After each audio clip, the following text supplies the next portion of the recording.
What's going on? What's going on, man? We live from the boxing section, man. I'll be with y'all in 2 seconds.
What's going on, man? We live from the boxing section, man. What's going on, man? It's your boy, Cool Kyle, man, your favorite boxing politician. What's going on, everybody, today, man?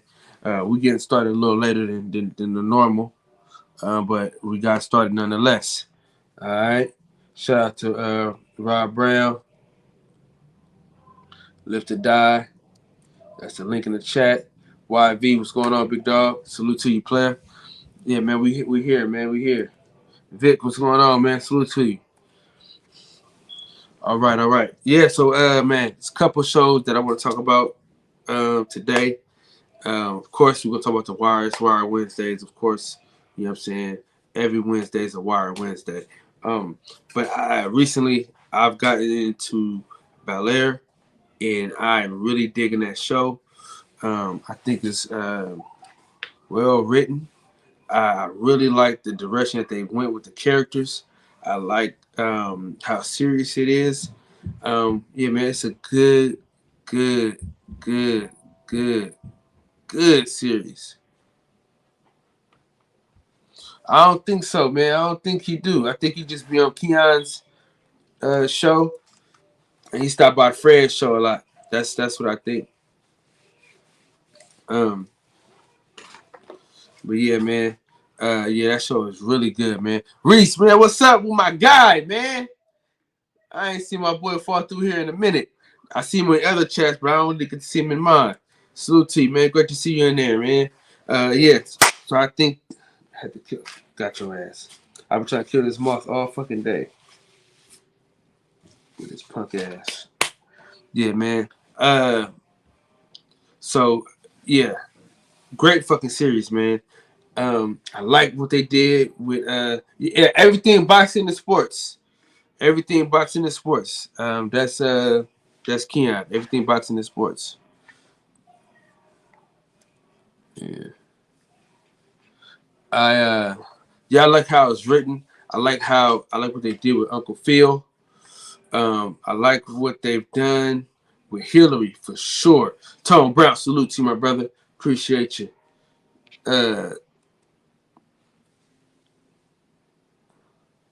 Oh yeah, never in my life, chump.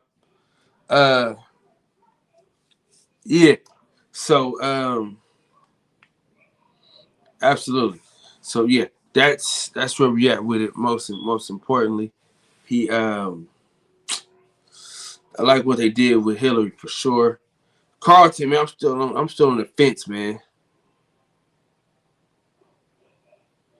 Yeah, man, I'm in Oakland, Hayward area, Bay Area.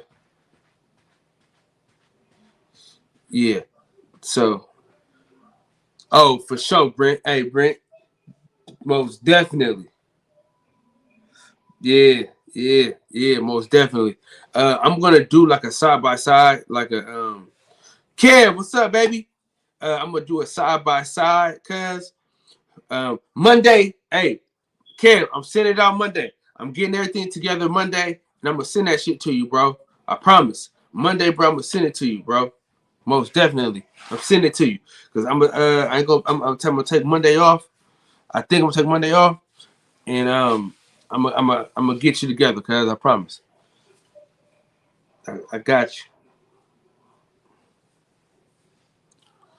What's up, Max? Man, links in the chat, man. Come on in. Feel me? Um, but so yeah, I'm gonna do a side by side, cuz, and I'm gonna do it side by side, bro. So we can really like talk about the characters, what we liked about them, what we didn't like about them. That's what I'm gonna do next. But Hillary, bro, man, I like what they did with Hillary though. I like what they did with Hillary Banks. I like what they did with Jazz. I like the new Jazz. I like the new Jazz. He's real swaggy. I think him and Hillary probably gonna get together pretty soon, and he's not gonna be getting thrown out the fucking door. So that's cool. Jose Petraz and Jose Ramirez, it's gonna be a good fight, man. I don't know who gonna win that shit. Uh, the Ashley, I'm on the fence about the Ashley character. You know what I'm saying? Um, they did some weird shit with her, so I don't know. But they don't really show her that much anyway. But the old Ashley was just, yeah, she was special. Jeffrey, the new Jeffrey, man, is good dog. The new Jeffrey, savage.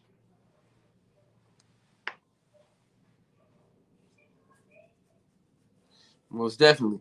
Most definitely. Let me put this thing in the chat one more time, though.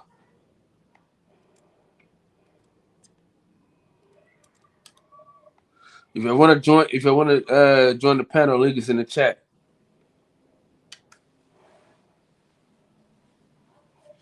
Hey, for real, Brent. And then when he a soldier too. Like he a real gangster dog from Jamaica. So he come through on a savage tip. For real. He come through savage like this in a savage way. Um yeah, he came through savage, dog, for real. And I like Lisa. She cool. I think they did like a mashup though with because I'm trying to think because I'm trying to think they did a mashup because I'm trying to think of what was Will's girl's name. Let me see. Let me see who Neil Long played in Fresh Prince real quick. I gotta make sure because Tyra Banks was also in there too though.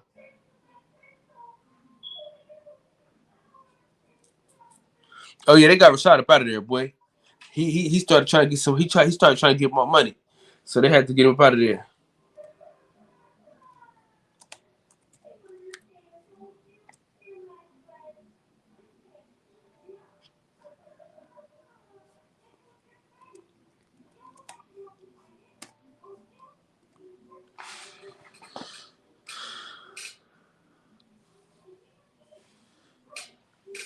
Good salute to you, brother. Yeah, see, Lisa, that was see what they did was this though. This is what they did. I'm gonna pull this up.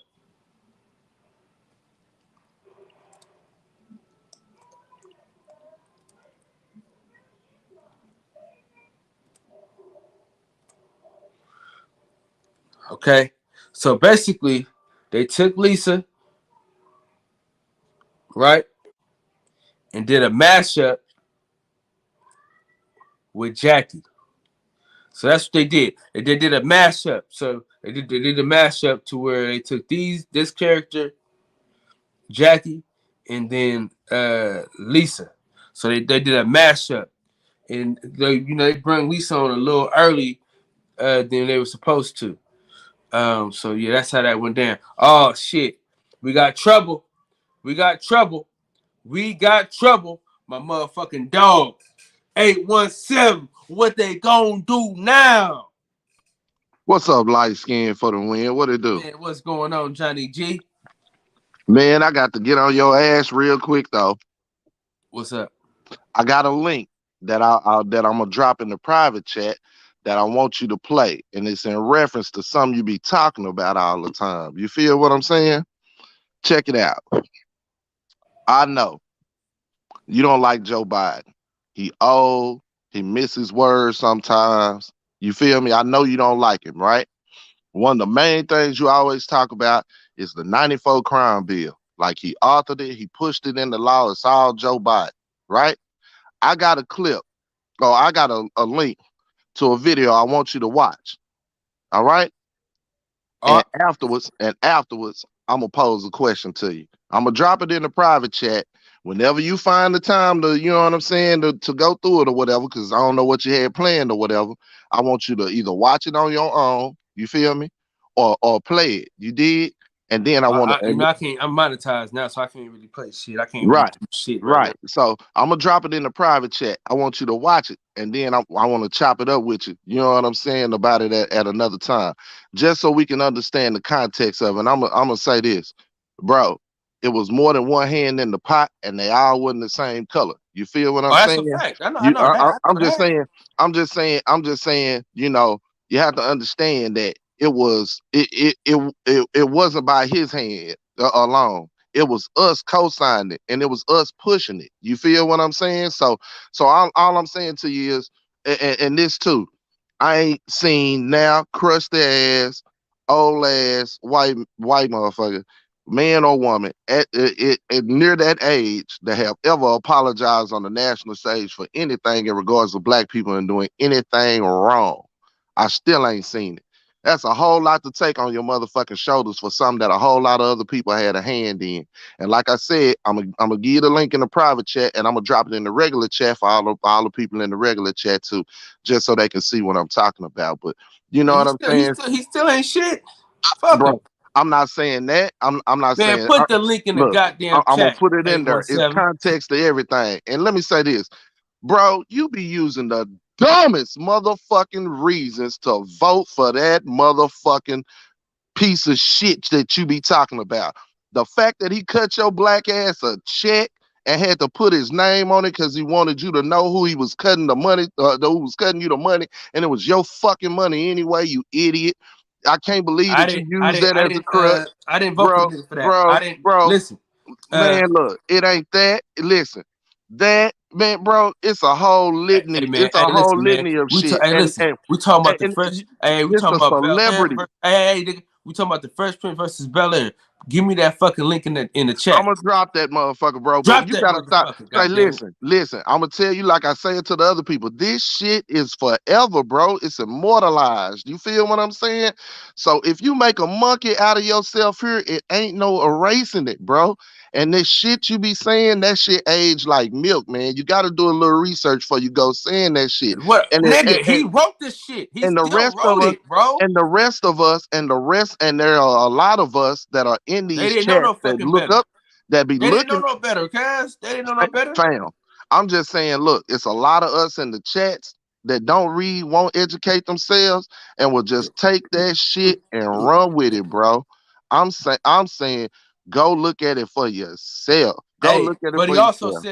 he also said, he don't want, he don't want us in his neighborhoods. You Look, know it what I'm ain't saying? about what he said. It's about listen, because you ain't never worried about what they say anyway. You feel what I'm saying? You ain't. Yeah, look, it's about look, it's about us, right? It's about our representatives in the room, right? So the link was our representatives that was in the room. The link that I'm gonna send you is ours, the ones that we push, and I'm gonna let Mm-hmm. them try to explain it to you, and then you try to explain your stance. Listen, I know they wasn't shit. They didn't know no better. They didn't know shit. You know what I'm saying? All they knew was all they knew was crime was outrageous and the crack epidemic was something crazy. That's all they knew. So if there's plausible deniability for the black people that was in the room, there's no plausible deniability for any of the other people that were in the room also. Is I'm that talking what you're about telling Joe me? Biden wrote the shit though. What? Listen. What they listen. What another thing that you Pound for mentioned pound, too what's up with it, big dog? is they repealed them mandatory sentences from 86 and 88 on the first time offenders too. As part of that, you know what I'm saying? It was some give and take. But what I'm saying to you is, us that was in the room was for the shit. That's how I got there. The motherfucker that was pushing it was one of us out of New York. So, you know what I'm saying? The motherfucker that was really moving the bill, yeah, one of us. They needed our cosign in order to do something like that, just like anything else at any other time. But I'm saying you can't give plausible excuse to the black people in the room and not the other people in the Well, room all because right, they how about this? co-sign the How shit about too. this? 817. How about this? 817. Fuck them all. You know what I'm saying? Fuck them all. How about that? And Kyle, that's cool. That's cool, Kyle. And let Fuck me tell you everybody this that though. was in the Let me tell room. you. Let me tell you why. Let me tell you why I like Donald Trump over Joe Biden. Sorry, stinking ass. Can I tell you why? Are you here for this? I hope it makes sense, bro. You know what I'm saying? Don't give It's me gonna some make all the frivolous sense. shit. It's gonna make all the sense in the world. I'd rather a motherfucker square up with me and punch me in the face rather me walking down the street and nigga hit me in the back of the head. I'd rather see it coming. I'd rather see it coming. Bro, Then stop. listen, hold on, bro. Cause see, you saying stop, but look how everybody is relaxed now, and look at all the bullshit that black folks that we done fell into. But when Trump was in office, we was on high alert. You What feel you me? mean the Now, bullshit hold that on, we done nigga, fell listen to what I'm into? saying, my nigga. I Listen to what I'm am, saying bro. to And you. I just asked you, what do you mean the bullshit that we have fallen into? Do you understand do you understand where we were as a country? Do you understand where we are today as a country just from 4 years of that shit? Do you understand how far we've fallen just Cause, from 4 years, just cause, from 4 years of destruction? Did you see how many we was in a files way better did you spot see how when many Trump was in files they office, took bro. out of Mar-a-Lago? Did you see how many files they took out of his personal property that wasn't supposed to be moved out of the White House? We talking about just simple shit to do the job, Kyle. Listen, Zelensky, the president of Ukraine, he played a president on TV and got voted in as a president, right? This motherfucker done stood in the gap for his country amongst all motherfucking odds. And he was a celebrity, a TV actor. We had the same motherfucking shit here, and he drove this country into the fucking ground. Trump couldn't stand up to fucking COVID. Zelensky is standing up to Russia and fucking Bro, what Putin. the fuck You are you got talking to be about, bro? kidding me. What are you This talking? What are now, you what am I talking? What are you talking talking about? about, This man? motherfucker told you that COVID wasn't real. It did nothing but one person have it. It'd be over there. You could bleach it out your skin. What didn't he fucking tell you besides the truth, Kyle? What the fuck is Biden telling you? Kyle, don't answer a motherfucking question No, with a nigga, with a no, you question. always come with that bullshit. Exactly. You listen, Exactly. you That missing what you bullshit missing is my fucking something point you though. can't Hold answer, on. Kyle. You missing my point though. See, the You thing don't have is, a you fucking point. You're not listen, making a fucking point. bro, You didn't. you done missed my whole fucking point. You That's the didn't make problem. one. Listen, What is the the point shit? of I hold asked on, you, what is the shit that black people fell we in, can't talk at Kyle? the same time, dog. We both What can't is talk at the the same shit that time. black people fell into, Kyle? I asked you that and you did I'm not telling you answer what they me. fell into. They fell into comfortability. Now these niggas they got comfortable and look at Comfortable Biden. what, Biden ain't done. Kyle? Hold on. Biden ain't done a fucking thing for black people at all. Kyle, No, don't say what? How Kyle are shit, black because people that's who got him in the comfortable, Kyle? office. Kyle, you have not provided an example. How are black people comfortable? What is the shift in black people since the time Okay, that let me son of tell a you. bitch Okay, jumped on that let helicopter me tell to you. today? You gonna let me tell you, or you gonna keep talking over me? Go ahead. Nigga, when Donald Trump was in office, black people were on high alert. Black people knew High that they alert had. for Hold on, what, Kyle? nigga, we can't talk at the same time. High We alert cannot talk for at the what, same time, Kyle? dog. Express yourself properly. High Nigga, alert for what? just wait for me to finish, and then High you alert can for address what? it. Listen to what I'm saying, bro, You're and not. then address it. Oh, Let fuck. me finish, Okay, and go then we'll ahead, bro. address it. All right, look, black people were on high alert because they knew this motherfucker was racist. So black folks was moving differently. As soon as Joe Biden got in the office, black people got relaxed, and that is the truth.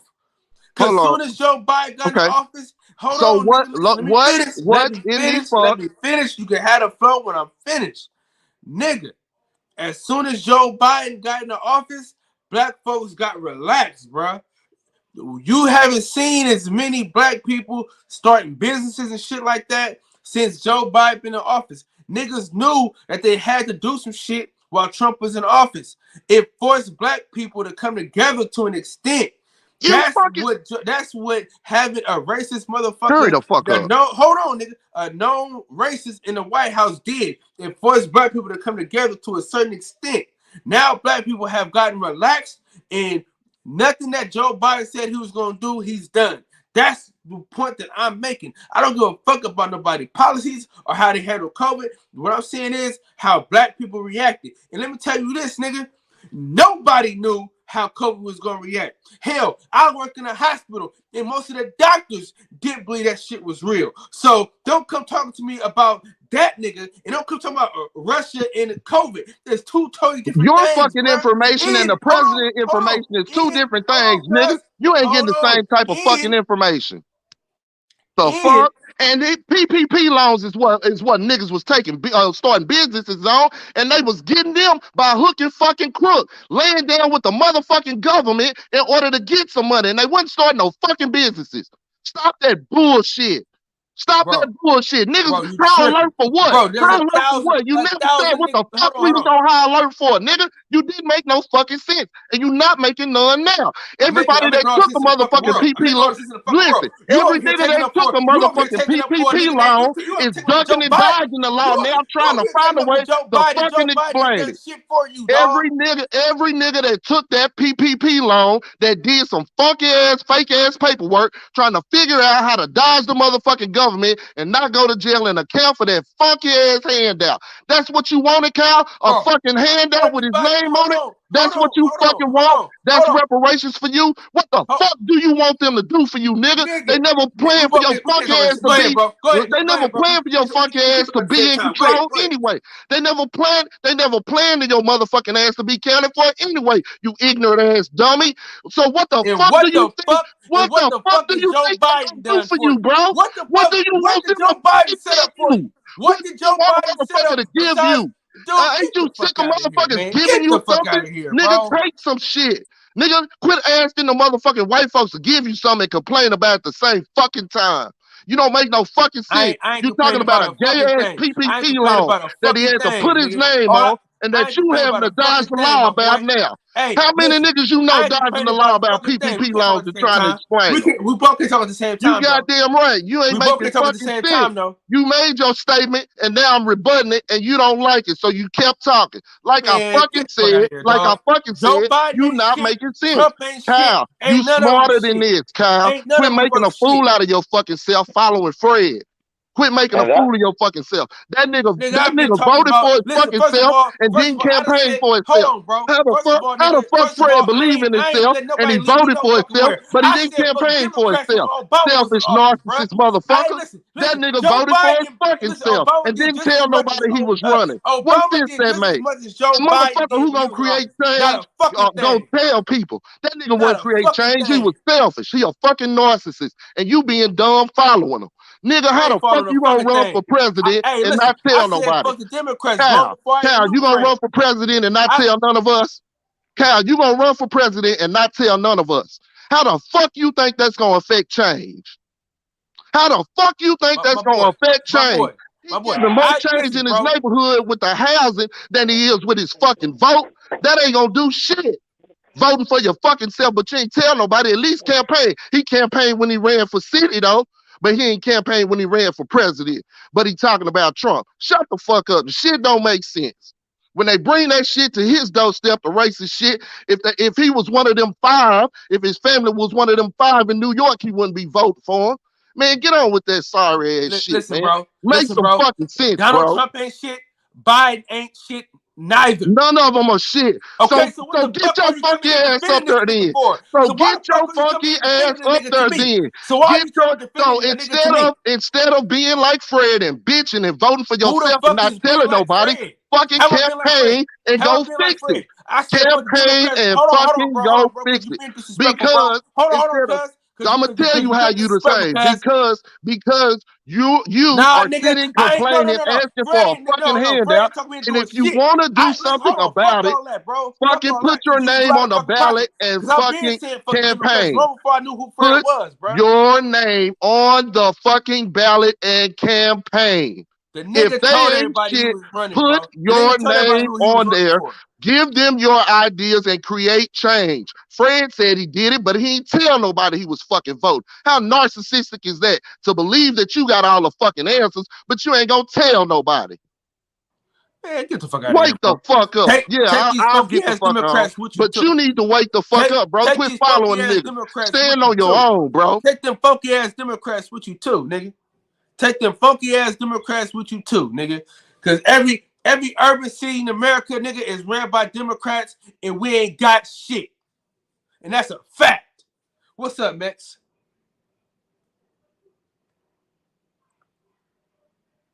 Yo, that's why we should have voted for Kanye. We wouldn't have these fucking problems.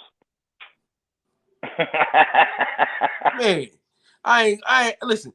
I've been said about before I even knew who Fred was, nigga. I said Obama wasn't shit. And I stand on that, nigga. And I don't give a fuck what y'all say, nigga. When Yeah, you he wake was up in just the morning, you smooth. black first. He So was just fuck a this smooth country, mouthpiece. nigga. You black first, nigga. I don't give a fuck what you say, nigga. You wake up in the morning, nigga, you ain't the president, nigga. You black, nigga. I don't give a fuck what y'all talking about, nigga. Talking about he's the president of the whole country. Fuck this country, nigga. He black first, nigga. You look out for the black folks, nigga, that got you in that office, nigga. We still ain't got shit. Y'all done voted for this nigga, dance in the street, the whole shit. The motherfucker ain't done shit for you.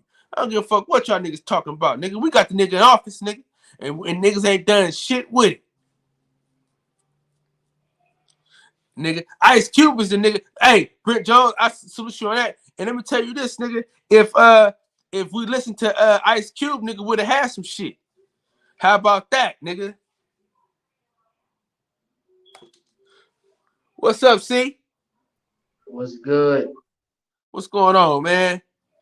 I'm over here arguing with these niggas about sorry ass Joe Biden as if this nigga has done some shit for us, as if he's moved the needle in any fucking way, nigga. Everything we know and own is expensive as a motherfucker.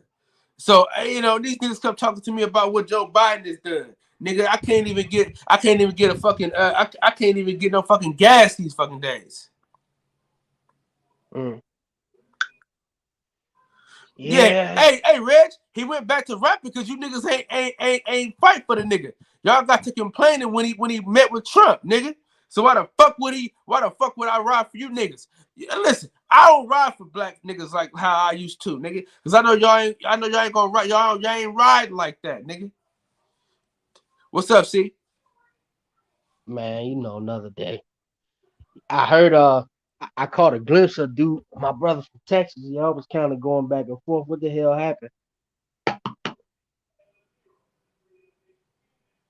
You heard Yeah, me? man. He come talking this shit, man, talking about trying to cape for Joe Biden and shit, talking about black folks had some. Yeah, they had some to do with that shit too, but they didn't write that dumb shit, nigga.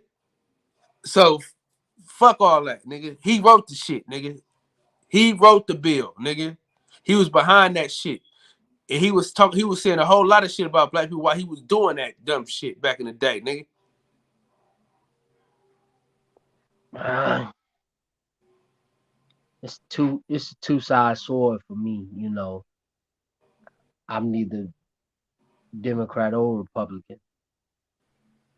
But if I had to do something, I would say a lot of stuff that I would agree with would probably be more so on the Republican side, truthfully, That's, I mean, when it that's comes to just the certain things.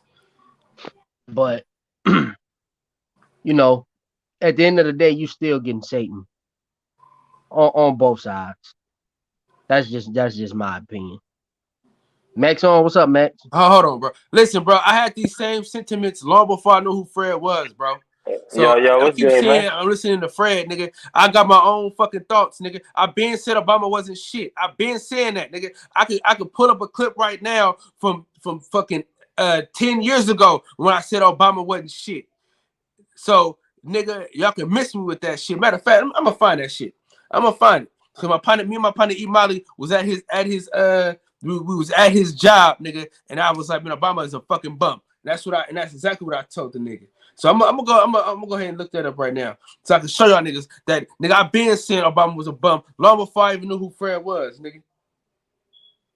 But at the same time, though, big bro, he may not have been the best president so far, but he did give hope to a lot Man, of fuck black hope, man. people. I can't eat hope, nigga. I can't feed my kids hope, man. But Fuck what that I'm hope shit, saying is man. though, but what I'm saying is Listen, though, that's the problem though. See, we always talk about some hope shit. We always talk about some symbols. Fuck them symbols, man. I can't feed my kids no symbols. Fuck that hope shit, man. All that hope shit is cool. All that hope shit, that's hope. Fuck that hope shit, man. Hey, you tell him, Kyle. You over? I'm on your side, man. no, but Fuck what that I'm hope, saying man. I is, can't feed my kids hope. Fuck all My that bad, shit. man. I had some company here. I was trying to handle that, so what I I'm could hop saying on is with you. he showed people though. I was a child when Obama won. He showed people though that you can do something else other than sing, rap, and play ball. That's all I'm saying. Hold on. Question. Are we talking about Obama right now?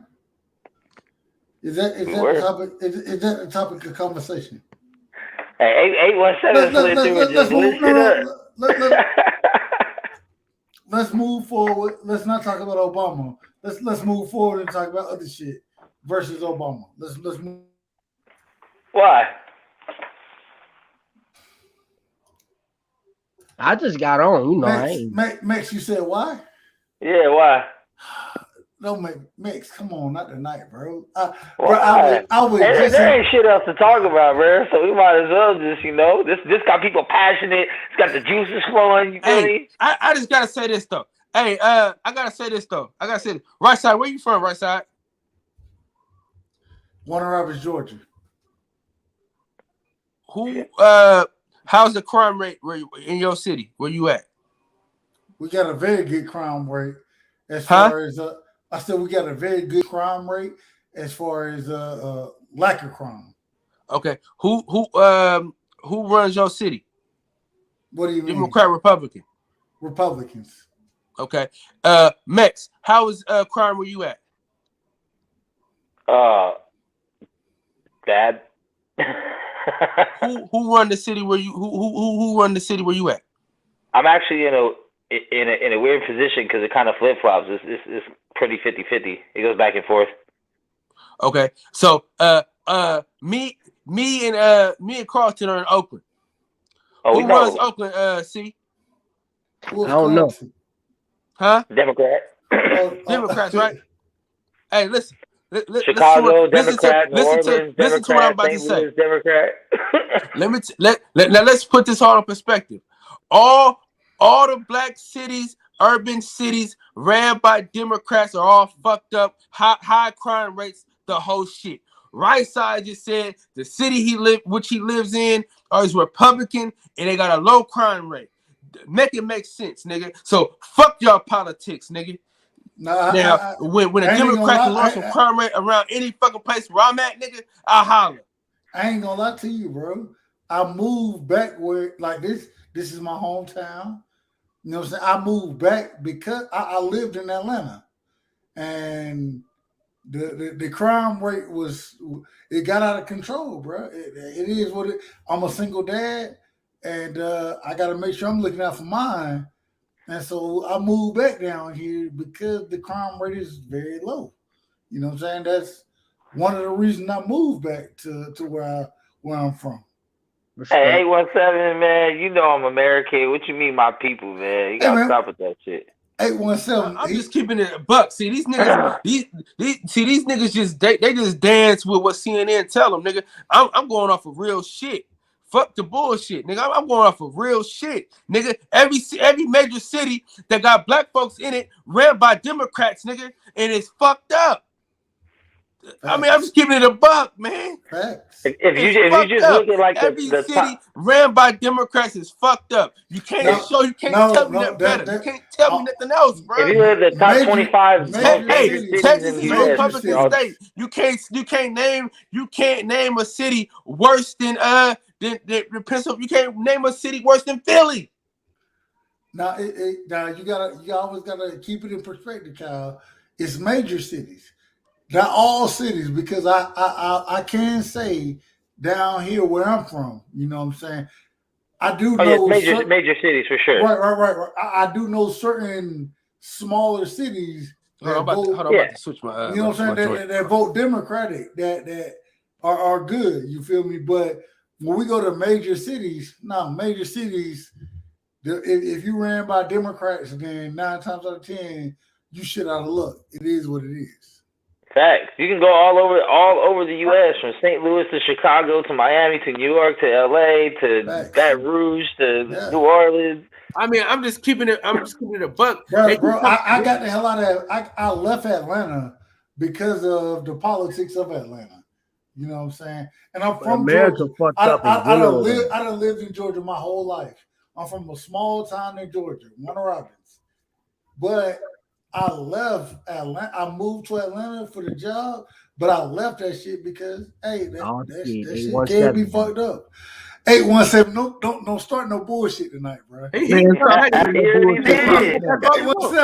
Stop selling that bullshit propaganda, bro. Talking about crime in the black cities more than any other motherfucker. Don't start that shit. Stop that motherfucking gay ass bullshit. Because I'm gonna tell you something. Okay, the motherfuckers that make the laws got shit fucked up in those places. Yeah, I want to know what's so bad. Direct the shit at the right place. And the motherfucking city bad because the people in the city bad. It's the decisions that's a motherfucking lie. The motherfucking lie. Right side. Hold on, right side. Right side. Let me ask you a fucking question, right side. Let me ask you a fucking question, right side. If you in right side, let me ask you a fucking question. If you in the middle of goddamn Jerusalem, or if you in the middle of the dirty D, are you the same motherfucker? Not even close. Now you were raised in those check this out. Check this out. Not even close. Check this out, W right side. I'm different. I'm the same motherfucker everywhere I go. No, you not, bro. Do you hear me? Listen, W right side. W underscore right side. Listen to me when I tell you this. Let's go, 817. Listen to me when I tell you this. I ain't never changed who I was for nobody or no fucking situation, fam. And I'm going to tell you this. I'm not going to give away my morals or my scruples depending on where the fuck I stay. So if I ain't, so listen, if I decided, I don't give a fuck where you is. I'm 43, bro. I didn't decide to sell motherfucking crack when I was young, bro. Didn't give a fuck how hard it was. And it wasn't no harder for me here than it was for any other motherfucker nowhere else in the United motherfucking States, bro. It's a motherfucking decision, bro. It's a motherfucking decision. Say, them motherfuckers put them laws in place because on one end they said, well, shit, man, we can't get a hold on this shit. This is what we came up with. Maybe these motherfuckers will be scared and stop. Niggas made a choice. It wasn't no jobs. It wasn't no opportunity. Whatever the fuck it was, you sound like a victim. niggas made a choice to pick the dope up and put it in their fucking hand. You sound like a victim right now. In their fucking hand. So at the end of the day, all I'm saying is niggas need to accept responsibility for the part they play in shit. If you pick up some fucking crap and you got abused by the system, guess what? You shouldn't have picked up the fucking crack. And the system is fucked up.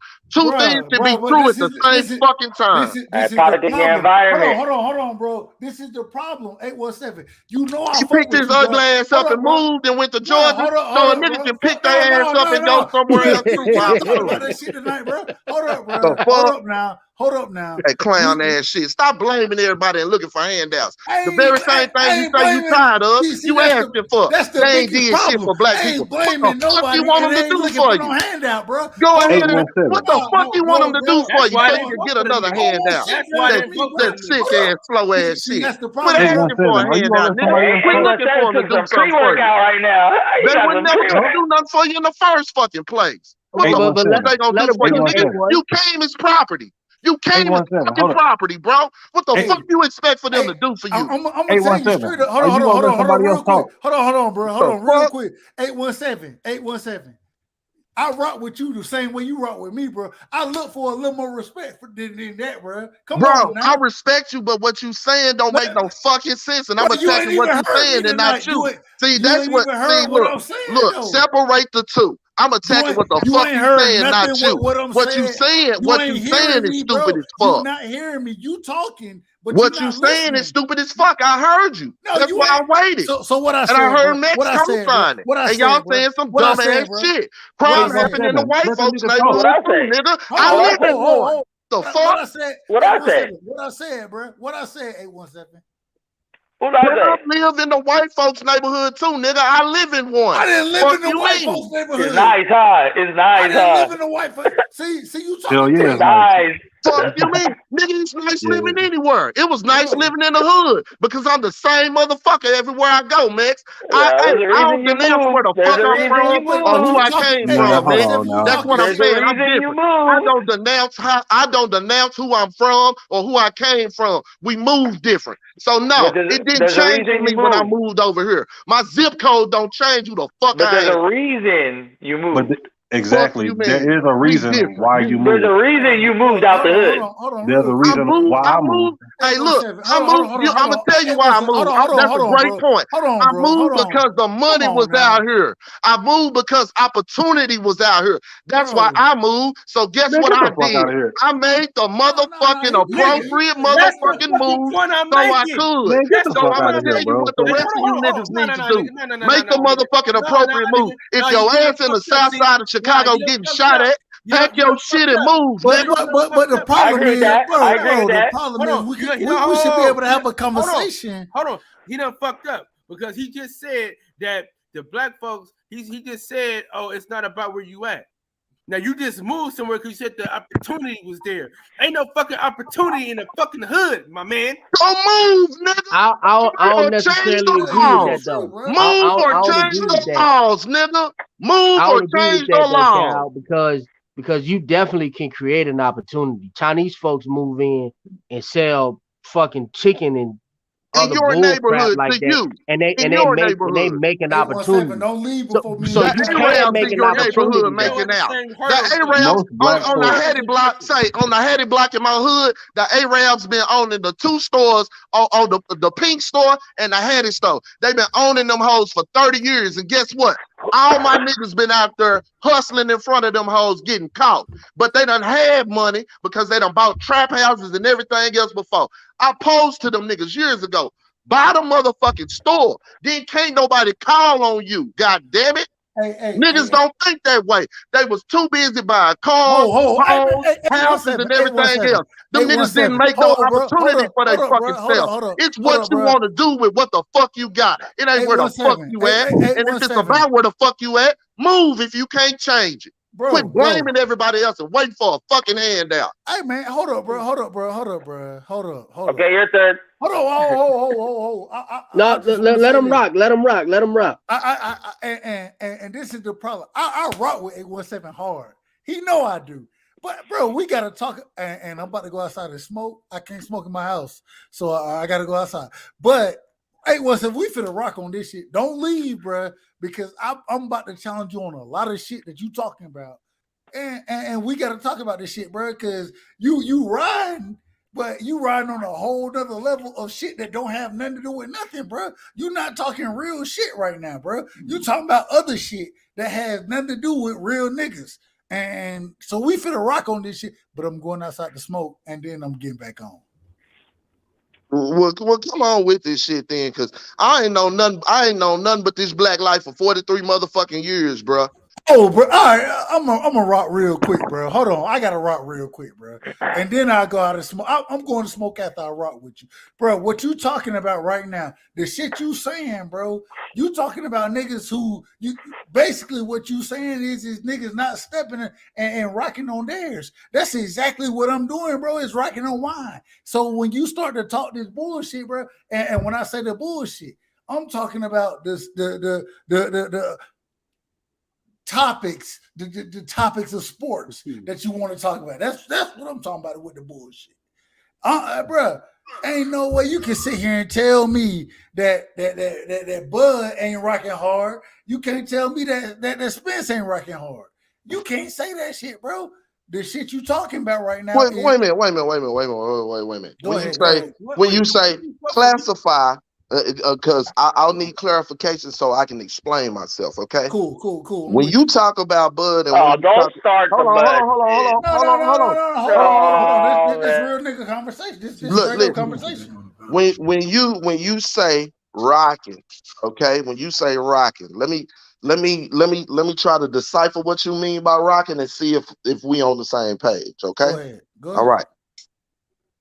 Bud Crawford as a fighter is very talented. I've always said I believe he's a talented fighter. I believe he's a good fighter. I just don't believe he's the best fighter at 147. I've always said I believe he's third. That's what I've said about him. Now, as far as rocking with Earl Spence or whatnot, okay, I rock with him quite simply because not only his skills, not only has he, pretty much come and taken the welterweight division by storm, and it's been about him since he's been involved. But more importantly, I respect how the man moves, how he carries himself. He doesn't provide extra bravado, fluff, or a lie about anything. If he can't give you a straight answer, he'll even tell you that. He's been very upfront and forthcoming, and he also has shown humility.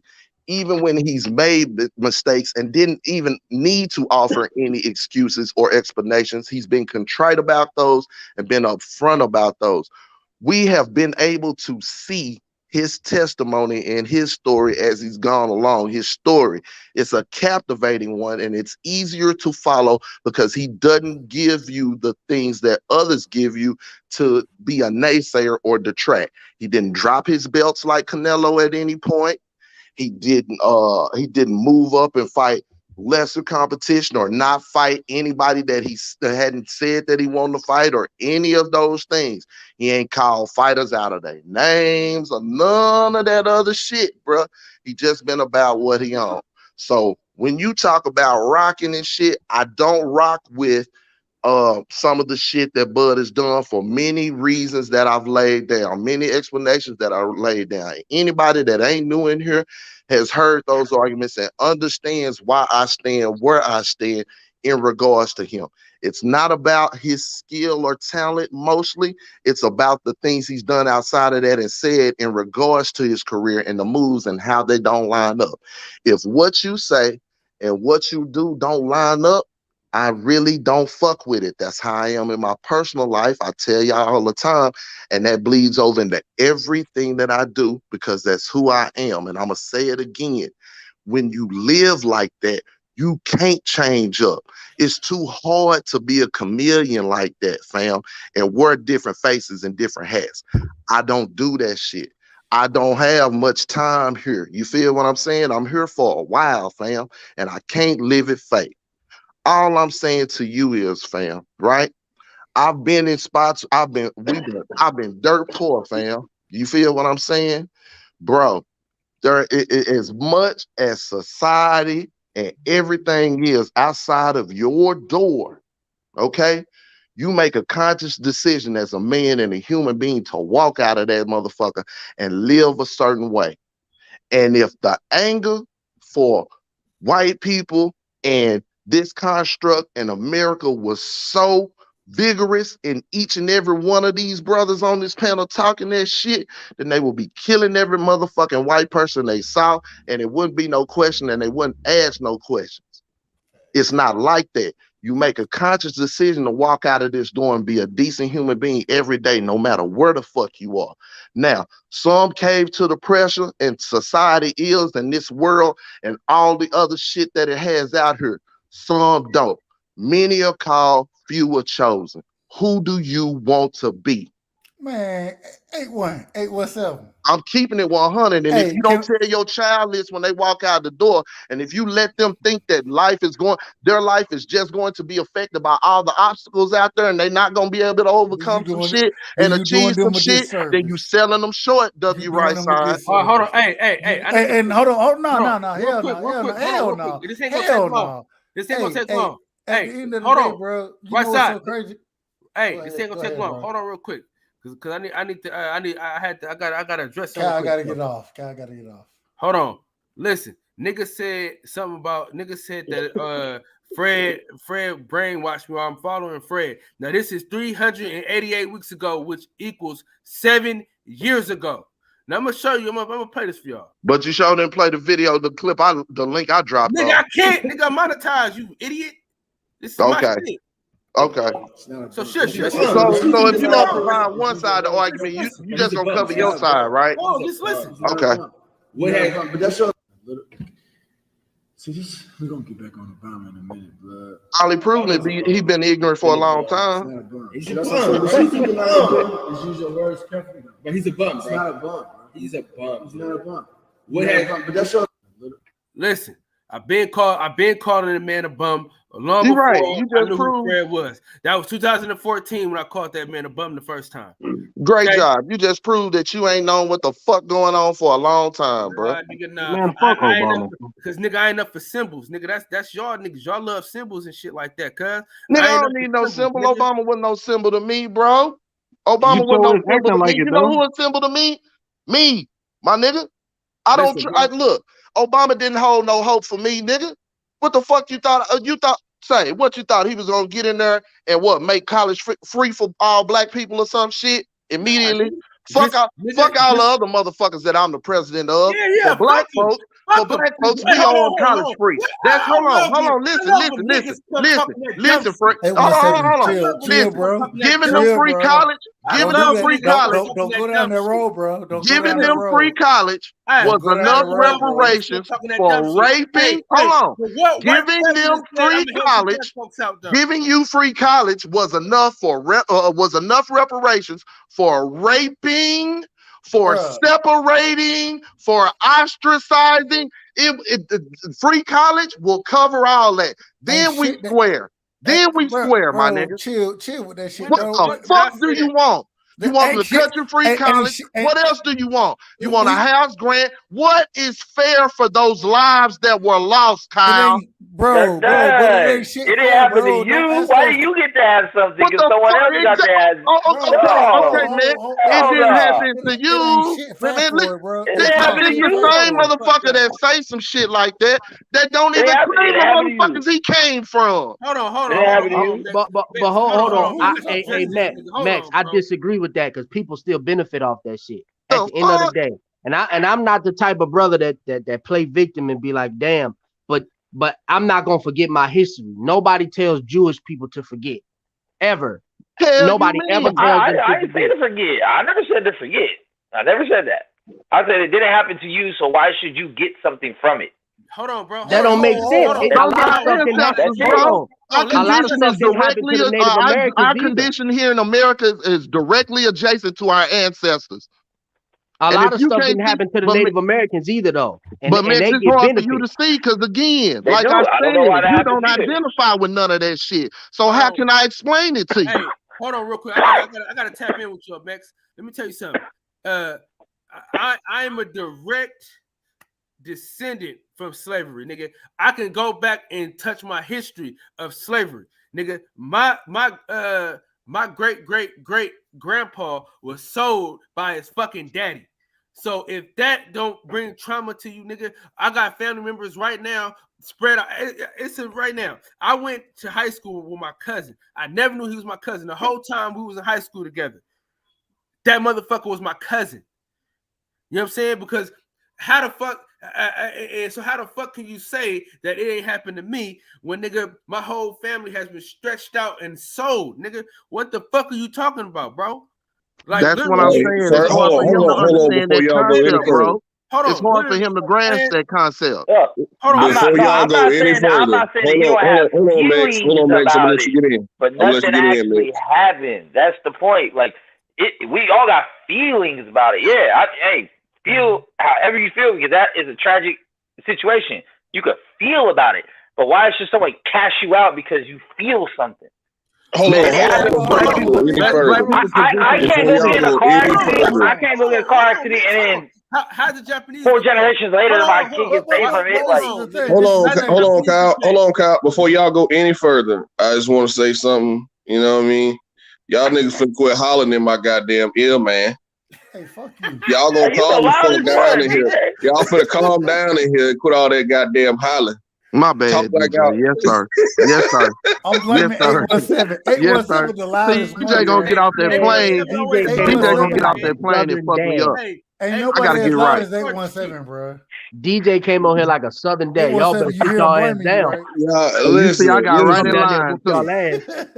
Hey, listen to what I'm saying, nigga. Let me tell you this, Max.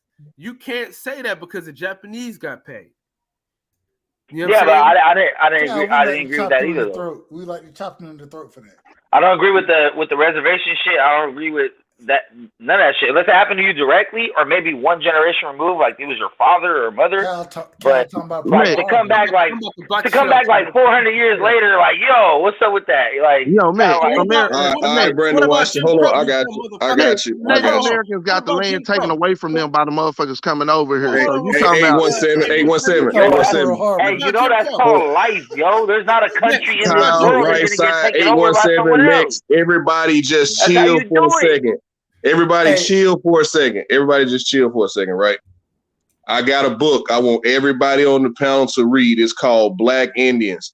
I want everybody to read that book or listen to it via Audible or audio book, any type of audio book that you can get. I want everybody. Who is it written by? I want you to read this book, and then we will revisit this discussion next week. I'm telling you, it will change the way you look at things. Who's the book written by? I'll have to look it up. I'll have to look it up. What up, everybody? I'll send it to you. I'll send it to you. I'll tell you what. Put everybody put their contact information. Everybody put their contact information in the private chat right now.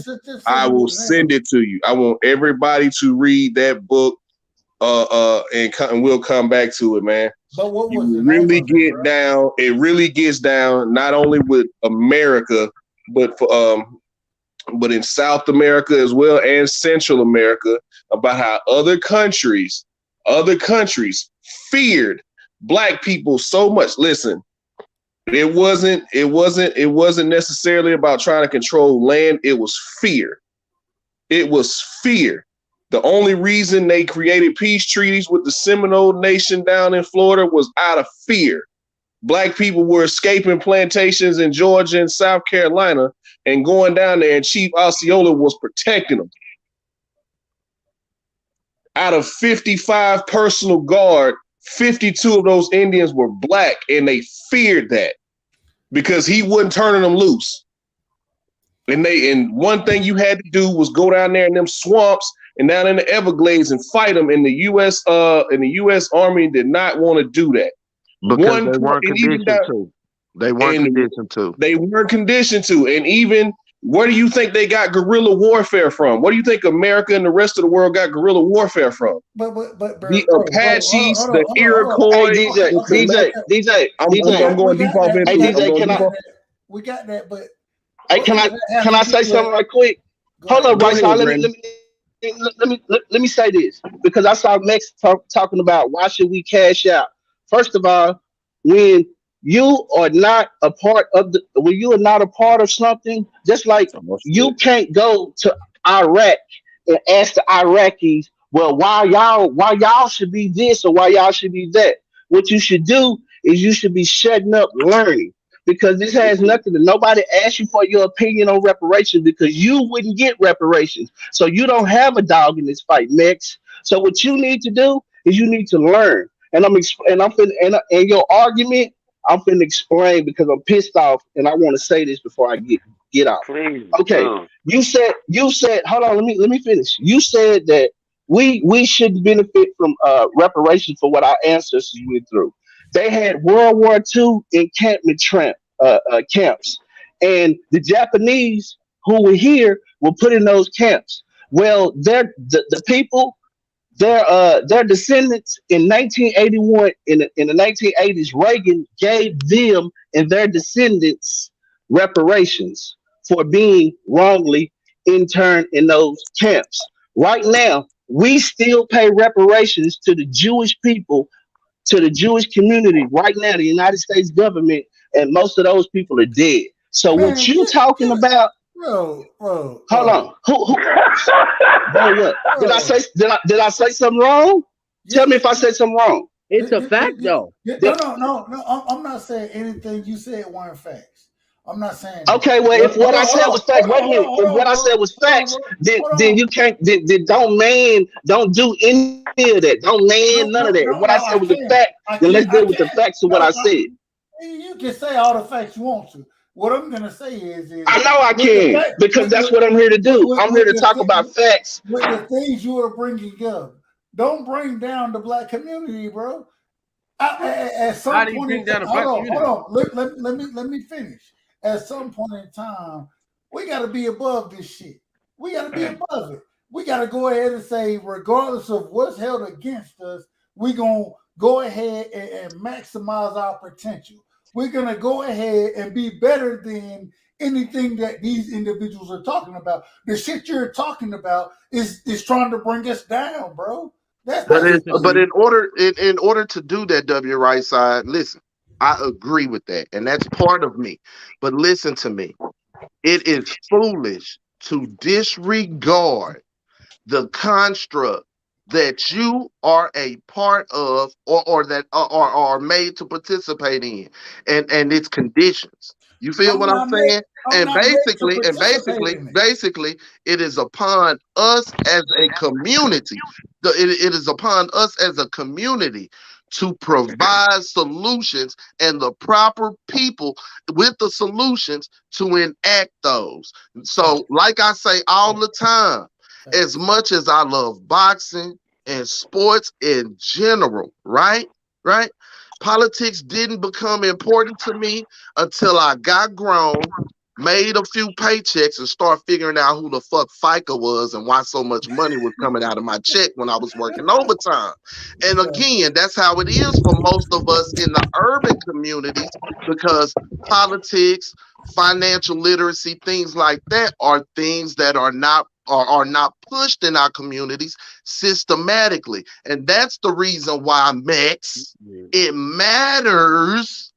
The 400 years of oppression and the construct matters because in order to know how to go about creating a new construct and generational wealth and a new situation for us, we have to understand what we're up against. So when you hear those things or you hear those things being talked about, when you hear those things being talked about, they have to be said and discussed. It can't be everybody know.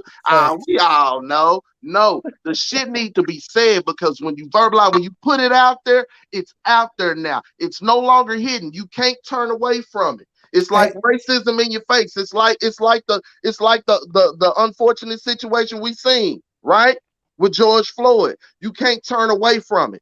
So that's what I'm saying, Mix. With that nonchalant ass attitude, brothers get offended, right? Because it's like you turning a blind eye to some shit that systematically is still affecting us today. And again, it's part of the reason why some brothers felt trapped and felt like they needed to pick up the crack sack and was affected by those very bills that this argument came about. So again, just like he said, it is hard for you to join in a discussion with reparations when they don't involve you and you don't take the stance of I'ma sit back and listen. That's the same stance that many black people want white folks to take when it comes to the discussion in the first place. Only problem is it's they construct, so we gotta sit at the table with them.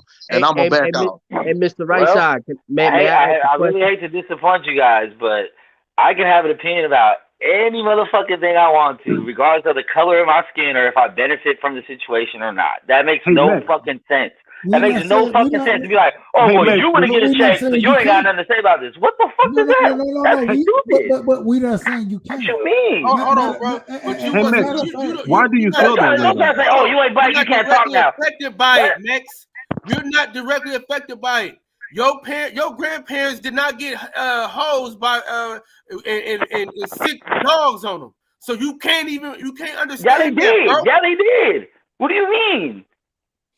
Now listen, you talking about my bloodline? Oh, because it's not my bloodline. So Mick, it's not my bloodline. It don't matter. It don't count. I can't feel nothing because it's not my bloodline. See, look at your behavior. Look at your. You don't even respect the conversation. Look at your behavior. Look at your behavior. Look at your behavior. You don't even respect the conversation enough. Look how you handle it. Look how you acting. You being sarcastic. I'm finna fucking fam. Hold on, fam. I'm finna fucking watch this. No, you're not. Okay, man. I'm gonna fuck over you. Watch this, man. Watch this. You can deflect all you want to, but watch this. Hey, bro. Man, you say your people was afflicted, right? Man, chill on that. Bro, hold on, bro. Hold on, bro. Chill on man, that. no, bro. Shit, bro. Let me tell you what the fuck I'm gonna say, and I'm gonna move around. W right side, like I said, bro. Max, you said right side. Let that man talk. This ain't your channel, right side. Let him talk. Bro, you said your family been afflicted, right? Your family been afflicted, been through the same kind of shit, right? That's what you just said, right? So for you, listen to me, for you to fuck around and tell me you only American and then don't identify with certain shit, but can tell me your ancestor was afflicted, you fucking afflicted your fucking self. And you don't hold no weight with anything you say in regards to it if you feel like that about your fucking people. Because guess what? I ain't known one of my ancestors a day in my fucking life. But I feel for their pain and affliction and the shit that they motherfucking went through, bro. And if you can't identify with that, something wrong with you if there's a disconnect between you and your ancestors. And you've already stated that. So in saying that, how in the fuck could you have a seat at the table in a conversation about reparations? Because you don't even give a fuck about what happened to your own people because you won't claim them. Some other motherfuckers gave you the name of Mex. What are you don't see yourself about? as Mexican. You see yourself. My people. Let me know. Let me know who my people are. So if tell me about myself, please. Let's go. Tell me. No, bro. Tell me. Who are my people? Motherfucking Mexican, who are my people? But you don't pay attention to their affliction, then how the fuck can you be connected with your ancestors? 817. Hold on. What are you talking about? 817. Are you 817? 817. Hold on. One of the reasons why people can't really. 817, bro. One of the reasons why. Hey, let me hold on a minute, man. Go ahead. One of the reasons why 817 people won't accept what you're saying is because you're being disrespectful when you're talking to him, brother. You can't talk to that man without cussing him out. No, but I ain't offended by that at all. For me, it's the point. Listen, I'm not cussing him out. I'm cussing in reference to what the fuck I'm saying. Cussing in reference to what I'm saying. So hold on. Max, if you're Mexican, bro, if you're next Mexican and they tested your blood and you're 99.9% Mexican or whatever the hell it is, right? But you identify as American. You don't even identify with your motherfucking ancestors. How can you tell me you care but why stop right there, 817? But you don't even identify as fucking Mexican? Why stop at Mexican? If they test my blood and I'm Mexican, bro, I'm going to be a certain kind of Mexican. Somebody's going to be Spaniard. How far back you want to go? You was 99.9% Mexican. Okay, that means Mexico was conquered by someone else. That is a mix in itself. What do you... Mexican is a mix in itself. It was the Spaniards that came over and conquered. Bro, the way I posed the fucking question, bro, the way I posed the question, you've already told us numerous times you are American. That's what you identify with. But if they broke your genetics down and told you what you derive from, you already told us you don't identify with that shit. So those very same people that they say you derive from, how can you have a connection with their affliction? Bro. What you mean? I'm not talking about. I'm talking about in America. Too much of an educated fucking question. God damn, bro. That's why I asked you. Why are you stopping at Mexican? Because it's convenient for your argument. Why aren't you answering the question? How come all of you motherfuckers always have another question when a question is asked to you? I don't know how many of you pass any test to get a job or school or anything else answering questions with questions. I give you guys answers. You never give me It's right side rocking with you, bro. It's me rocking with you right now. And what I'm telling you is at some point in time, we got to look at it as facts, bro.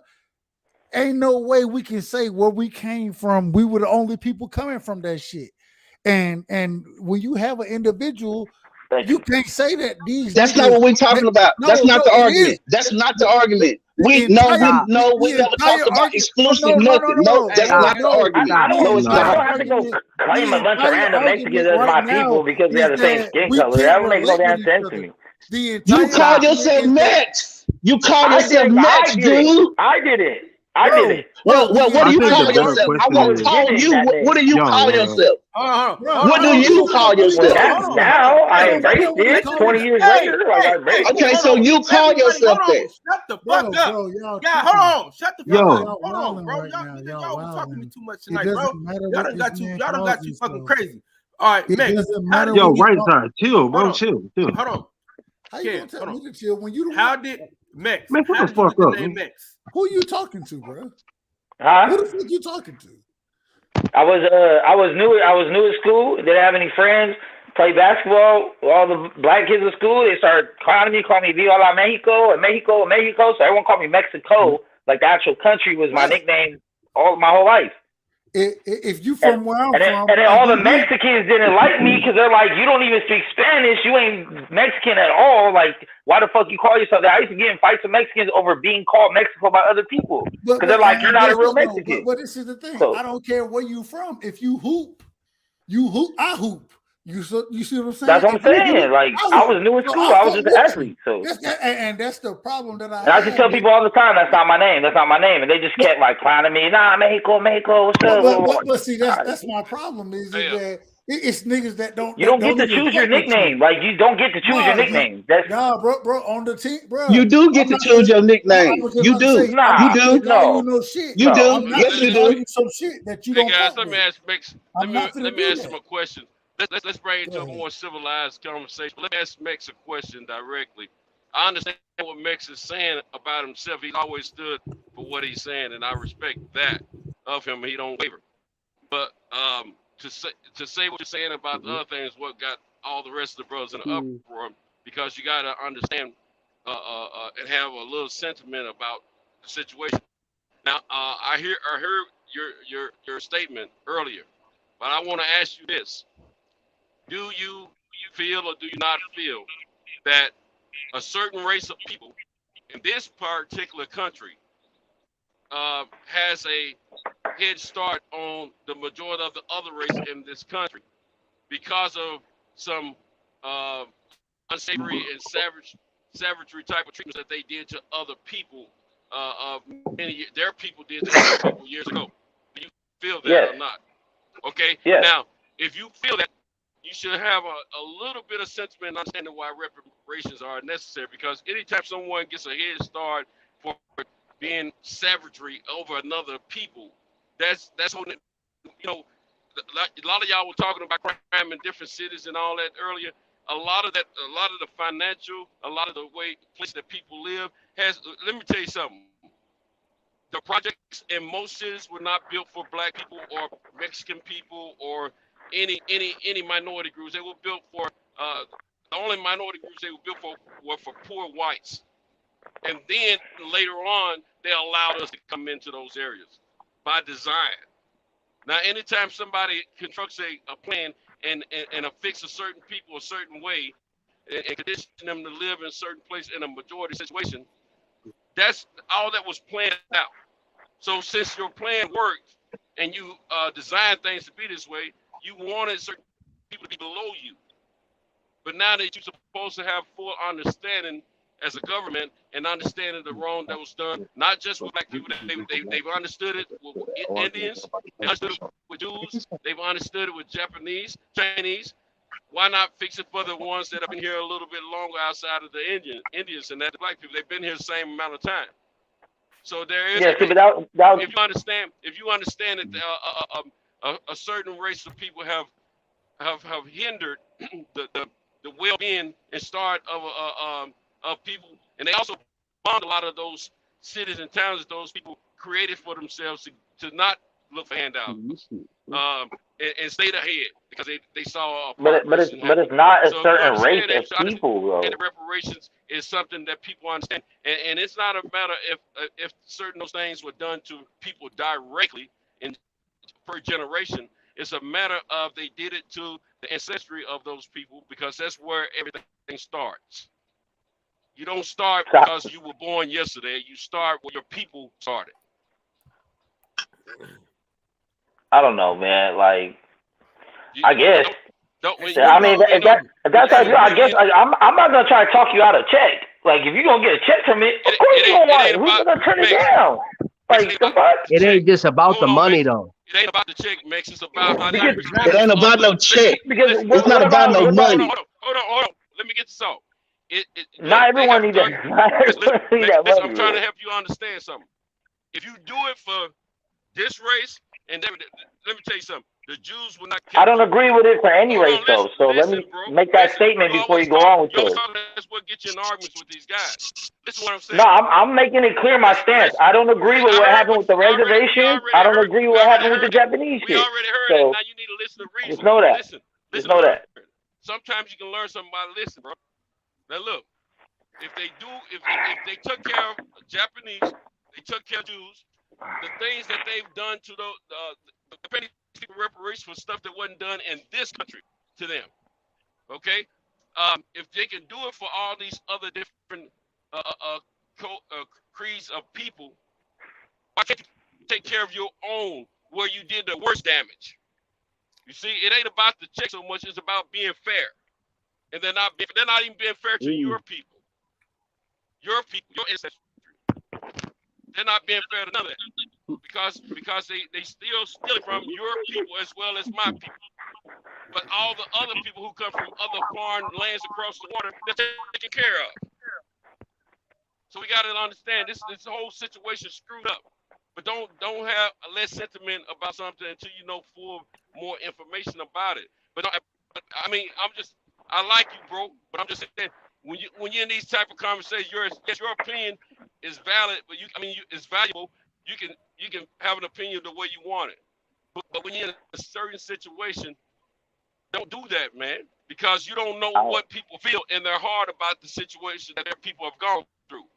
It hurts me every time I have to see how people did my people before. It hurts me when one of my direct descendants tell me verbally through their mouth with their eyes and touch me and tell me how they were treated when they were kids.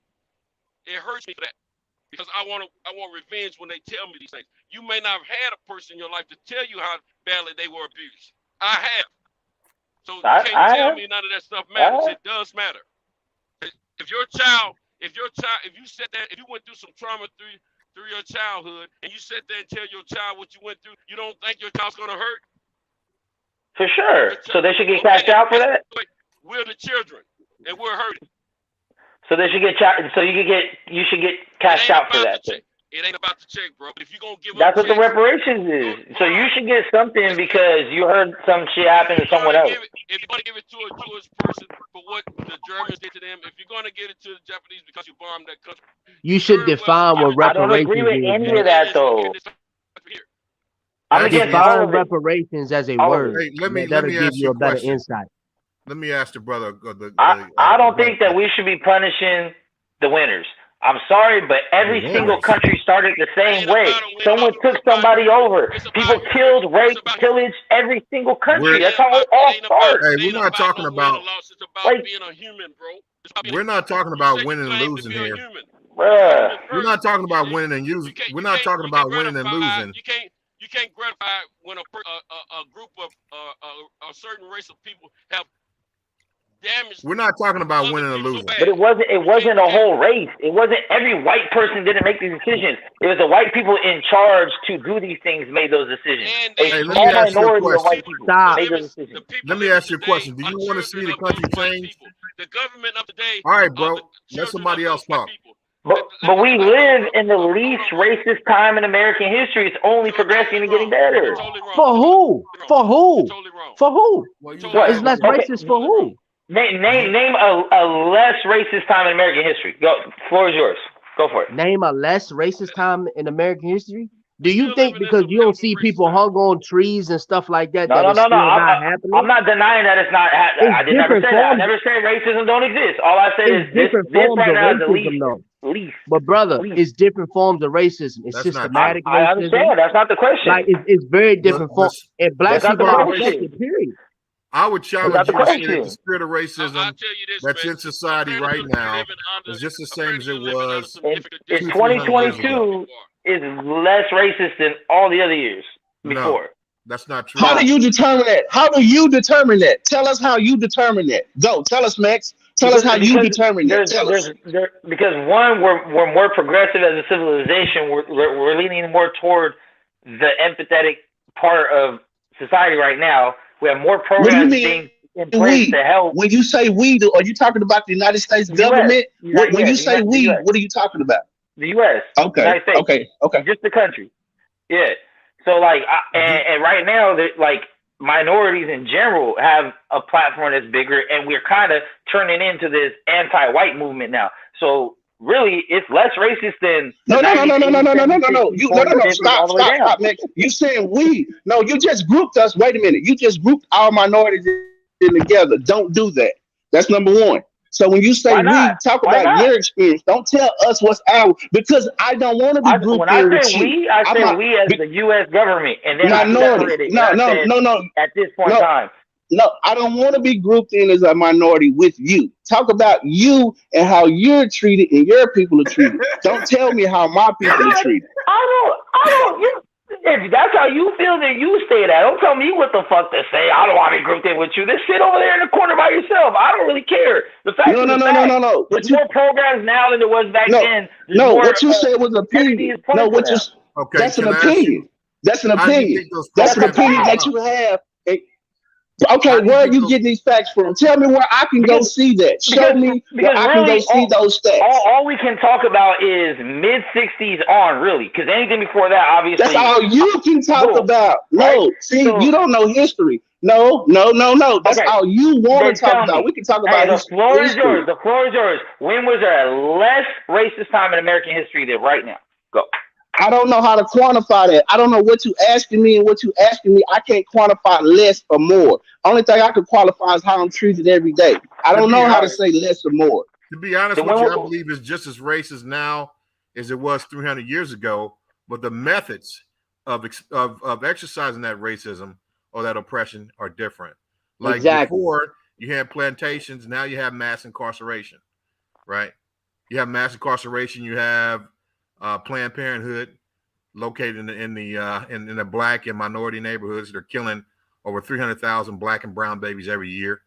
Okay, I mean, there's the systemic ways in which racism is employed are much different, but the spirit is the same. You understand? So no, it's not any less racist today than it was 300 years ago. But what I'd ask you is, do you want to see America change? Do you? Yeah, and I think we're headed toward the right direction. Yeah. So if you have any religious background, one of the religious terms for change is repentance. Repentance, right? And there is no repentance without atonement. You know what atonement means? You know what atonement means?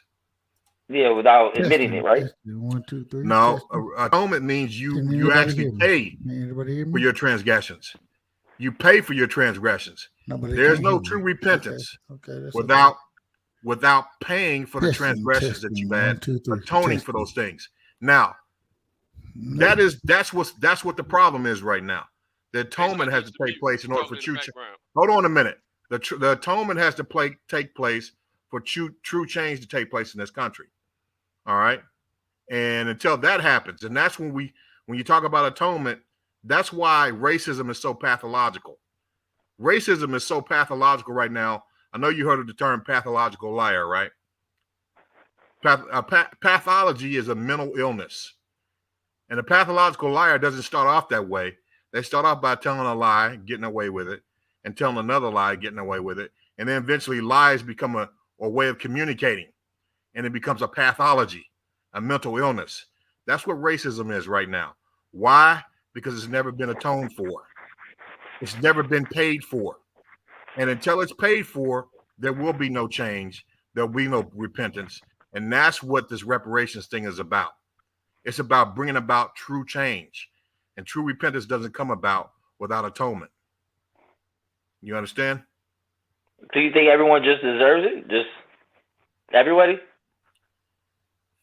I know some people right now that it's not even really the truth is the atonement and the repentance is not so much for the victim,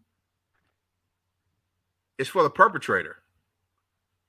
It's not for the victim of the crime as much as it is for the perpetrator of those crimes in order to actually repent and change. If you want America to change, there has to be without atonement, there is no true repentance. There is no true change. That's where we're at. I just see it as more of an overcorrection. I'm not against like let's not ever let that shit happen again type shit, which we're good in that department. But the question is, do you want America to change? As far as when it comes to racism, yes. Yeah. Okay, then it must atone. It must atone. There is who's it though? Who's the it? Who's the it? Like who's the it? United States government. Oh, who? I mean, who? If you look at any organization, even your own home, the policies and the culture of that home or that organization start top down, not bottom up. So when someone comes to your home and they want to know why things are happening the way that they happen in the home, they're not going to go to the kids. They're going to come to you and hold you accountable as the man of the house. So the president? So you're saying the president? I'm saying the United States government has to atone for the sins and the crimes that they committed against people in this country. Atonement. It's not enough to just say, okay, we're obviously the pathology of racism is not going to change without atonement. It's not. What brother is saying is that the problem has never been addressed. There will always be racism, though. That shit will never be eradicated. There will always, for the rest. Why not? Why? Why can't it be eradicated? Why not? Because there's always going to be bad people on Earth. Not every single person on Earth is going to be practicing. Perfect. So who's practicing racism? So who is practicing? All that shit. A whole entire system, dog. You keep bringing up a person. We're talking about a whole entire system that was built to for us not to get further. Matter of fact, all right, let's talk about this thing. Since you want to talk about some new shit, some regular shit, right? Think about Tulsa, Oklahoma. How they bombed the shit out of it. That wasn't that long ago, bro. Yeah, you talking about Black Wall Street? Black people ain't been able to vote for that long, brother. We ain't been able to vote for that long. It ain't been that long since we've been able to vote. So you gotta relax. I know, that's what I said. So what are you talking about, bro? I'm saying that it's getting better. We're in the right direction. It's currently getting better and better and better. If we're in the right direction, why black folks the only people that ain't got paid yet? Everybody else got paid. The Indians got paid, and they about to pay the Mexicans that they put in them entrapment camps. Yeah, see, but I don't agree with that shit. The Indians fucking lost. Why do we need to pay them? If you come in and take over the land and you start a country, why you need to pay the people? Wow, hey man, you know what? The fact that you're going to win, losing, and all that's the harsh reality of it. Those Indians were killing each other before anyone else came here for the same territory. Then No, they what we're lost. talking about, if somebody comes to your home. Hold on, bro. Hold on. If I invite you to have dinner with me, and I feed you, and then all of a sudden, somebody got to mute their mic. Somebody got to mute their mic. So I feed you, I clothe you, right? I treat you well, and then you stab me in the back. That's me losing? That's me losing? You give me every fucking disease that you can ever give somebody? Are you serious? Is that what you believe happened? You believe that these ships of white dudes came over here and they were just like, hey, how's it going, bro? We got some dinner for you and shit. Like, hey, Max, I know for a fact that because I've been in some other countries that have, and they have explained to me how they got there, the history of it, how they come and left, and they come back. So when you go around a little bit more, you'll see there's more to the you're history. echoing, Santos. I don't understand what you're saying, bro. Somebody got to mute their mic. Somebody got echo going. But let me tell you, Max, what you're saying about winning and losing, that is directly a characteristic of the Spaniards, and that's exactly what they were doing many years ago. It was about winning and losing to them. And you might want to be careful thinking that way. You think how you want to, but that's exactly their thought process back That's then. how every country started, though. If you go to the Dominican Republic, if you go to Puerto Rico, if you go to any of these Caribbean islands, you will hear about some of the history of how those people got there. And you don't have to worry about it being as watered down as they tell you what to believe over here in the United States. I bet some people died, no matter where you go. But let me ask you this. Have you ever applied for an opportunity just to, and knew you qualified for it, and then you lose it to a person who had a more ferrous, lighter complexion of skin, and their race was the more dominant? That's why you can't relate to what we're talking about then. That's one of the reasons right there. Because it's happened to me multiple times. And I wouldn't know anyway. I wouldn't know the reason I didn't get hired. I'm the last one to look at racism in a situation. I always look at every other possibility why something didn't take place the way it should have, and make racism very last.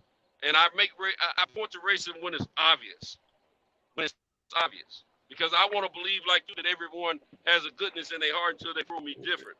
But at the same time, I learned you cannot let the curtain blind you. You got to pull that curtain down and see who's working the controls behind the curtain. I'm not saying this shit don't exist, though. But I'm telling you that win-loss mentality you have, that is directly from your descendants, the Spaniards. What do you mean? That's every country, though. It's still like that's every country. Let me tell you something. That is how all these Americans shaped up and is because of that win-loss mentality. Hey, can I ask you? But that's what happened. The brother you go over here, you say, I want your fucking land, and they don't give it to you, you murder them. That's it. And then now it's your land, and you get to call it what you want. That's how all these countries started. That's how all these territories started. From the Julius Caesars to the Genghis Khans to everything in between, Shaka Zulu, everything. All these great warriors. They went, they conquered, they took land. That's the shit that happened. But OGs. Like, be like, well, sorry we killed all these people, here's some shit. So someone come over here to take this country here over by force and rape and pillage all the women and all that, rob and steal your kids, set them on fire, all that kind of stuff. You okay with that? I'm not okay with it, but that's the harsh reality of that's how war went. There's a war right now with people just dying from bombs that have nothing to do with shit. It's sad. It's part of war. So in 10, 15 years from now, after your family's been captured and put in trust camps or whatever, some family members burned, hanged, shot to death, whatever. Rape. You're echoing hard, bro. You're gonna be okay with that 10, 15 years after it's done? You're not gonna have some kind of sentiment in your heart about how. That's because your ass ain't on mute, Mets. You gotta go on mute.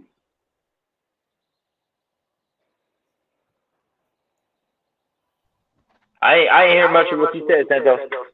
I'm asking you if it came down to another country coming over here to take over our country, and your family, your woman, your kids, raped, maimed, stolen, concentration camps, just dogged out all the worst ways you possibly think of.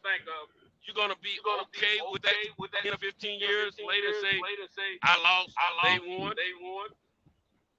Oh, hey, the homie with the suit icon, you got to go on mute. That's why it's echoing. The homie with the suit on. I got you. Nah, I'm not saying that. Of course, I'm gonna feel some type of way about it. But in war, that's the harsh reality of what war is. War is not pretty. War is not, hey, is it cool if we take your land? Nah, all right, we'll come back later. Let me know when it's cool. That's not how this shit go down. The history of civilization is ugly, very ugly, since the very beginning of time. I would implore you to go and check. Don't check the history that's given to us here in the United States. Check with other countries and see what their history is saying. Because I know for fact the information that I've gotten from other countries is very more descriptive of what we've been told here in the United States about how they came and approached. We get the delicate, it's okay a story about the Pocahontas version. When you go to other countries and hear how their countries got started, how their people got there, and things of that nature, it's a little bit more descriptive. So I will implore you to check with those. Don't go by. They've been deceiving you, me, and everybody else on this panel forever, and all of our people that we are descendants of here in this country. I don't trust anything they tell us. That's why they call it his story, because it's his story to tell. Yeah, You need to go to other countries to find out from other people what they've gone through and get the winners write history. We know that. That's the saying. Let me say this about Mex, man, because you got a superfied ignorance about yourself, and you haven't been taught shit, not even from a Mexican. Oh, no. because you haven't even been served. You haven't even been served the history of being a Mexican. Like you so lost and delusional, and nobody from Mexico can teach you any of the history inside of America. This ain't no old age shit, because what has taken place, you just picture it towards slavery. And had it been just at the end of slavery, it wasn't no just, oh, let's go into a free ride and sail back into the sunset, because everything that was in slavery, it was still fashioned around that to oppress and take away opportunity. All the wealth gained inside this country has been built off the backs of Black Americans, not off of Mexicans who you see now laboring and shit and being treated like shit. But you don't care about that because you know nothing about your history. Do you know what Jim Crow is? You know what Jim Crow is, and you know the time period, right? I'm the one. I just made a statement. Everything before mid '60s. So I said from the mid '60s. So what is Jim Crow? What is Jim Crow? That was all the shit during the civil rights shit that they reversed and shit. That's why I said mid '60s. Anything before then is racist as fuck. So no. What is Jim Crow? See, you don't even know what you're talking about, because these are opportunities that were taken away even from us to be able opportunities of the opportunity to vote, which is still something that is still put on the table, that is still challenged to this goddamn day. The opportunities of housing, where we move into communities. They got to vote every. What's stopping you from voting? What's stopping you from voting? Nigga, right, they make a vote every few White years. people are stopping you from voting? Yes, you Dude, idiot. This is legislation, which they can go in here and enact shit where they don't have to do all this. You didn't know that, bro? What are you talking about? For showing ID? Go read something, dude. You don't know about showing ID? You've been spending so much time. You've been spending so much time immigrating across the world. You don't know shit about America. They even reduced the number of voting places that we can have in our areas, like way reduced. Oh, like the shit that Mitch McConnell's bitch ass did out there. They don't even have facilities. And man, to be honest with you, our people have only been legally free for 159 years in this country, bro. If that.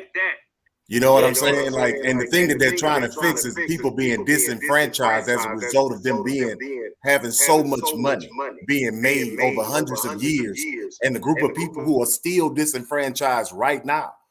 So you're saying that Black people are inherently less intelligent, less motivated, because the reparations is to help to fix a gap. Because you're saying that just this group, we lag behind. Don't try to put those words in my mouth. I've never said that. Saying the whole time, bro. Let me finish. Like, look out. I'm giving that to make a point. What I'm saying, because it was leading to something else. I don't put nothing nowhere. You and I have already discussed this. I told you I understand you. I know why you're here, but I don't need to get into that because you're going to think that I'm attacking you. But what I'm saying is that a group of people are still behind at this point in time, like you say, in this great and understanding and compassion. So you are saying that we are, like I tell a lot of folks, we're just less than because we are black. We are inherently a race that is just inferior. So we're not capable of being college educated. We're not capable of paying for homes. Because that's what's going on now. We're the less, we're the bottom financially. This is statistics. And it's been going on for hundreds of years now. Why is that? It's not because we're inferior. It's because structures have been put in place to ensure that we are kept in a place. It's not because we just choose to do drugs and, you know what I'm saying, rap and wear chains and sag our pants. All the derogatory imagery. We don't get we always are double standard. We don't even get the benefit of a doubt. That's one reason why even you see now with this war that's going on, since it's a nation of non-blacks, you see it more. You can actually have the same information and it is proven. So what the government is trying to do now, but they also have an issue with that other race that did all the stuff that they did to us being upset. It's not about the check, like the brother said. It's about an admittance. Every other individuals from around the world who were victims of whatever war crimes or whatever have been compensated. One of the reasons why they killed Martin Luther King because he started talking about reparations, meaning that he misunderstood what was going on. Right. And he understood that it's not about a vote and all that. It's about having finance. It's about legacy. That was the issue. And when he started talking about it, they killed him. He realized what was going on because they built colleges for these Jewish people and all these other groups that they enslaved. Why us? The dark black man. Why are we the only ones who has still not been paid anything? Hey, here's one thing too. America sends $10 million a day. That in itself is racism, brother. Because I agree with you on that particular race. Why is this particular race so different? I agree with you on that part. I'm just asking I agree with you on that part. If you did it for everyone else, you should do it for everybody. I agree with that part. Everybody else has been paid. Then what is the reason that you're not giving it to this particular group? Yeah, by that argument, that makes sense. But I'm just saying, I don't think anyone should. It's not about feelings. It's about an actual structure put in place to keep a group of people in a place. Like I said, it's not about feelings. It's not about what you deem what is right or wrong or anything. It's about if we want to pull statistics up and we want to talk about everything, your argument in itself is pretentious. I'm just less than because you're black. We lost. But the thing is, why at this point in time is it still going on, like you say, in the less racist times of 2022? Why are we still talking about it? Why was it was supposed to be given to us how many times? Spike Lee has a damn company called 40 Acres and a Mule in reference to, and we still have not received anything. Here's the deal. I'm gonna be quiet, brother. Yeah. One of the things that's still going on, Israel still gets $10 million. $10 million a day. Absolutely. $10 million a day gets sent taxpayers' money to Israel. Okay, so that's 30 million. That's 30 million. Actually, they get about $3 billion a year from the U.S. government. Okay, so you do the math on that. I may have got the daily amount mixed up. But here's the thing: when you talk about war, what happened to our people was not war. Human trafficking, kidnapping, enslaving, massive rape is not. That's not war. That's a war crime. Okay. So that's the distinction. The other thing is, even in war, there's certain inalienable rights that humans maintain in war. That's why they have the Geneva Conventions, because there are certain things called war crimes. So even if you are a prisoner of war, a POW, there are still inalienable rights that you have as a human being that must be respected under the Articles of War. Those things were not respected for our people. When we were raped, hung, castrated, mutilated, not able to read or write legally, we'd be put to death, work from sun up to sundown to early deaths. all the things that we went through, completely satanic, right? Those things are not actions of warfare.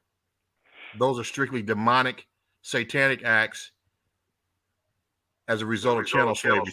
Performed by devils. To be atoned for. And I was going to say that too, brother. I was going to go into how we were treated during those times. So, and for the individual that keeps coming in the chat trying to compare stuff about, slavery in Africa, it's not chattel slavery. Chattel.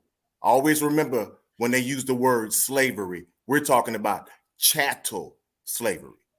Change. Big difference. Big difference. Which means your descendants are not forever slaves. So that's the difference. They didn't have breeding forms in Africa. They did not teach them how to read. They did not teach them how to write. And when you talk about slave, it's not the same equivalent. Yeah, that's the difference. And then he keeps bringing up the fact that it's war. Now, what happened to our people was not war. Kidnapping and human trafficking is not war. That's no those are crimes. And loss of religion. Because once you oppress a group of people and some of those slaves, already enslaved to other African crimes, and that came from war, from tribal wars. Yes, that slavery is war. Those slaves were not treated like that's equivalent to. So then the people that owned those slaves chose to sell them to these boatloads of white people. At least that's the theory. No, that's not correct. No, that's not what happened. Yeah. That's not what happened. That's equivalent to indentured servitude. And here's the deal. Even if there were Africans that lived in those countries that sold our people into slavery, the truth is we weren't the same people as them anyway, to be honest. And the world was a lot larger back then. So they didn't know what was going on over here. When it's all said and done, we are the same phenotype as those people who sold us into slavery on that continent. We were not of the same culture. We're actually, and people don't want to, we're actually the people of the Bible, the Hebrew Israelites. That's what we are. And a lot of people don't understand that. But the bottom line is when we migrated out of Israel and out of that part of the African continent under the Roman oppression into the middle of Africa and into some of the Western African countries into the middle and Southern Africa, that's where we were taken into slavery. And so Africans did not sell their own cultural people into slavery like we were sold into slavery. The bottom line is when it's all said and done, when you make references to the war, what we went through was not an act of warfare. It was actually human trafficking and kidnapping. And what happened to us over here is beyond words. You can't even really, we were functionally destroyed as a people. And we're still in that state today. And so when you talk about, the sad part about it is, just like everyone's been talking about, there's been no repentance. There's been no atonement. And so that's why racism is so pathological. It continues and continues and continues, just like a pathological liar, because they've never had to pay for the things that have been done to us. So that's the issue. If you want to see the country repent and change for the better, it must atone. And once again, Logic, like I said, brother, it's not just going to be about a check. You see, people try to make it so much about a check being cut. It's going to be for education. It's going to be for, like I said, infrastructure for people of color. And if you want to sit here and say who's going to get what, then who do you consider black? You see, because that's the thing. You can identify us anywhere on the planet. See, that's one of the things that I say also that people try to make like they don't think about. Of course they do. So if the child is going to be a mixed child, as you question, then it's going to be up to the parents. But see, that's what they need to sit down and talk about. How are they going to go about doing it? Instead of always worrying about how much each family is going to get. The biggest thing is just going to be stuff like healthcare, groceries. You know what I'm saying? Grocery stores and things in areas, because we have these food deserts. You know, schooling is going to be better.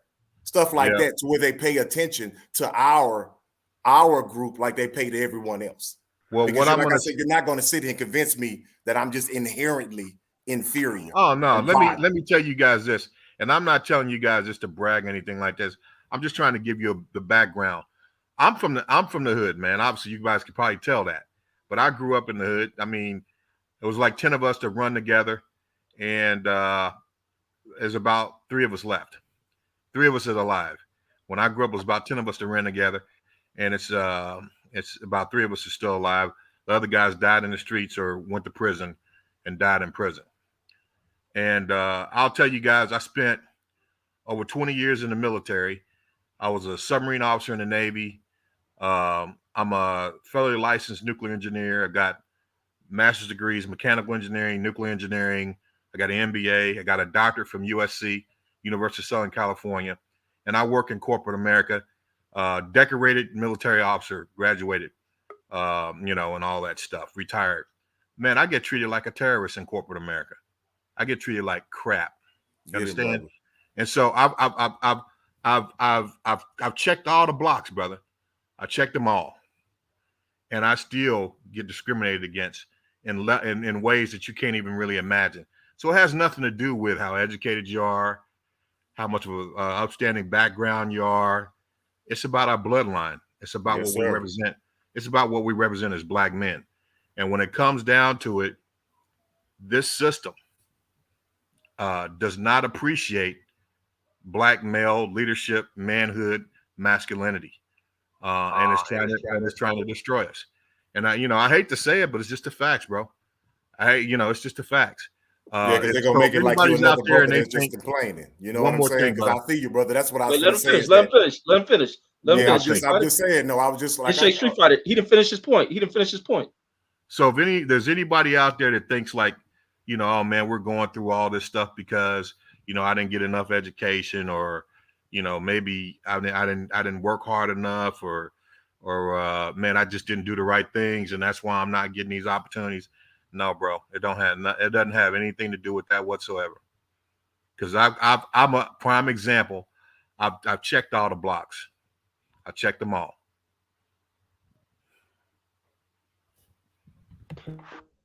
I totally agree 100%. And anytime we bring it up, it's like you complaining or something like that. But I'm not complaining. I'm just stating the facts and what happened.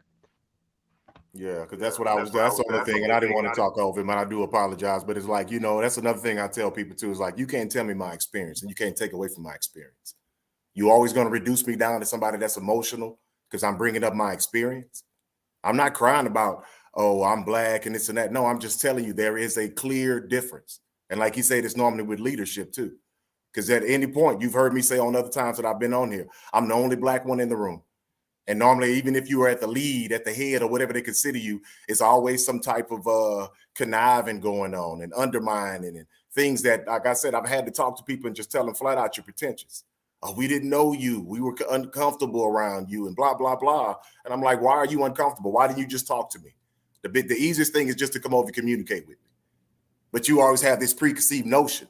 And like the brother said, it doesn't make any difference about my finances, about my how safe that you want me to try to make you feel. The problem's with you. You are the person. Like he said, it's pathological. It's crazy to sit here and I have to try to make you feel comfortable because of something that you're afraid of. You don't even want to interact with me. And if you do have to interact with me, like I said, you have this preconceived and you just categorize, but you want to be seen as an individual. You want everybody to understand your plight. But when I ask for the same thing, you just have this look on your face like, well, you're Black, it's just, And when you were talking about all white people, no, but they accepted it. They condoned it. Because the people at the top may have made the laws, but there's a lot of folks that benefit from it. And it's just easy to go along and get along. Now, I'm not going to say all of them did because they were white abolitionists like we know. But all in all, it was a cultural understanding. And people accepted it. So now we're just asking for what we were supposed to be having in the first place. And you can at least say, we built this. If you didn't have this rice in North Carolina, if you weren't able to do this type, because you're going to tell us that we couldn't do anything until we met you. You taught us how to read. You taught us how to know. Whole civilizations, thousands of years old. But we come over here and you're going to tell us that we weren't educated. None of us could read. So why would you bring uneducated? You just brought us here because our dark skin can deal with the sun? Because we actually no. Let him finish his point. Yeah. The thing is that there was educated people that came over here too. They can read, they can write, they can plant. You knew what you were bringing over here, but you give us no credit. That's the thing. None. Not even some of the inventions. Anything we say that, oh, the black man say he did everything. You know what I'm saying? Like I said, it was just socially accepted, brothers. All I'm saying is just, like he said earlier, to atone and just be in reality. Stop acting like our reality is not reality. That anything we do, like I said, we do something good, you don't talk about it. We do something bad, you highlight it. You know, we just tired of that. The double standard and behaving as though you guys just don't know how to take care of yourselves. You don't take care of your children. And when we bring the statistics of, like they said earlier, being jailed, incarcerated, unequally, all these things that we bring up, and you still want to make it like well, you know, you guys are, but this is where you put us at. You've red zone. We bring up Tulsa. We bring up all these places that are no longer even on the map. So each instance that we were trying to make things better, for some reason, you just wound up finding your way over to where we are. That's the other thing. And then we say, okay, well, we just leave us be. So why do you still need to have COINTELPRO and all this other stuff going on? It was strategic at times with drugs. Well, like I say, with making people just go through desperation. And you know what mental warfare is. This man is a military man. I know he knows what I'm talking about. Don't pretend like you don't psychologically just torture people. And I'm going to go back on mute, y'all. Yeah, and let me say this point. Oh, go ahead, bro. Go ahead. No, you go. Go ahead. Yeah, I'm going to say this point. Kyle, you got some people trying to get back on backstage. This point to Mex, and many of them like that. It's always people who really have no true history in this country, who are new to this country. And that same thing goes for many whites that live in this country who have readapted identities to rewrite their family history, don't have any existence in this country past the 1900s. A lot of them are late to this country. And they begin to hear these old watered down school system stories of what slavery was, and they feel comfortable enough to talk about what people shouldn't get because it doesn't benefit them. But a lot of these new arrivals come over here and they benefit off the privileges, being if they're coming from Europe, of this white system.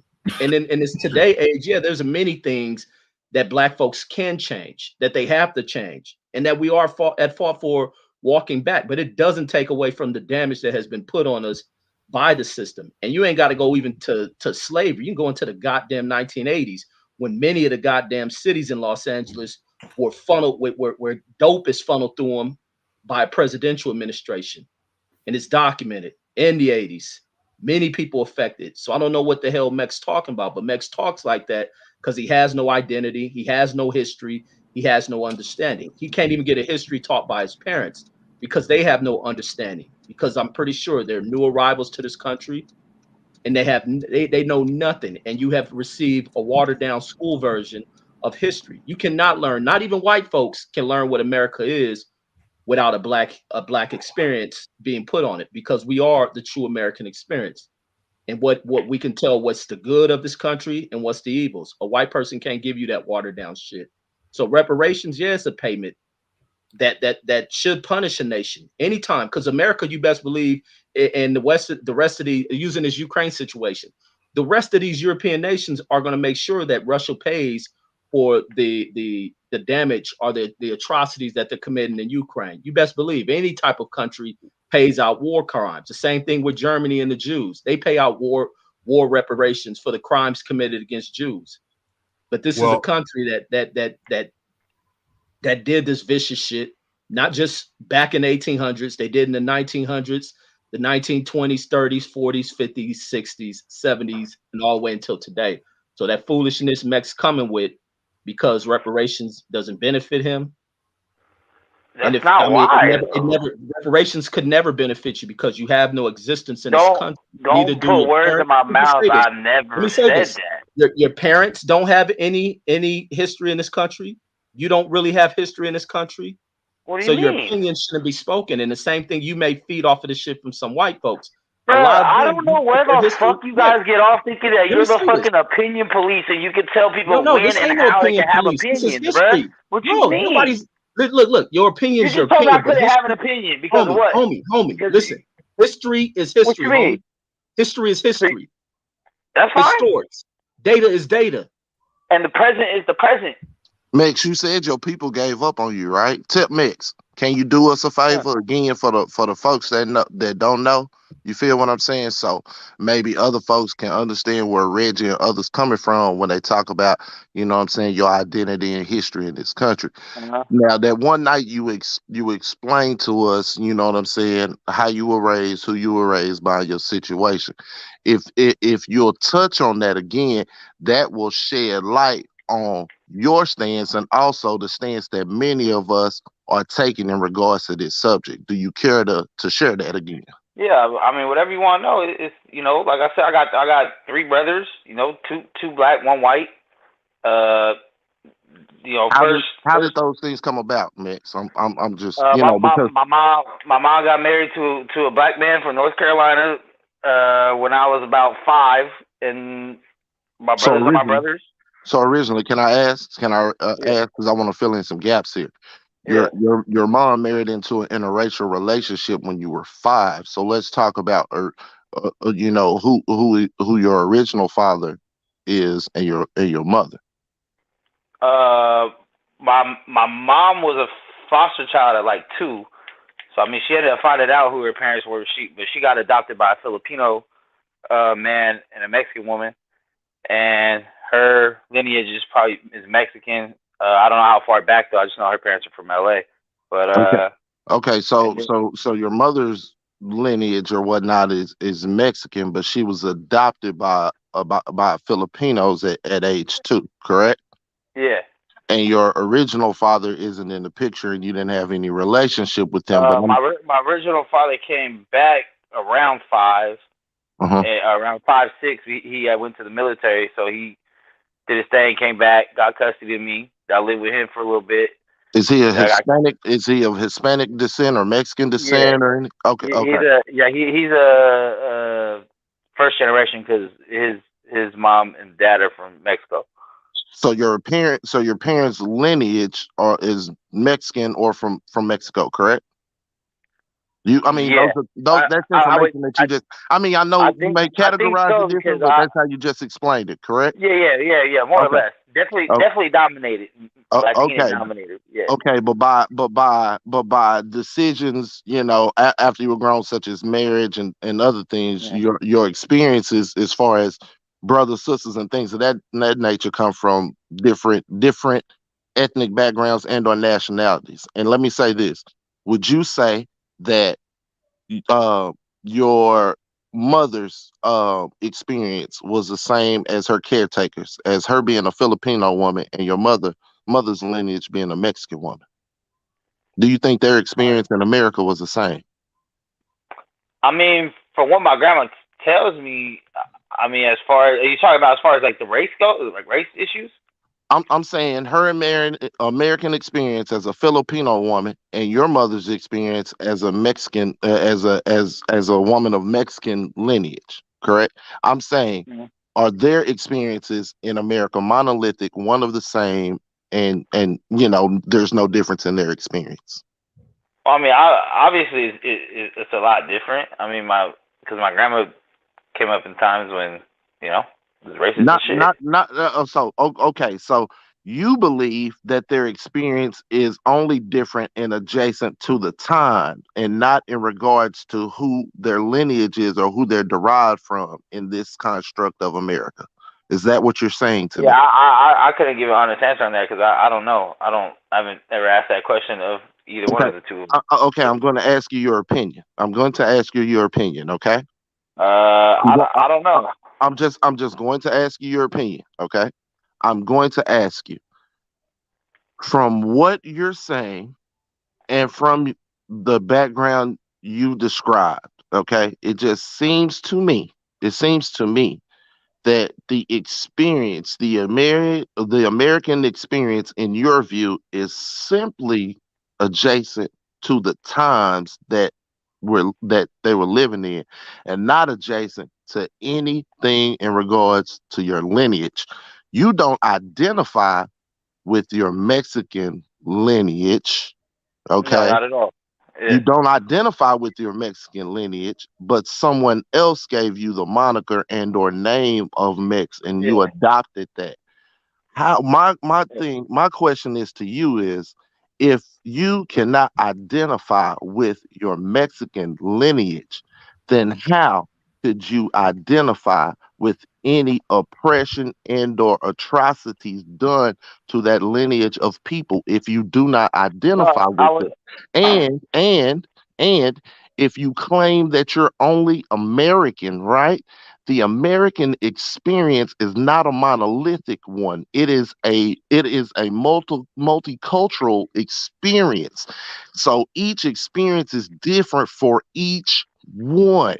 You cannot tell me that your mother's experience here in America was only adjacent to the times and was no different than the Filipino caretaker that raised her. She's viewed different in this country because of the construct. So again, I'd like to hear your opinion in regards to this, but it's the very basis as to why it seems as though these people are attacking you. They are not attacking you; they are attacking your views. And what we're trying to get you to see, and what they're trying to get you to see is, we identify with our lineage. Therefore, and we recognize that our experience here in America is not a monolithic one. Again, I'll speak to the fact that some of us are involved in interracial relationships or have interracial situations in their families, which is something that they have to deal with their own, with even their own and the people that they identify the lineage with. With you not identifying with the lineage, how can you draw any parallels to any type of oppression that they've been through when you don't even recognize them? And you say you recognize yourself as American, but your experience is not that of everyone in this country. So I mean, it's just nobody's experience is like anyone else's. But what we're saying, what we're simply saying is, we identify with our lineage. We understand the oppression, we understand the systematic oppression, and we live through it every day. And just because it ain't racism or hanging people in front of you, don't mean it's changed or gotten better. It's just in different forms. You don't think wait. You don't think that's worse? You don't think being hung is worse? You don't think being raped and mutilated is worse? Listen to me when I say this, Mex, okay? Whether you hang me physically or you restrict my ability to provide for myself in this land of opportunity, you can literally and financially strangle me as well. So just understand, when those people were quote unquote freed, the entire construct was still a slavery one. You're free to go to where and do what when the construct is still Jim Crow and under the laws of slavery? Vagrancy laws. Yeah, that's why I said after Mystic, this is something, Mex, again, just listen to me. Okay, just listen to me, bro. I've been listening. Okay, so do this. So do me a favor. Listen to what I'm going to say right now. Other than anything else. Let them respond to it. This is something. If in fact you cannot identify with your own lineage and oppression to your own lineage, it's very difficult for you to discuss, and something you should probably sit back on and identify and first self-identify that lineage issue and those demons before you speak about something like this. But that's the thing. The crazy part is, I wasn't even talking about my Mexican side of the family when I said the oppression. I was talking about my stepfather's mother from North Carolina and his whole family from North Carolina, and the shit they dealt with out there, with crosses burning in the lawn and people being dragged down dirt roads from the back of pickup trucks and shit. But you can't speak to their experience though, because you don't matter though. I sat right in front of that woman and listened to what she told me, so I can't. Oh, I'm sorry, Grandma, I can't have no feelings on this because I'm not black. I didn't say you couldn't have feelings, but you can't speak to the experience or the oppression. It's something that you don't experience. Even if I was black, I wouldn't be able to speak to. I wasn't there. You don't even identify with your Mexican lineage, Mex. Somebody else gave you the moniker and you took it on, which means what? They'll give you anything and you'll take it. If they gave you a moniker that you don't even respect the lineage of, how could you go around with it? I mean, you don't get to pick your nickname. Your Mexican lineage, how do you go by the name of Mex? That's what I was called. That's what they called me. I was the only Mexican kicking with black people. The same way that white boys get the nickname white boy. Like I have a white boy. His nickname is literally white boy. Any white boy that don't respect being called white boy gonna have a problem with it, and he's not going to use it as a moniker. You accept it. You accept it, but you don't accept your lineage. Do you not see a problem with that? No, I don't. Okay. So the rest of the conversation is null and void. It's futile. Because other people choose to call me Mex means that I should now dive into my Mexican heritage so that I can earn a nickname that other people gave me against my will. You don't have to earn anything, Mex. What I'm saying is you deny your lineage. You told me that you were derived from Mexican parents, but you deny your lineage. So if you'll deny your lineage, there's I don't deny my lineage. So hold on. I don't deny my lineage. But I'm currently in America, born and raised, and the rest of the lineage is American. Mex, are you a Mexican American or American? Do you identify with your Mexican lineage? Okay, thank you. All right, so you've already made that point. You made that point. You got your point through. Are you an attorney 817? No, sir, my brother. No, sir, my brother. Okay, you should be. Thank you. You need to go to law school. Hell no, the judge would have cut his ass off a long time ago. You got 20-minute fucking segments in court, bro. The fuck? No. Yeah. Hey, so next, let me ask you this question. If he was on the other side, he might be in some trouble, though. You're right, brother. Let me ask you this. Let me ask this question, Max. It seems like a lot of things that you've been talked to about and that's been discussed with you, that you've been told about, you just don't accept them. Now, is it don't accept? What am I not accepting? Well, there's a lot of things that have been, that have been told to you. Like, for instance, the whole issue here, you really don't have the positionality to discuss this issue, because as he just mentioned, you don't really have an affinity for your own heritage, what your people have gone through. You don't seem to have a certain sympathy or empathy for it. You kind of summed it up with a win or lose paradigm, and that's not what we're talking about here. We're talking about right and wrong. We're talking about human dignity. We're talking about things that are universal truths that go far beyond winning and losing. And so you're not accepting those things, the things we're telling you. So my question is, do you have a problem with the message, or do you have the problem with the source, or do you have a problem with the source of the message? Is it that you got a bunch of black men telling you these things that you can't accept it? Or is it just that you can't accept the message because you don't vibe with the message? I don't agree with it. It's not. I don't agree with it. That's what it is. I'm not gonna just fully accept some shit I don't agree with. There could be many people that come across, and I agree at certain points that were made. Like the point of, if you've done it for everyone else, then why not for us? But by all means, 100% agree, because you laid out something that's already a pattern. But I said, me personally, I don't think we should do shit for nobody. I would have had more respect for your answer if you would have said, I don't respect the source of the truth. I don't respect the source of the truth. But the fact that you don't respect the truth, that's a problem. What truth? What truth am I not respecting? Well, the truth that you don't respect is that you really don't have the positionality to comment on what we're talking about, because you don't have an affinity for your own lineage and the things that your own people have been through. What's that? How is that? How? Where do you get that? Where do you? So everybody. I just said it. I don't have. You're right. I don't connect to my family. I don't connect to my family. So you're right. I don't know 3, 4, 5, 6, 7 generations of my family at all. You asked me how. So I'm going to tell you how. This is how you don't connect. The bottom line is that you've taken a human issue, a right and wrong issue, a moral issue, and you've condensed that in a very skewed way to something about winning and losing. And this is not about winning and losing. We're not talking about that.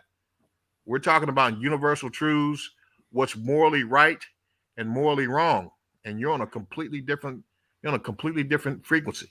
So both can be true, though. Both can be true. You can win a war and do a whole bunch of morally wrong shit. That's why I'm losing respect for you, because But you I'm don't saying, as far as recognize the truth. accountability, what about You the don't accountability? recognize the truth when you hear it, and that's a very scary position to be in.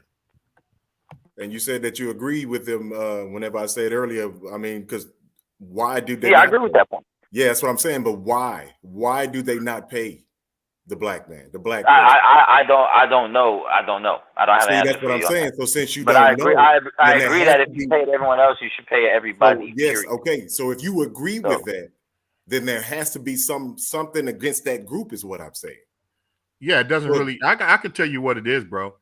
It's the spirit of Pharaoh. If you read your Bible, Pharaoh wasn't really against the Israelites, and then that he wanted to.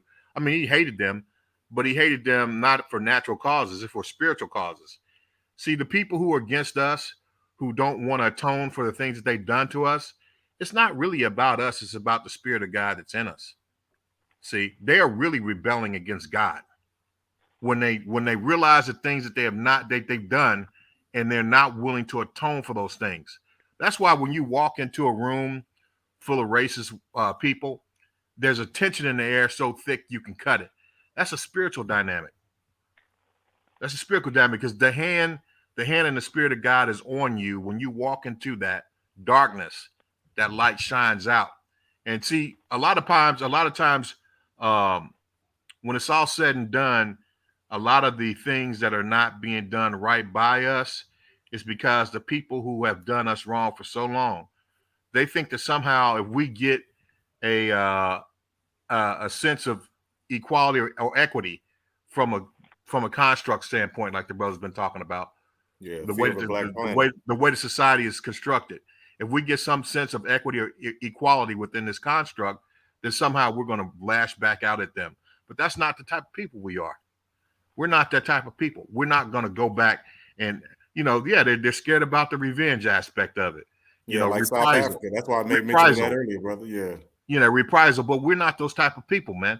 Only thing we want to do, and here's the thing I told you guys, I spent 20-something years in the military. I did that because I was a patriot. I believed in this country, and I still do. I want to believe in it. You know what I mean? But the fact is, the people who are constantly pushing the oppression of black people and brown and other people as well. But I see what's going on with our people. Right now, we are the most despised people on the planet. African-American people. We're put out before the world as the refuse of the world.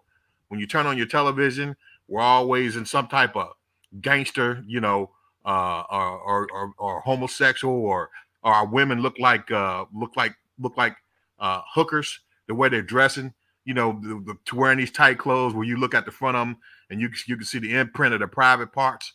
Wearing all these old tight, skimpy clothes. The way that they portray us to the world is like we are the refuse of the world. Our culture is looked down on. And so the thing is that that's not who we are, no matter what. And the bottom line is that we don't have enough education about who we really are to reject those images. But when it's all said and done, our people, we need to come and hold some accountability as well, and say, hey, we can do better. Let's reject these images, like that Super Bowl halftime show, with all those guys dancing down on the field in front of Snoop Dogg and Dr. Dre, and they got prison uniforms on. And the other half of the black dancers down there, the male dancers, have blonde hair, and Snoop Dogg is up on the stage throwing up gang signs, crip walking with gang paraphernalia on. That was the biggest stage, that you can find, that international stage, and that's how we were portrayed to the world. That's not accurate, man. Why they let them do it for free, my brother? What are you asking? Who let who do for free? What are you They talking let them do it for free, my brother. They let them get up there and do it for free. And you know what they told everybody? They told everybody that the opportunity alone to be on the stage of the world's biggest event, the whole world gonna be watching. That's advertising alone. And see, Right. Two things can be true at the same time, and they good at that. They devils. They good at that. They good at telling you some shit and making it plausible and enough for you to believe it, when the ulterior motive is the exposure of what they want to see and what they want to portray as a people. And unfortunately, we'll fall into those gaps. Right. And here's the thing: is the scary thing and the dangerous thing about that about that group of people that's pushing this narrative about our people is that that's what you do to a people before you're getting ready to exterminate them. It's the same propaganda tool that Hitler used against the European Jew before he put 6 million of them in ovens. And so, you know, we're in a very dangerous situation right now. And you know, it's about each one. We better educate ourselves, man, and live right.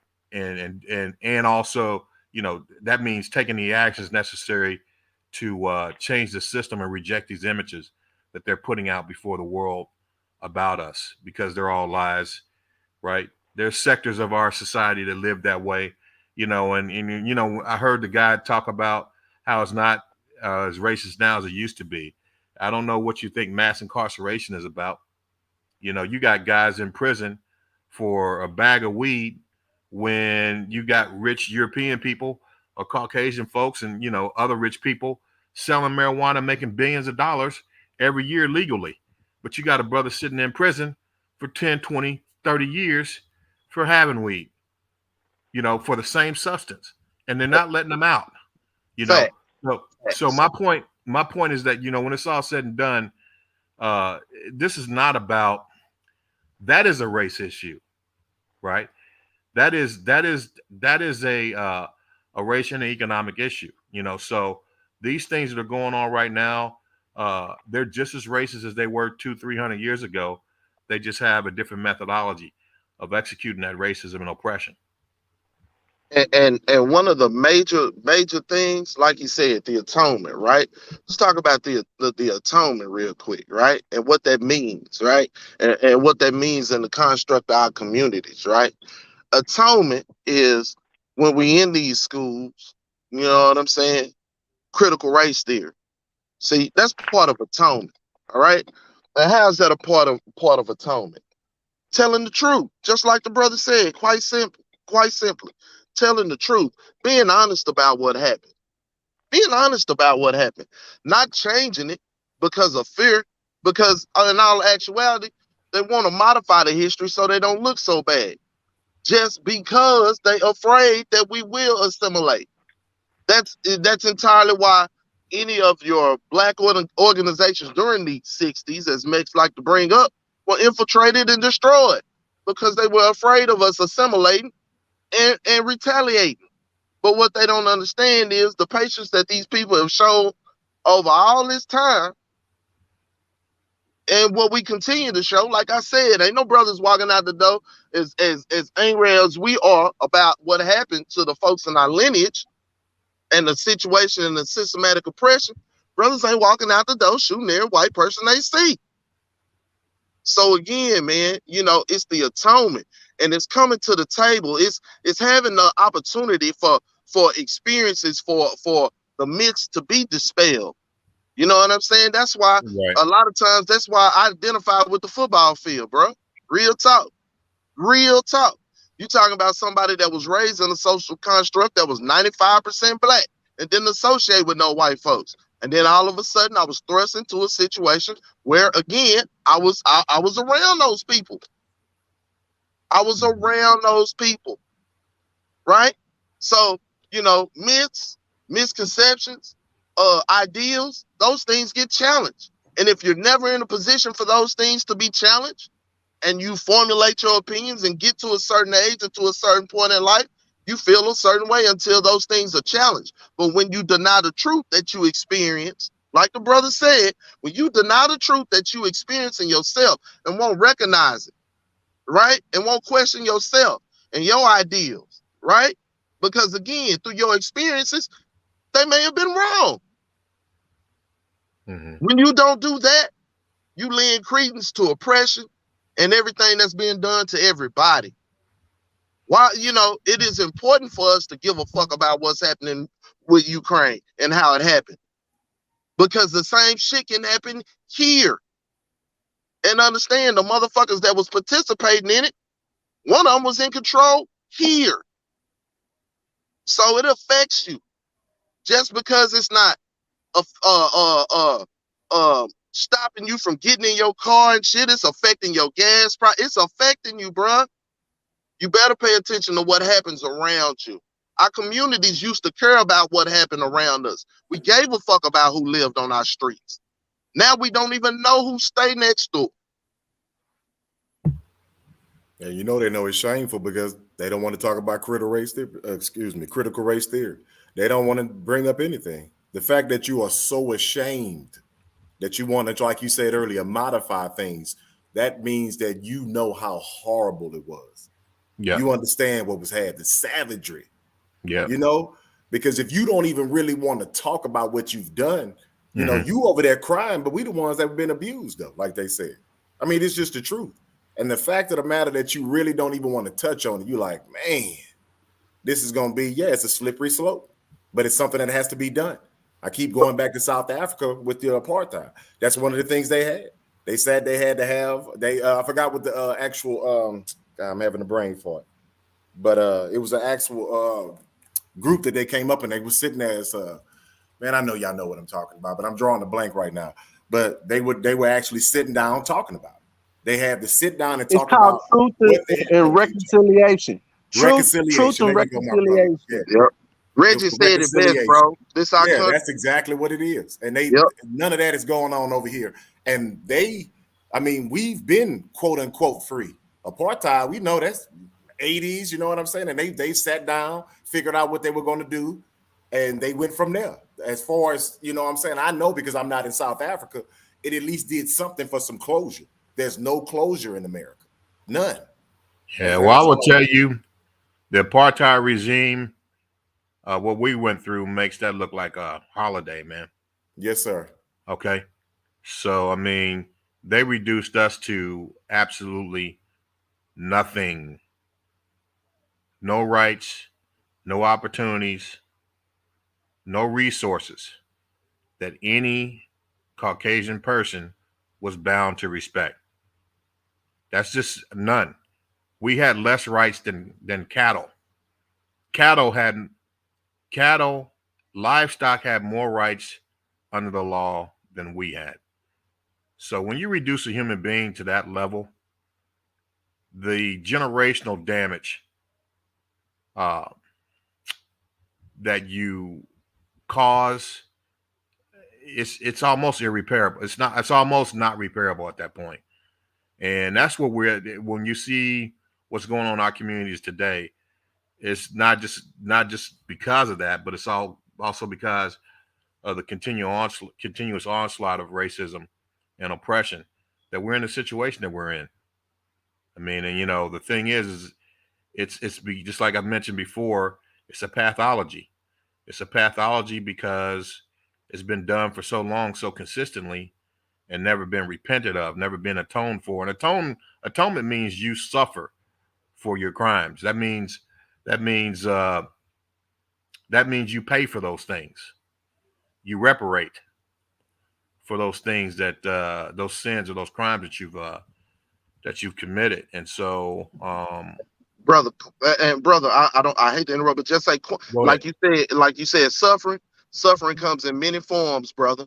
Suffering comes in the form of being uncomfortable with the truth as well. So them kids that's in that class and them teachers that's in that class that's uncomfortable with critical race theory because it's the truth and they put their ancestors in a bad light, that's the suffering. That's part of the atonement. But go ahead, my brother. I'm sorry. Yeah, I mean, I'm glad you said that because I was just going to make a comment on critical race theory too. Critical race theory, really, when it comes down to it, is the idea that the racist, oppressive system that we went through and have gone through since we've been here in this country is so pervasive and so consistent and so damaging that there's no way that you can properly view the American experience for Black Americans without seeing it through that light, without seeing it through that light of the history of racism, slavery, Jim Crow, mass incarceration. These things, you cannot really view the American experience for us or for even as a whole. There's no possible way to explain that American experience properly and correctly without viewing it through the lens of the history of our people in this country. There's no way to properly do it. Anything other than that is a lie. Anything other than that is untruth. You have to view it through the lens of the Black American experience in terms of chattel slavery, in terms of Jim Crow, Reconstruction, vagrancy laws, sharecropping, yes, sir. Sharecropping, mass incarceration, the influx of drugs, alcohol, violence in our communities, all those different things. It's impossible to view the American experience correctly and holistically without viewing it through that lens. And that's what critical race theory is. So anytime someone tries to explain what's going on in America and our status, or even the status of this country, without bringing those things into play, they're not being truthful. Yeah, and as I got older, I started, like you said, just studying different cultures around the world, and everything from serial killers to war crimes, and just looking at the state of man.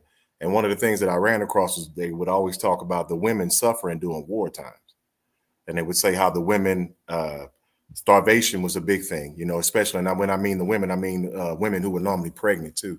If they were able to bring a child to term, these children would always have some type of defects. And it was because of the starvation and the malnourishment.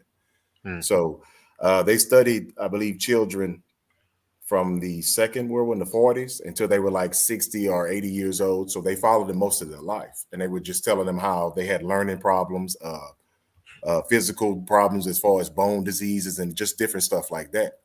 And when I was sitting there thinking about it as a young man, I'm like, wow, not to take away from anybody's plight, but you start thinking about your own people and how they went through this for hundreds of years. Wow. These wars just went on, sometimes 5, 6, 10, 8 years, but it affected these people and their culture for the next 2 or 3 generations. Yeah. So just imagine a Black woman and what she had to go through most of the time. And that's when it just kind of popped in my head. And I thought about how many generations of us could they want to talk about your intelligence level, or you don't swim, or you don't seem like, the Black children just always seem like they're like. So that's actually something, like you said, for people to sit back and look at too. We're talking about the finances and the psychological, but it's an actual biological, and I'll go back on mute. My bad, y'all. Nah, bro. Go ahead, brother. I'm listening.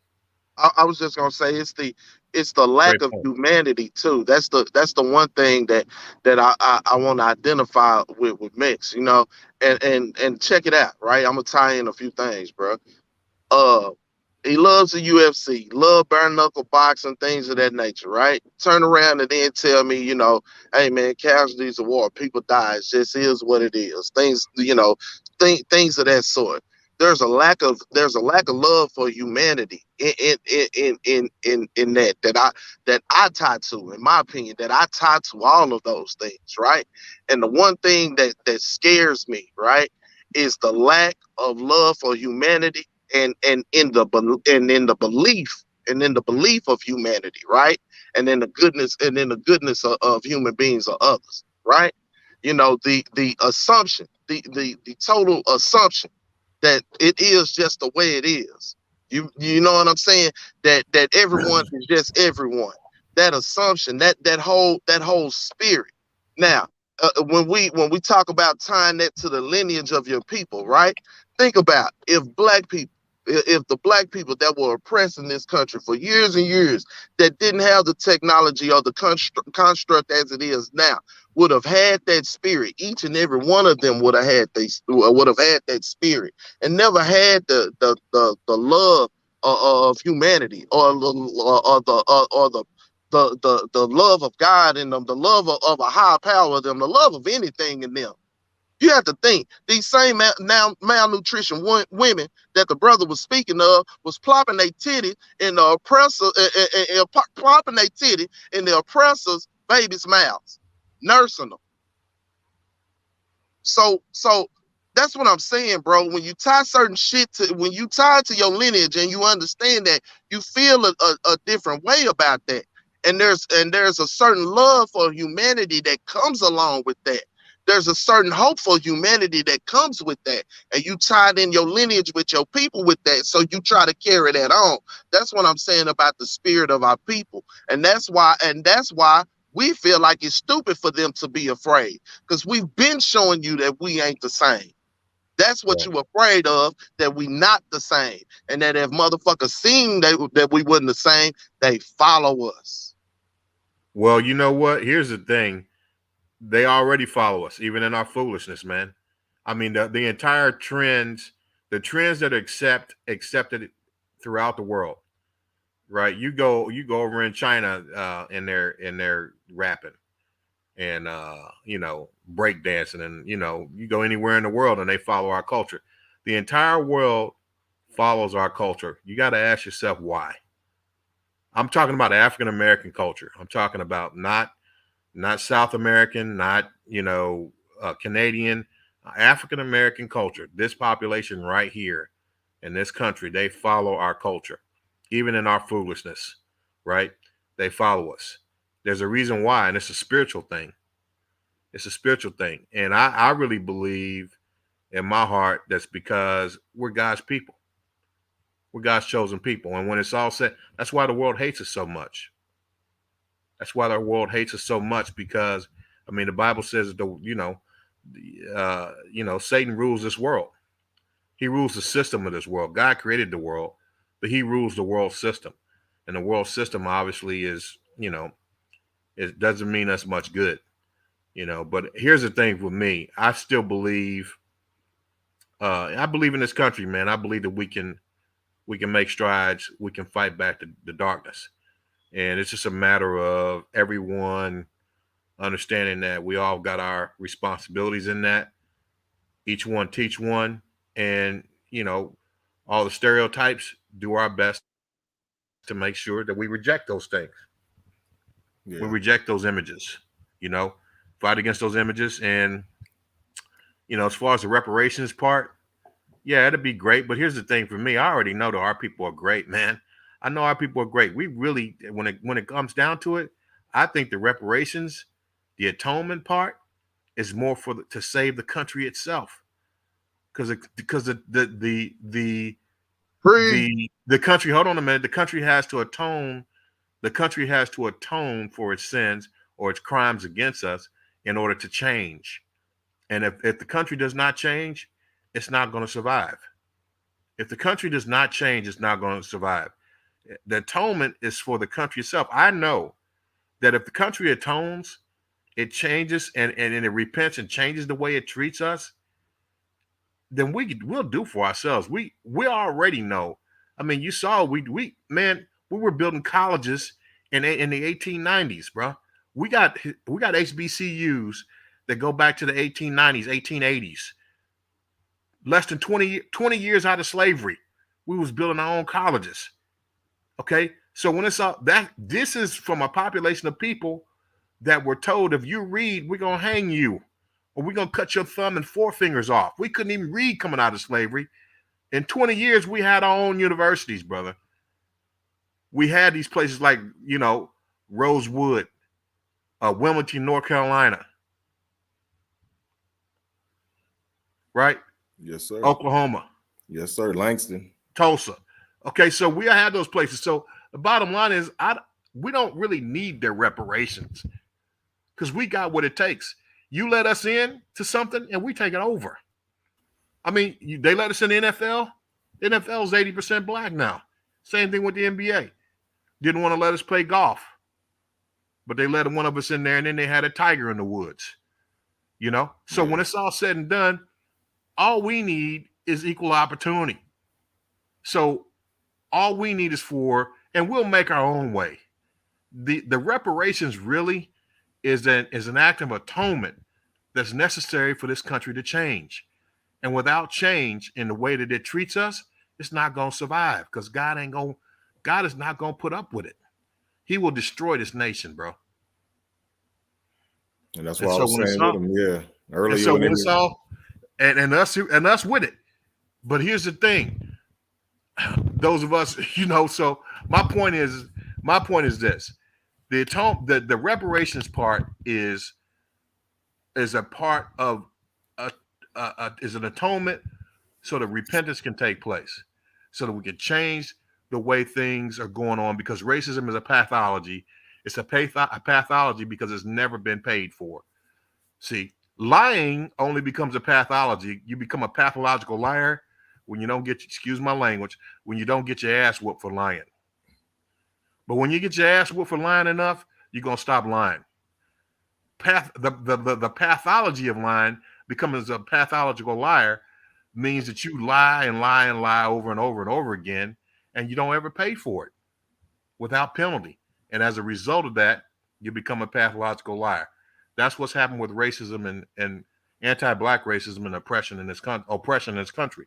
It's been done for so long and to such a satanic level that it's become a mental illness. And that is not going to change without atonement in the form of reparations. Some type of reparations that is, it's going to have to hurt the government. It's going to have to hurt the system.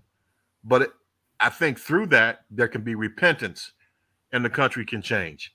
If it doesn't change, it's going to be destroyed. Yeah. A couple of things I was going to say is that we're not asking. They always try to make it like you're begging, or we need something along those lines. Like, of course, like I said, we do have suffering within the community that we can fix, and we also, have other stuff. The biggest thing, as I'm going to say, is that just don't get in the way. Exactly. That's the repeating in history. Yeah. Whenever because they use words like allow. Somebody said earlier, well, when they allow black people to be in office, it's like, why do you have to say allow? Why isn't it just a thing that just happens? Uh-huh. See, by even the way you word certain things, just because you have this idea of how you feel about black folks. If one or two of us, yeah, but they can sit there and just pacify you with that. Well, we'll let a couple of them in. You know how it goes. We're gonna let a couple of them play. And all, like I said, with the reparations thing, is that no, we don't. We're not begging for anything. It's not that. Like you said earlier, it's more about atonement.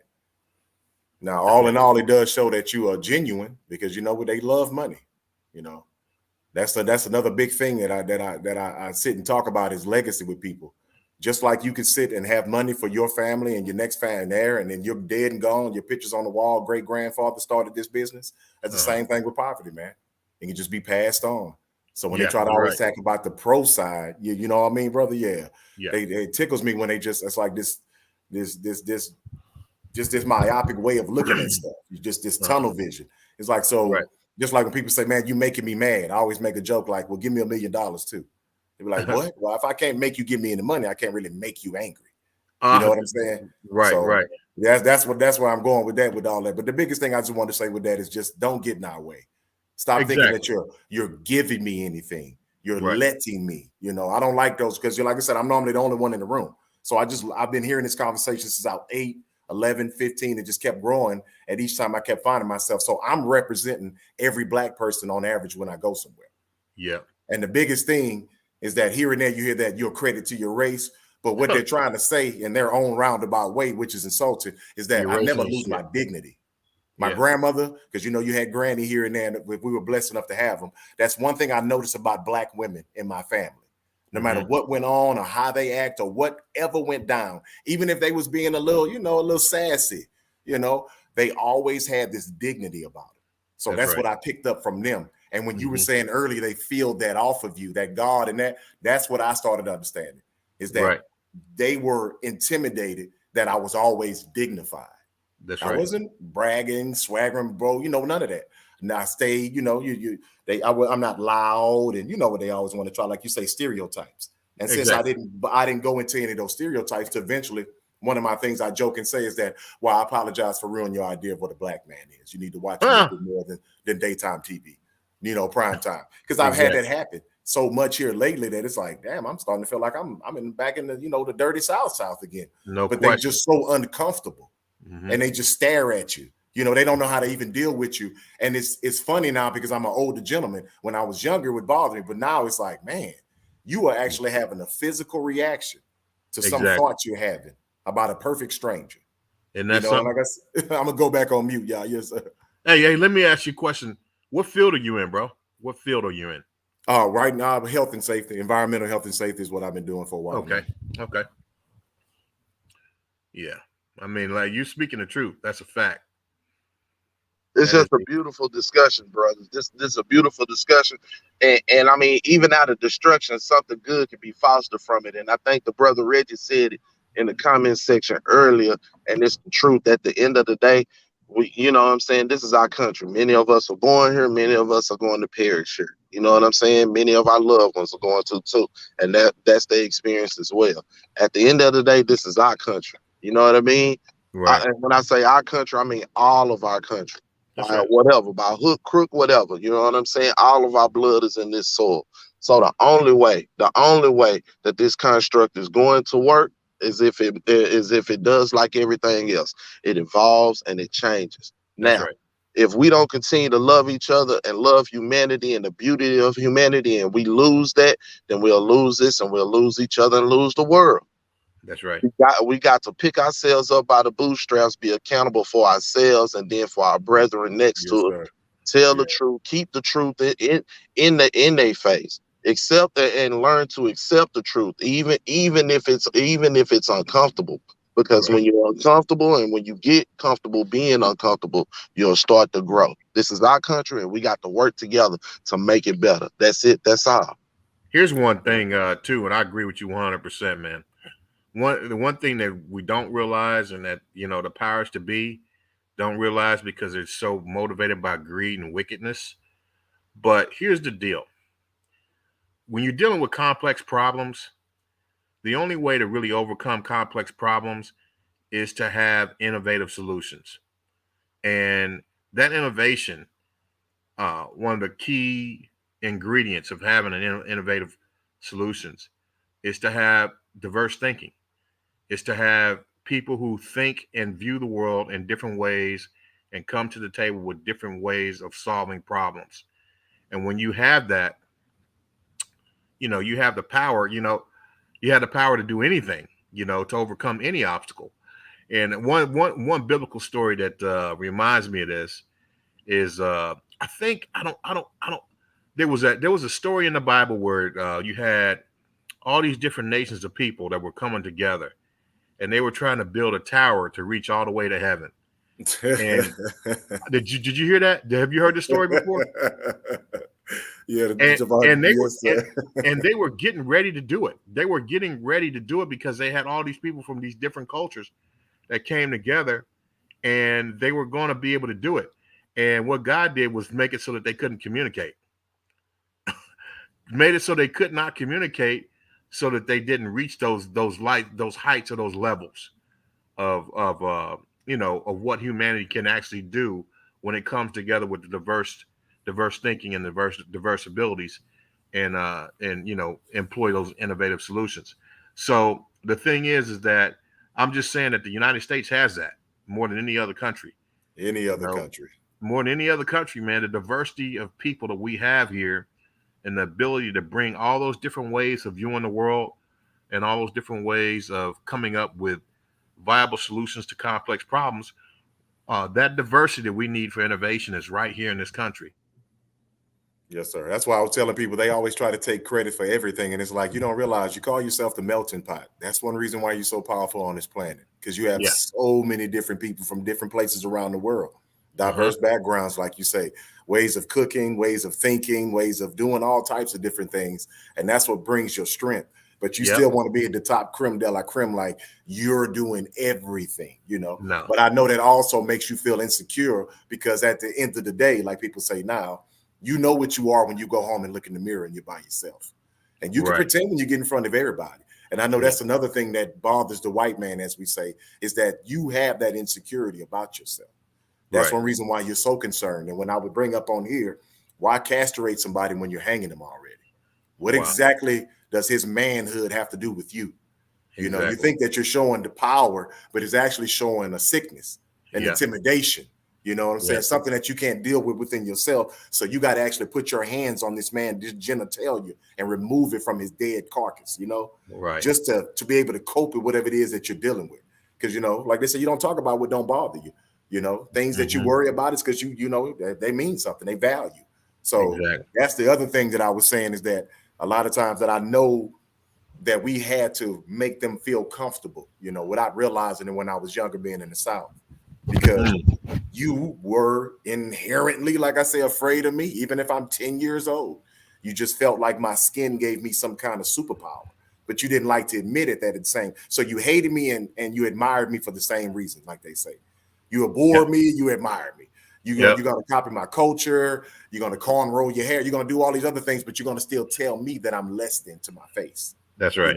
And I need to strive to sit at your table and all these things. But I'm going to need you to come back over here and work overtime and figure out this mathematical equation and blah. But we're not going to tell anybody. And you're going to help me with this open heart surgery also. But I'm not going to give you any credit. Exactly. Isn't that something?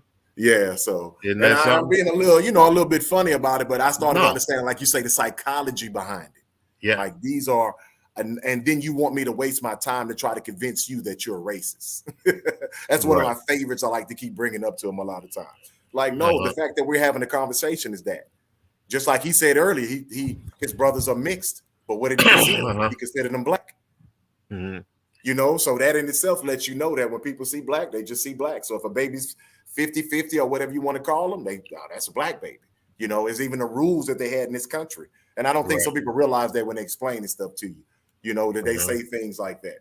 But like I said, once again, man, I'm going on mute, bro. I think everybody finna wind down. Yeah, they're hanging up. Me too. But man, you said something interesting, man. Golly, it's getting late. You said something interesting.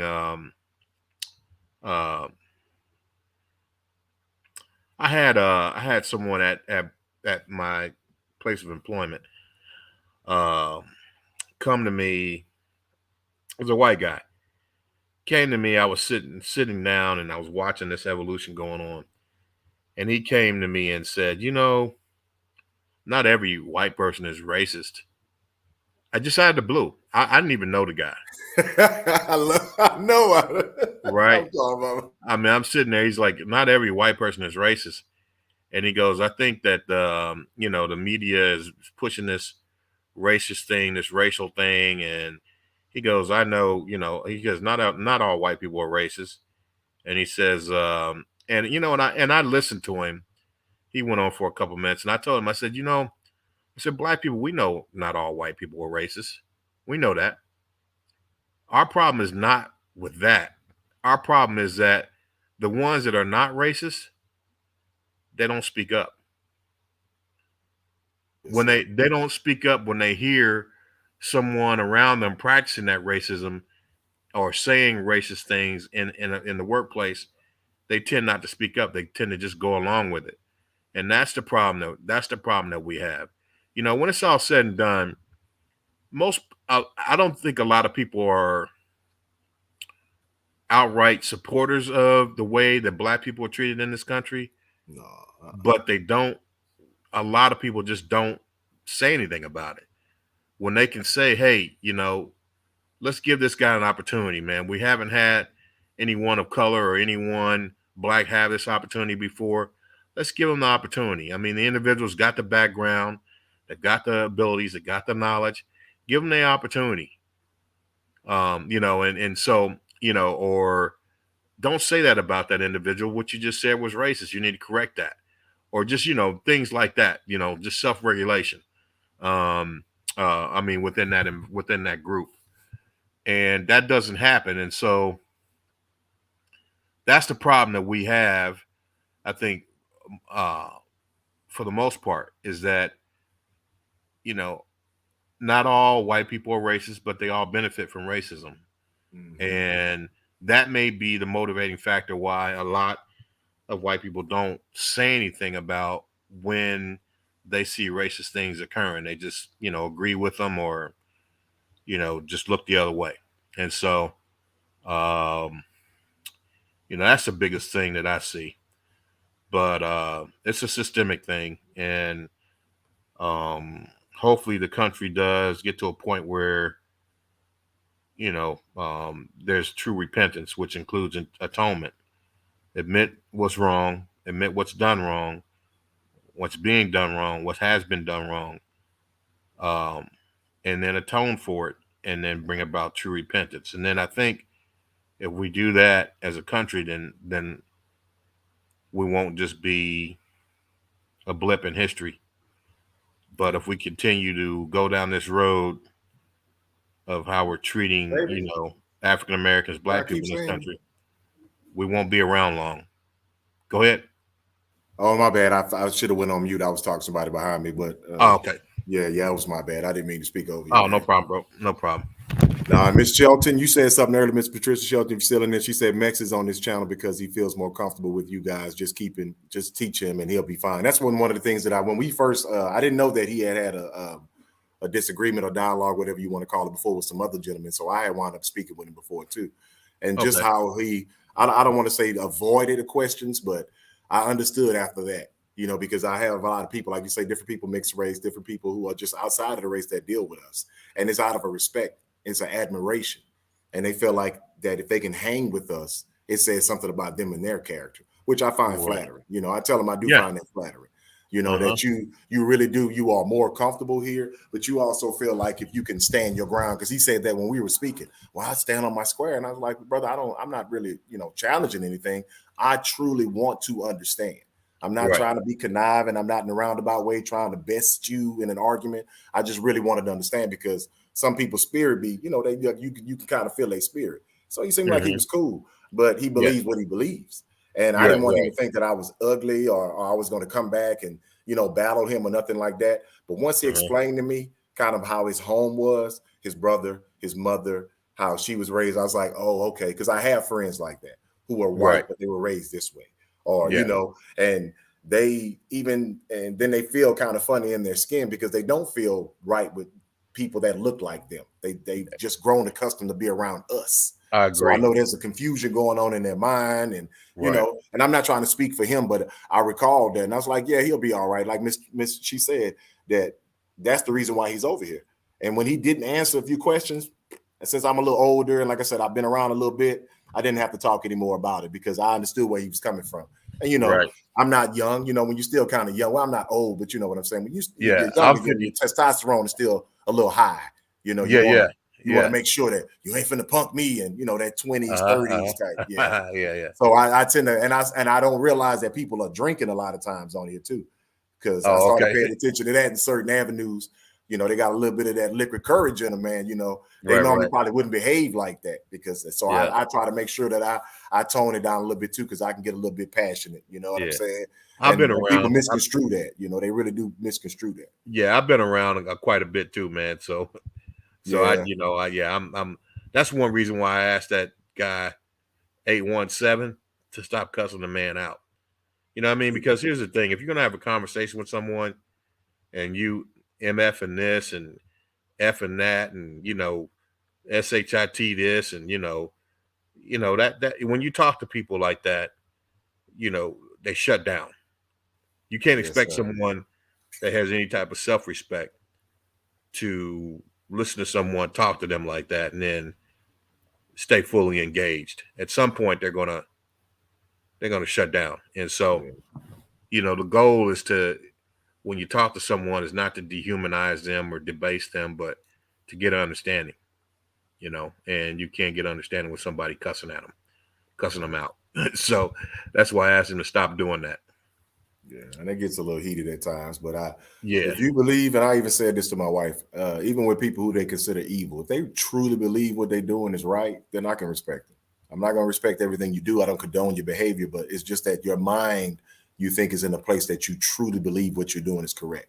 Now if you just you're doing evil sideways, you looking over both shoulders, you know what I'm saying, that exactly what you're doing, then you can't respect that, and I know what you are. But I've talked to quite a few people who, like you said, by the time we finished talking, they were like, man, I just never thought of it like that. See, and that means you're open, you're objective, that you truly believe what you believe because that's the information you had initially. But until, like you said, and Reggie said it also, something comes outside of that to challenge that, then you don't know. And if you never have anybody challenge you, then you become hard and calloused, and you just think your way is the way, And that's when you kind of feel sorry for people, because you're not going to learn anything, man. And your life and your quality of life will probably greatly improve if you were just a little open-minded. And I mean, I'm good where I'm at. Well, you never know how much better it can be for you if you just kind of change the way that you think about something. That's it. Right. And I've learned that the hard way because I'm one of the hard-headed kids that my mom has. So if I can get it together, like I tell them, anybody can, man. Because I never come on here to argue. And when I came on tonight, I was like, uh-oh, here we go. Because I asked him, one of the first things I asked is like, well, why are you here? And he's like, what do you mean? You know, and I was like, well, you on a predominantly black show, you know? And you come in here, it seems like you might be trying to stir the pot because I didn't know him like that. So I was just asking him that. And I wasn't trying to like psychoanalyze him or nothing. I just really wanted to understand it. Because, you know, some people are quote unquote trolls. When I realized he wasn't a troll, then I was like, okay, I was a lot more receptive after that. And then when, like I said, he explained his family and everything, I'm like, oh, okay, I see what's going on here. You know what I mean? And like I told you in my mind, I didn't address it. I didn't say anything out loud, but I felt flattered. I was like, oh, okay. Yeah, I got kinfolks like you, man. You know what I'm saying? Like, I'm gonna leave that alone because I can tell he was getting a little revved up. And I tell him, you can tell my intention because I'm at no time am I trying to attack you.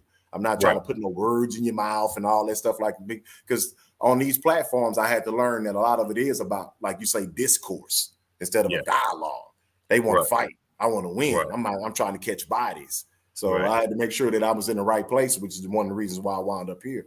And I see that I had met you, brother. They call me In Shape Street Fighter, man. What do you go by, if you don't mind me asking? Oh, just my name, Mike. Okay, Mike, yeah. I had to change that, man. I was going by my government for a while, Mike, and it got a little weird on here, man. So I had to switch it up and get with the times. Yeah. So I don't go by that. I mean, you know, because the thing is, like, I feel like you know, if I have something to say, I'm gonna say it, you know, and what I do is because see, here's the thing, I don't promote anything that's gonna be harmful to anybody or anything like that. I just want to promote the truth. You know what I'm saying? Yeah. And you find that truth through, you know, life is a progressive experience where God was good enough to us to make the world so vast and so in depth that there's no way you'd have to live 1,000 lifetimes to really learn about the planet that we live on. So life is about, it's a progressive science. If you stop learning, then you stop living. Yes, and sir. So that particular environment where you have discourse, you have a dialogue, and you're able to each one teach one, so to speak. That's what life is about, man. And so for me, you know, I come on with my real government name and all that because that's really what I'm here for. I'm here to listen and learn. And then if I could teach a little bit, you know, I'm able to teach a little bit too because I've listened and I've learned quite a bit in my life. So I'm able to teach a little bit too. And but I really like to learn more than I like to teach. Yeah, I'm saying that I'm like that. And I did have it until I started like kind of following the LDBC, man. And my wife, I even had to switch her name because we both had our government. Like you said, I don't do a lot online. I'm a dinosaur. I'm not really the big social media type. They all know that. I say that all the time, but it got to where I started seeing my name elsewhere. You know what I mean? Oh, really? And they would like try to use your name. And I'm still fairly new to all this. I don't really engage that much. I have for a little while during like the Deontay Wilder stuff that was going on, you know, all of that. I was really, you know, on the channels, but I really had to back off because, like I said, you're not going to change my intention. And I started seeing it was being misconstrued. I started kind of getting a reputation, and you know what I'm saying? Really? Yeah, because you just passionate, and they deem me a threat. You know what I'm saying? Like if any kind of open-minded objectiveness is, you know, if you don't go with the agenda and you seem like you think you're smarter than us and, you know, all that stuff going on. It's like, no, my brother, I don't want to come. I try to watch my tone. I don't want to come across as condescending. You know what I mean? And that's why I was telling them that. Yeah. So I just kind of did the play the name thing and switched it up. And like I said, switched her name too. So it's only been this for like maybe about 6 or 7 months, I think, something like that. If I'm not mistaken. I might look into it. I don't know. I mean, but I think, you know, that's the thing. When you want to be an informed person, then you have to, you know, you have to be open to new views. Mm-hmm. You have to be open to new ideas if you want to be informed. And that's, you know, that's really what it's about. I mean, you know, if you just go by one particular way of viewing the world and you stick with that, and that's, you know, that's really what you're about, and you're not willing to open yourself up to other viewpoints, You know, I mean, I've had some conversations with people just over the last couple of days that opened my eyes up to a whole new way of viewing what's going on in this country, man. I mean, I'm talking about like I haven't talked about any of them tonight, but when you talk about the what's going on in the government itself from a political standpoint, and the chance of this country going from a quote unquote democratic republic to autocracy, I mean, it's, you know, there's a lot of things in place that could very well make that happen. And I was talking to a gentleman the other day, man, and you know, after he told me his viewpoints on it, it made so much sense. I was able to take a couple of pieces of the puzzle that I had already had, and take the pieces of the puzzle that he gave me, and create a connection. You know, a nexus where the two met and really kind of rounded me out with that holistic view of what's going on in the political realm, in the politics of the United States. But so I said all that just to say that opening ourselves up to new ways of thinking and new ideas, that's how you become a better person, a more informed individual. And somebody asking a question too, man. He said, yeah, it's logical. He said, not to change the subject, but do you think Bivol Canelo happened since sanctioning bodies banning Russian fighters? I thought they had already spoke on that. They said something about they had already started, what is it? Was it the WBC, IBF, and WBO? I think the WBA was the only one that was still supposed to be letting something shock and rock, but I don't know if they, because I'm not up to date on that. I normally been piped. WBA said they're going. WBA said they're going to wait and see. But all the other sanctioning bodies said they cool on the Russian fighters right now. Okay, so yeah, okay, DJ, appreciate that. Yeah, I knew I followed it for a hot second, but then I remember they said like one of the sanctioning bodies, and it was, but yeah, because of Canelo, you know, they wanted to. But now you're seeing, I guess they got a lot of blowback from that, huh? I guess people they just.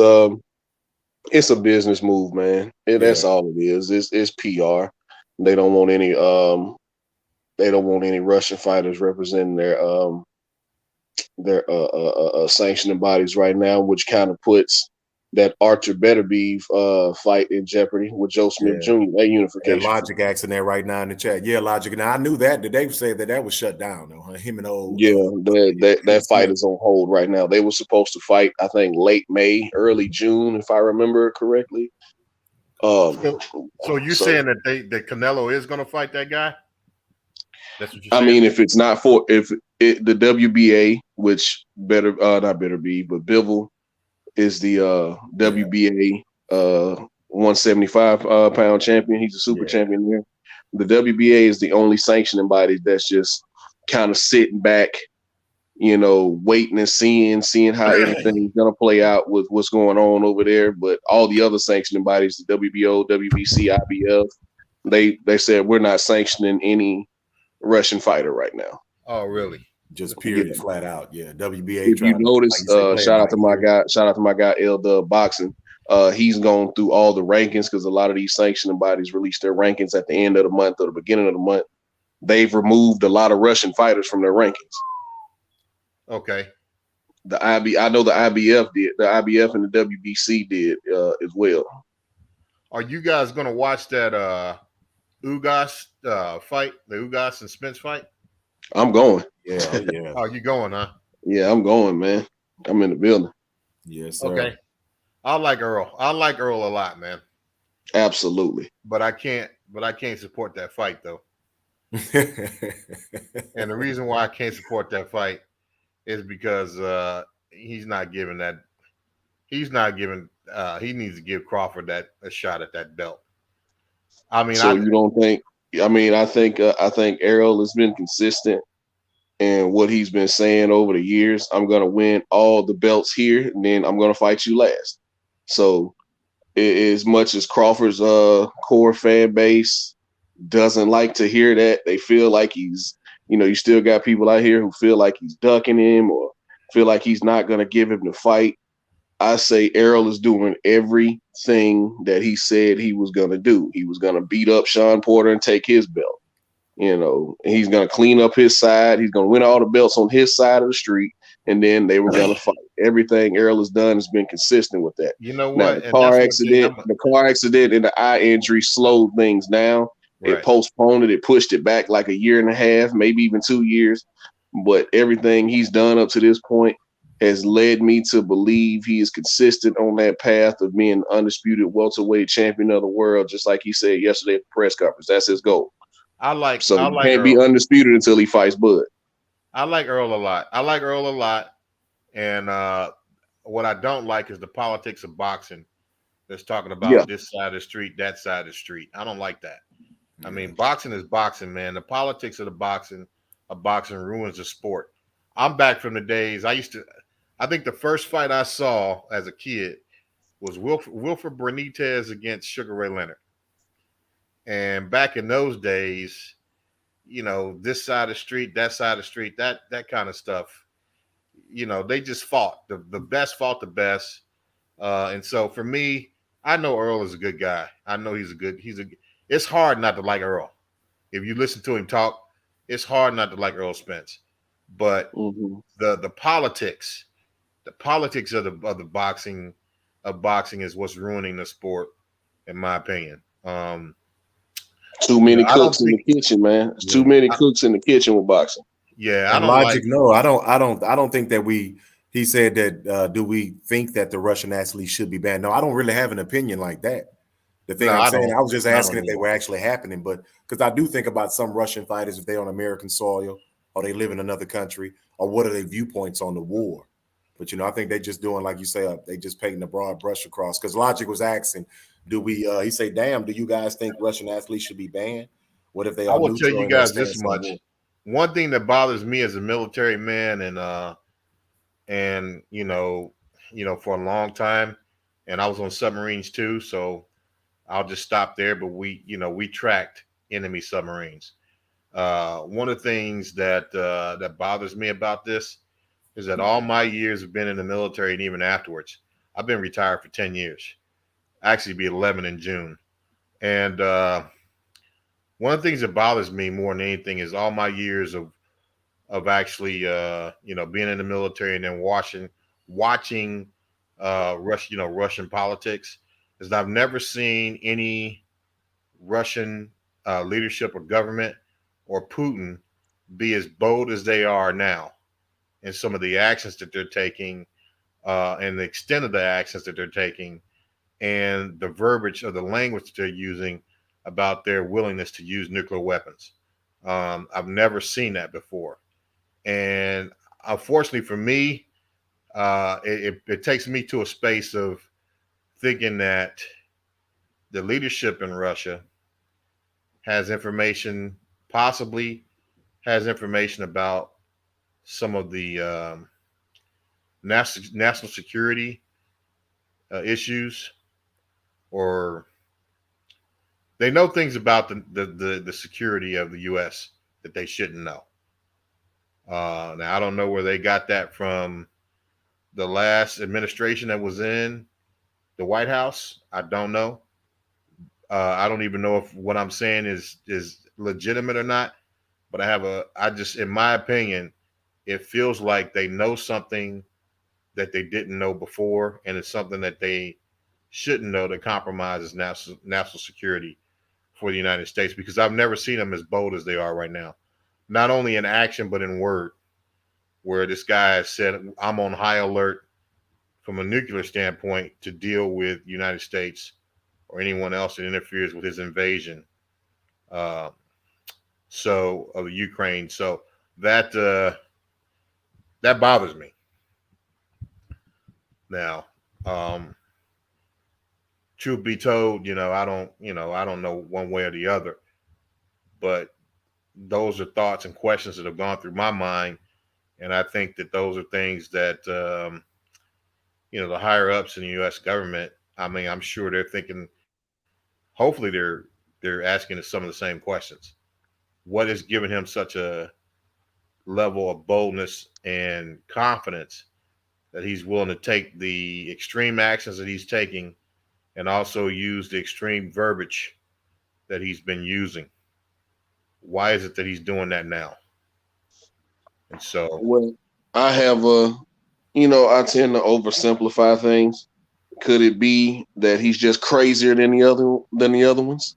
Not that he necessarily has any more information than any other Russian dictator had. I would say that if he was new, could it be that he's just crazier than they are? I would say that's a possibility if he was new at the job, but he's been at the helm for 20 years, bro. Putin's been at the helm of Russia for 20 years. I know it seems like a much shorter time than that, but he's been at the helm for 20 years.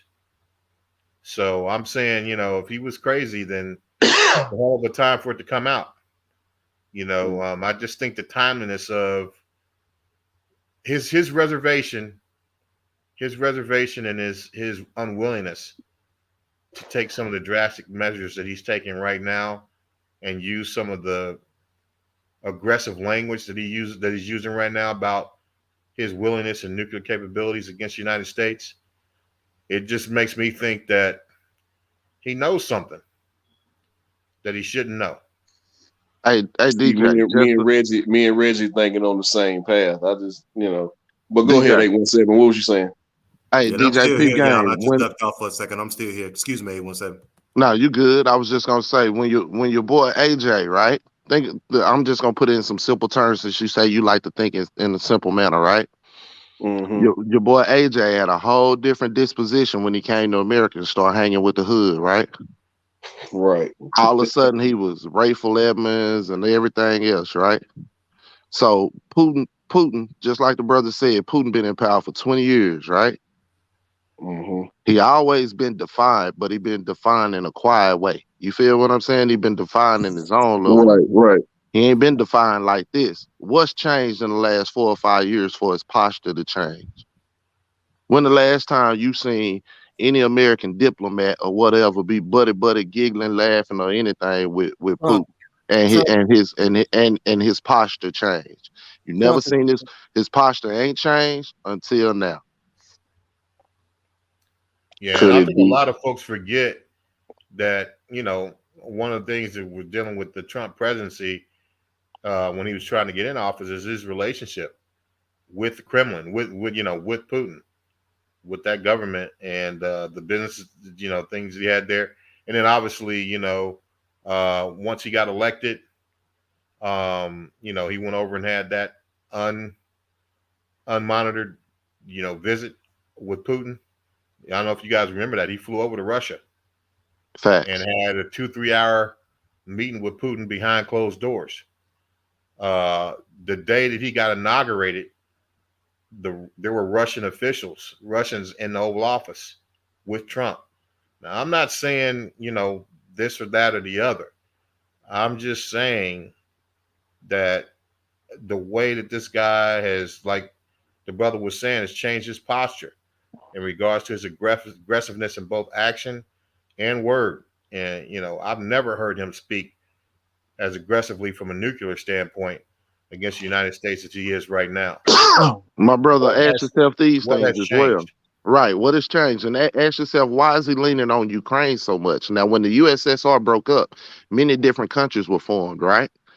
But two things about Ukraine. One, they follow Western ideals, meaning democracy, right? And they are a neighboring nation to Putin. And he if it's anything he despises, it's them taking on Western ideals. So that's one. Then number two, why he got such a hard on for Zelensky, right? Like I said, Zelensky was a celebrity. He played the president on a TV show and ran for president and got elected, right? So Putin don't have very much respect for him. And what did he run on? That's another thing. See, many of us don't immerse ourselves in the politics here. We definitely not, taking time to understand or immerse ourselves in the politics abroad. But absolutely not. But the long and short of it is he ran on corruption, and some of the cats that he ran on and he shut down was tied to oligarchs who hold money for Putin, because Putin can't really hold all his money. He disperse it upon people, oligarchs and other people. You feel me? And some of those people are the people that Zelensky touched upon his run to office. So he stepped on Putin's toes. Now, there's an understanding of the money and the defense of Ukraine and where it was tied up to. Putin already was steps ahead of this. This is just my opinion now. Putin was already steps ahead of this. He used Donald. Get a little bit of what you want for what I need. And in turn, Zelensky coming into office, they put that on his plate first because they knew what was coming. Because they seen the buddy. They seen what Putin was doing and how he was using Trump. The disinformation campaigns and all the shit we seen on Facebook and all the other ads or whatever, many of them were from Russian servers. These are things that we finding out later. Look at all the documents that they found in Mar-a-Lago that was taken away from the White House that, was never supposed to be moved. Just things like that tell you that obviously it was some shit discussed in those meetings or whatever that wasn't on docket, that wasn't on protocol or what normally has been going on. So just read the tea leaves, you know what I'm saying? Trump told him, say, bro, we know you need that defense money. I understand the situation. But if you need a favor, you got to do me a favor.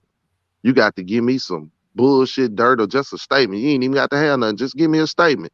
And they caught him over the phone doing it. Colonel Vindman caught him. Colonel Vindman turned him in. And he shitted on Vindman. And anybody else that was willing to tell on him. Man, y'all start paying attention, man. Y'all start paying attention. And like I said, it's important. Whatever happens abroad is important anywhere, because if it's allowed to go over there, it's just like anything else. If they allow some shit up the street from you, sooner or later it's gonna be on your doorstep, fam.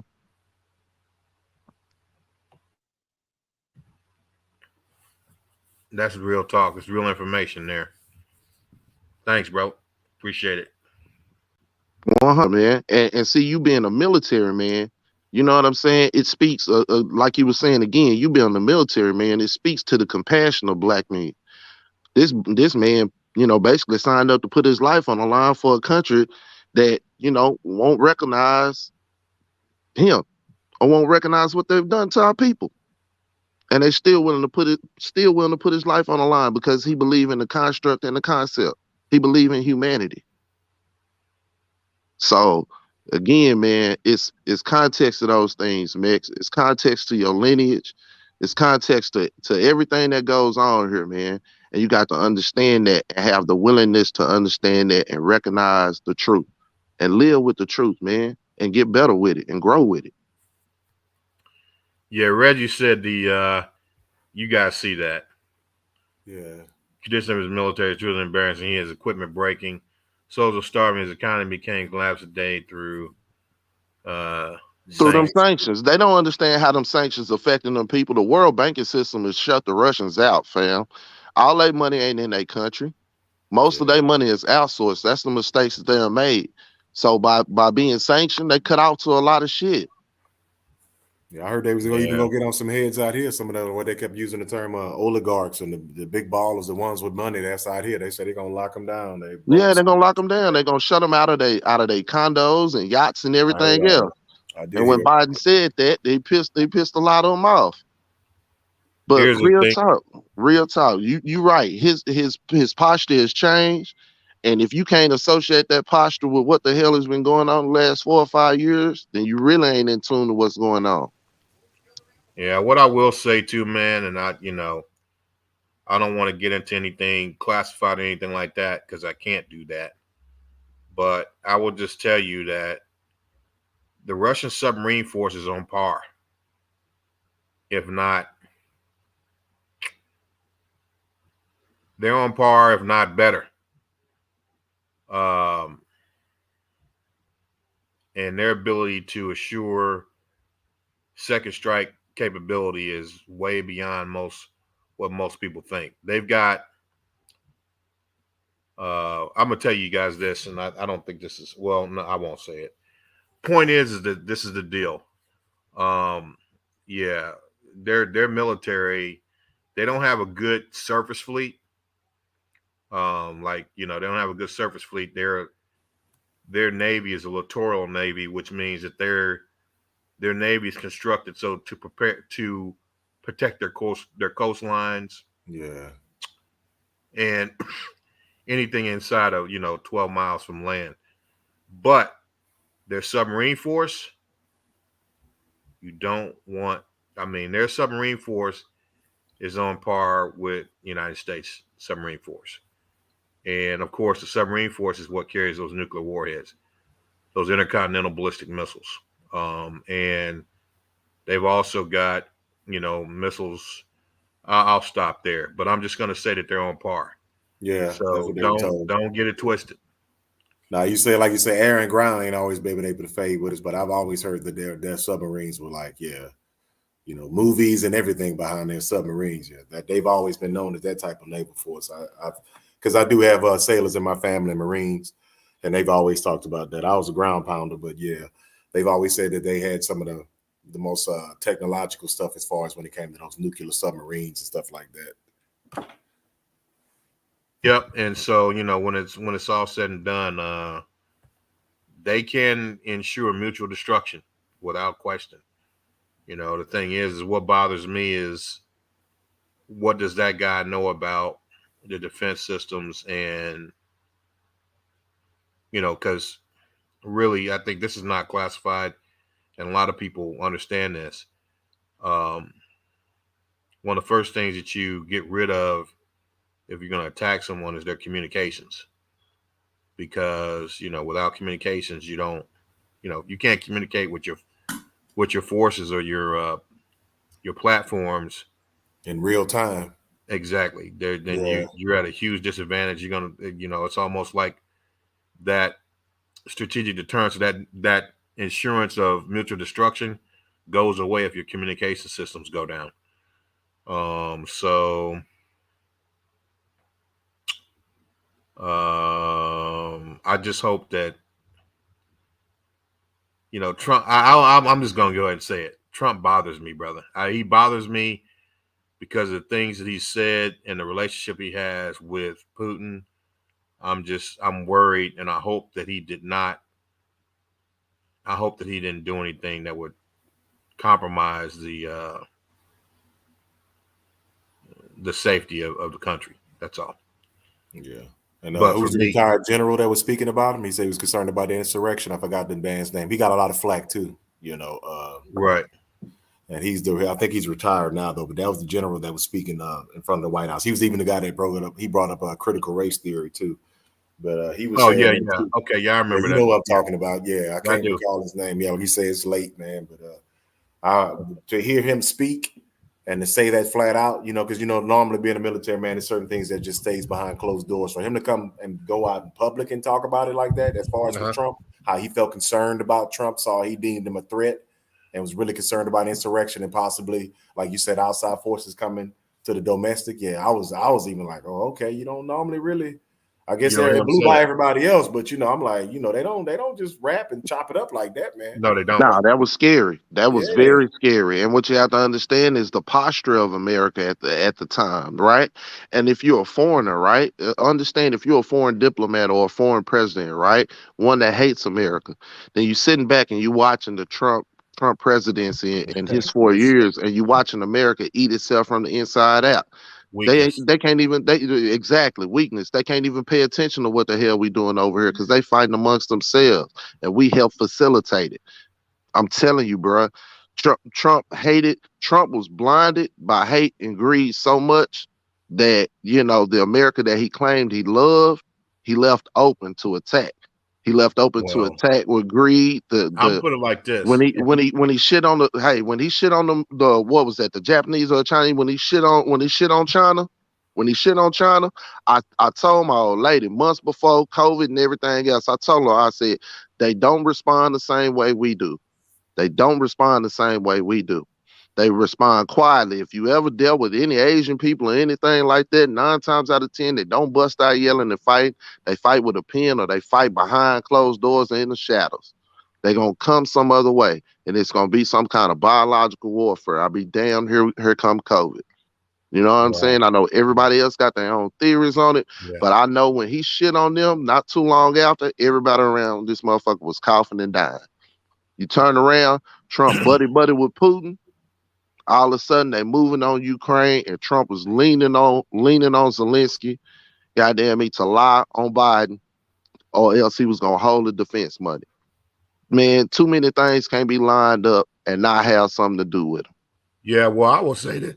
I will say this too, that there's one question I was asking is why hasn't Congress done an extensive investigation on the role of foreign governments in the January 26, 2021 attempted coup on the United States government? Because they don't want the country to fracture, because enough people have believed the bullshit. I mean, you heard me. I don't know if you heard in the beginning, me and Kyle going back and forth. Enough people have bought the propaganda and bullshit and won't inform themselves of what the fuck is going on, to where the country is blinded. Half the country is blinded. So if they did try to investigate that shit or really get to the bottom of it or really try to hold them accountable, they're afraid of the country fracturing and splintering and us actually having another civil war. And it's enough, and it's not just the quote unquote white man that believes it or is ignorant enough to believe this shit or perpetuate it. You got motherfuckers who won't identify with their own lineage perpetuating it, and then you got motherfuckers who identify with their own lineage but disenfranchised and unwilling to keep fighting or find out another way that just say fuck it, like Kyle. You feel what I'm saying?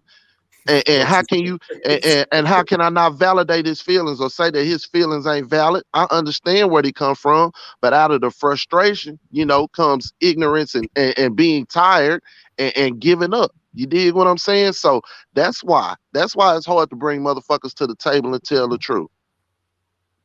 Yeah, we're starting to get better at communicating with each other too, because a lot of egos with the black man too. Like I was saying earlier, we can do a lot of self-checking. And I just know that was, you know how it is, the crabs in the barrel. They always want to use the same terms. But one of the things I know they're afraid of, like you said before, too, is just that unity. Every time we had a reactionary force like the Panthers or something like that come in, try to break them down, like we're talking about COINTELPRO and all that. So they do fear us sticking together. And I've always said that even when I was a kid, that fear for Black Planet. I said, man, I wonder what it really would look like. You know what I'm saying? If we were just able to just live our regular lives, I'm not even saying they fear them knowing too, though, in shape. Yeah. They fear them knowing too. They fear them getting to know us. You feel what I'm saying? Yeah, I know. They fear the ones that they done blinded. They fear them actually learning the truth. You know what I'm saying? Said earlier, Mike said it too. They love the culture all around the world. People, like I said, they love you and hate you at the same time. You know what I mean? Everybody know it's cool to be Black, but don't nobody want to be Black. Right. Yeah. It's just scary, man. It's a scary time. And I mean, if you can't pick no time to be honest, you need to be honest with yourself now more than ever, man. You know what I'm saying? Be honest with your children, because, again, motherfuckers say they don't give a fuck about none of that or whatever, right? But, I mean, just like the brother told you, they have capabilities. Just like Putin told you, we got capabilities. When that bomb go off in your city, in your town, in your neighborhood, and your child looking at you with them wide eyes and scared, think about the men over there from 18 to 60 that can't lead a country and got to be separated from their wives and kids and things of that nature.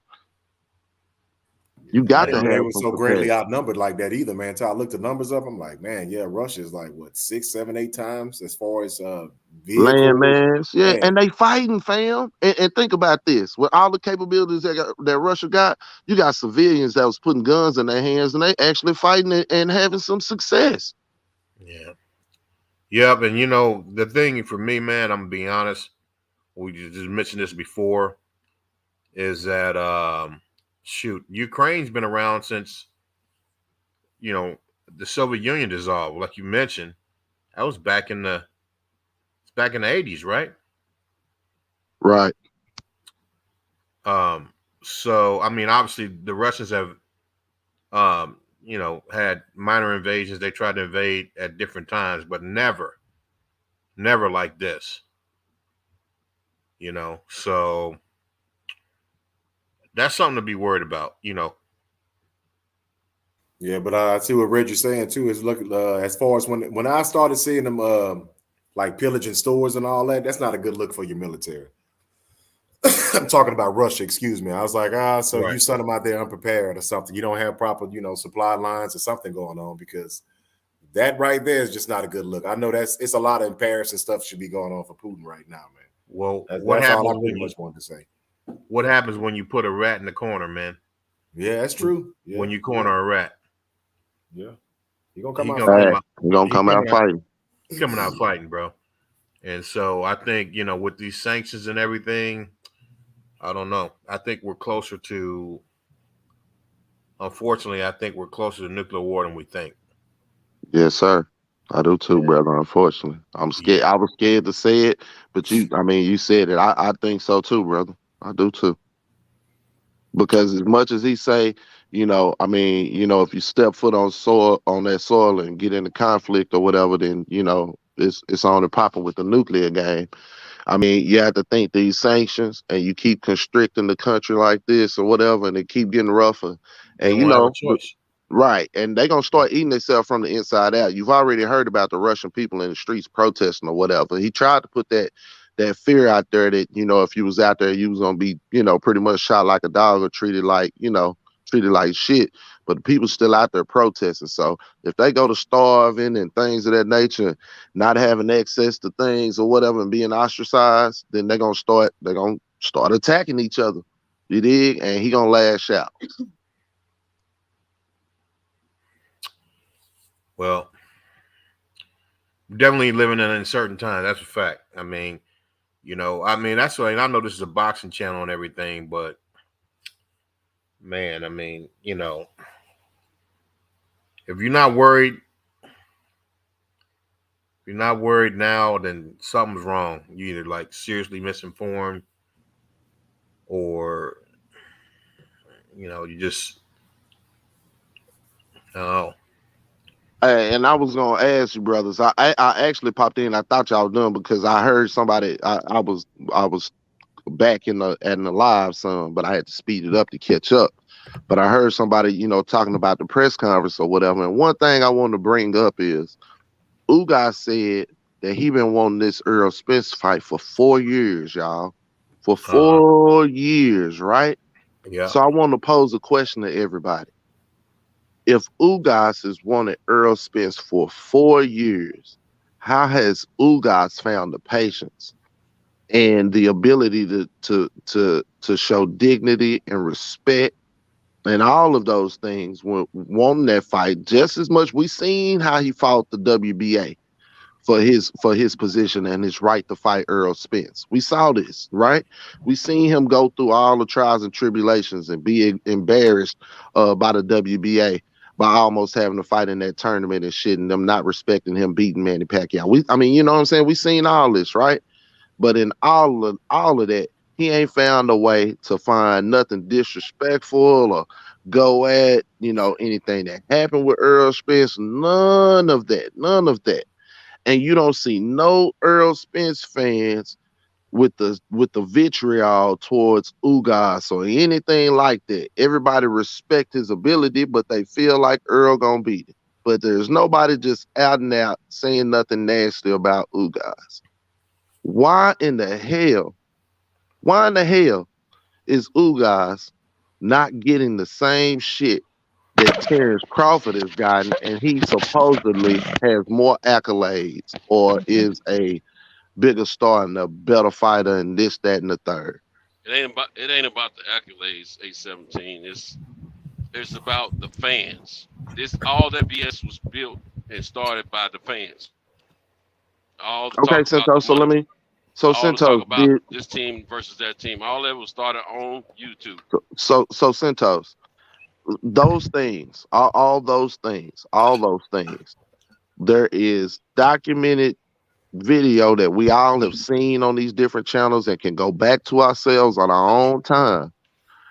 All of those derogatory things that have been fostered in this conversation stem from things that have been said by these particular individuals or their teams. How did Ugas's manager not find a way to disparage Earl Spence when Ugas has been wanting this fight for the last 4 years, where Bomac found the ability to disparage Earl Spence in public and down and talk down on him in public in the same manner. What is the difference? And what is the difference in the response of the Well, fans? it's a cultural thing at the same time. It's Bomac. What he was initially speaking on was more. Now he got a little disrespectful later. I know what you're talking about. But in the beginning, he was just talking about how his man was going to beat the next man. But then he got a little disrespectful when he talked about girl being fat and walking around fat and Fat, drunk. Listen, drunk, the drunk. fat, the drunk, Earl, where your pussy ass But sat. think about it. Different This is the shit way Travion said, different shit Bernie said. That's what, listen, Centos, that's what people have a problem with. Ain't nobody got a problem with a fighter saying that he gonna beat another fighter.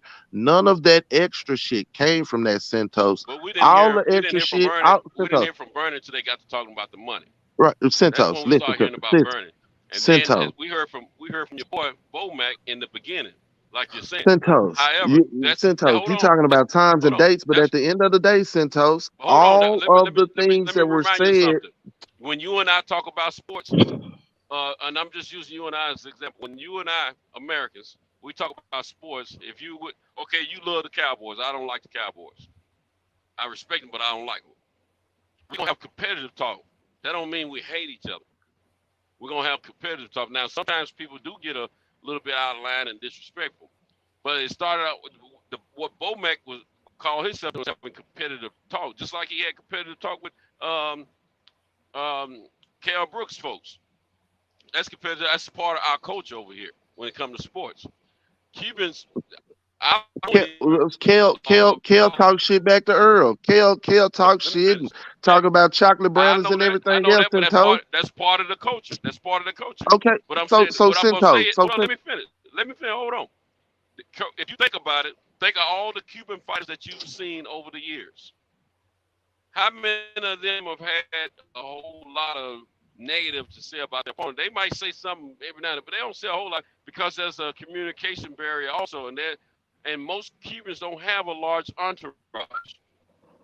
So the competitive talk that we're accustomed to here and they're accustomed to in the UK, it's not the same as the Cubans. You know, Cubans don't tell you what they're going to do. Centos, we talking about. From KC said what I was going to say, y'all. They say the difference is decorum. You know what I'm saying? And when you said the same thing too, Centos, it's a cultural thing. They both Americans. Yeah. He's black, you know what I'm saying, but he's not an American. And you know how we act with each other. Like I said, you're not gonna throw trash in the white man's neighborhood, but you're gonna throw it in your neighborhood. Yeah. While we shoot each other because we look the same. I mean, while that is a key. While that is, I'm not going to say that is not a factor. It is the culture of boxing in itself, a man versus man sport. It is the culture of boxing to understand that we are competing, but I am going to beat you. If they put me in this ring with you, I'm going to beat you. Some will show more respect to their opponent in that realm, but at the end of the day, the culture is one beating another or overtaking another. What I'm saying to you is, right, all of these other fighters are not getting the same vitriol from the quote unquote Earl Spence nut huggers or Earl Spence fans in the same form or fashion that Bud does. And the reason I believe is the things that were said by him and his entourage. Those are the things. Hold on. Those are the things that people responded to, and they responded to those. There was not any disrespectful talk in regards to Terrence Crawford or him fighting Earl Spence until they got out of line. The very things that he's complaining about now, that he just tweeted about tonight, about respecting him and not playing with him and all of this shit and keep it boxing, right? He didn't keep it boxing. He got outside of the lines of boxing and the city stood up for him. and not just the city. People all around start standing up for him. But I'm speaking for what I know here. The city stood up for him. The city stood up for him, and when he came down here, they let him know about it. They took it outside of boxing. They took it outside of boxing, talking about him living paycheck to paycheck, fat, drunk, whatever. They took it outside of boxing. That's how it got to the fans, and the fans responded, and they responded in the realm to other fans that they could, which was YouTube. So don't listen. Don't play coy. Don't try to play the fence about a two-sided shit. Sometimes you gotta be honest. I understand a man protecting his ego and responding. I understand. Centos, I'm landing the plane, Centos, and I'm gonna get out the way because I know. Centos, I'm landing the plane. I'm gonna get out the way because I know. All I'm saying is, Centos, man, say, bruh, you listen. This entire time, I have not heard this man disparage Terrence Crawford at any attempt. I have not. And I can go back and pull up video of this man making disparaging comments, or not just himself, his inner circle. We're not talking about an entourage of 50 fucking people. We're talking about the 2 or 3 intricate motherfuckers next to him. You dig? How come ain't nobody else circle doing that shit and ain't getting the shit from Earl Spence fans? You're not equating that. Other circles ain't doing it. They not getting the shit from Earl Spence fans. His circle doing it. There comes the shit. How come you can't equate the two, Centos? Well, another reason why I think they like that is because Earl just dangerous. I'm gonna go back. First of all, I'm not a native of Texas. I'm not a native of Oklahoma either. It don't matter where you at. Hold on. Let me finish. I'll let you land your plane.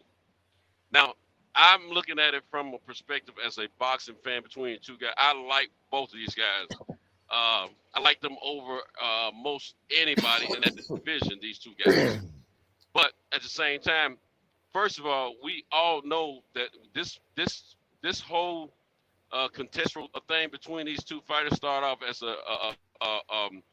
between those two initially, and they weren't being disrespectful to each other. Okay, then later on, someone from Terrence, a lot of people took. They got a little upset with what Bo Mack was saying about Earl's drinking and him being overweight and things of that nature. And Bo Mack wasn't meaning in a disrespectful way having anything to do with his accident and none of that kind of stuff, because I think he said that stuff before the accident. But at the same time, he was saying it in a more competitive way, like we do about sports. And then your boy Bernie, he chimes in. He's trying to get his 15 minutes of fame. But the reason Bernie started speaking is because we all know Terrence don't normally speak out.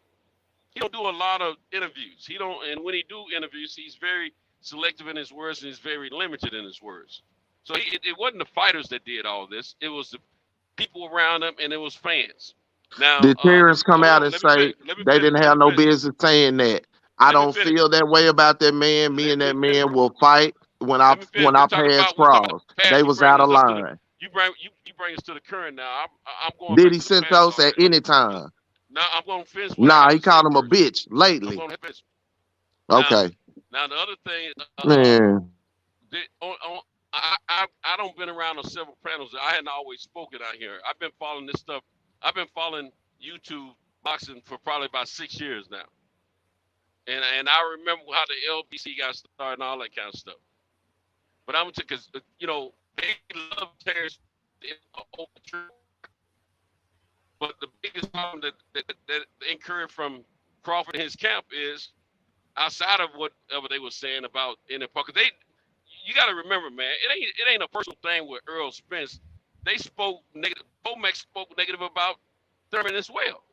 He don't spoke everybody that he's gone against. If they were black, he spoke negative about him in a competitive way, not in a personal disrespectful way. But at the same time, these guys were friends of Trill Boxing, which we all know Trill Boxing is the hub of the LWBC. I don't care what anybody says. I don't watch this stuff migrate. I mean, that's why Sidney has never left that show since he come on there. Now, these guys, he was a friend, him and Bomac. They've been on us several, Bomac a few times.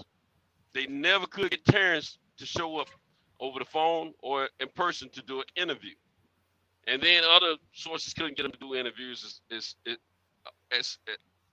well. So the social media platforms on YouTube turned on Terrence.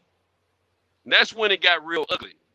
And then some of the fans started saying, then Bernie You know why? starts, Why hold did on, the social media? on, bro, why hold did on. they? Why did they Come turn on, on D17. Terrence? I'll let you No, land your why did plane. they turn I'll on let you him? land your plane. That's not why he turned on him. You lying? That's not why he turned on him, Look, let me Cinto. finish because I'm an old man and I got to get my thoughts out. You can have it. They turn and they start saying stuff even more egregious. I'm to my fans now.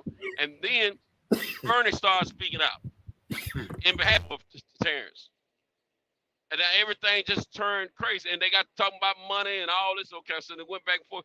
And that initially got everything started. So when Terrence did show up a few years later at your boys' fight, when he was fighting Danny or somebody, they got talking crazy to him. And we understand that those that's the home team, and you know it is what it is. But it didn't have to be that way, but it turned that way. But guess what? At the end of the day, those two fighters don't hate each other. Those two fighters have a lot of respect for one another. It still ain't them. It's us. They both are talking in the same frequency right now. It's the fans. It ain't them. And that's what it all was.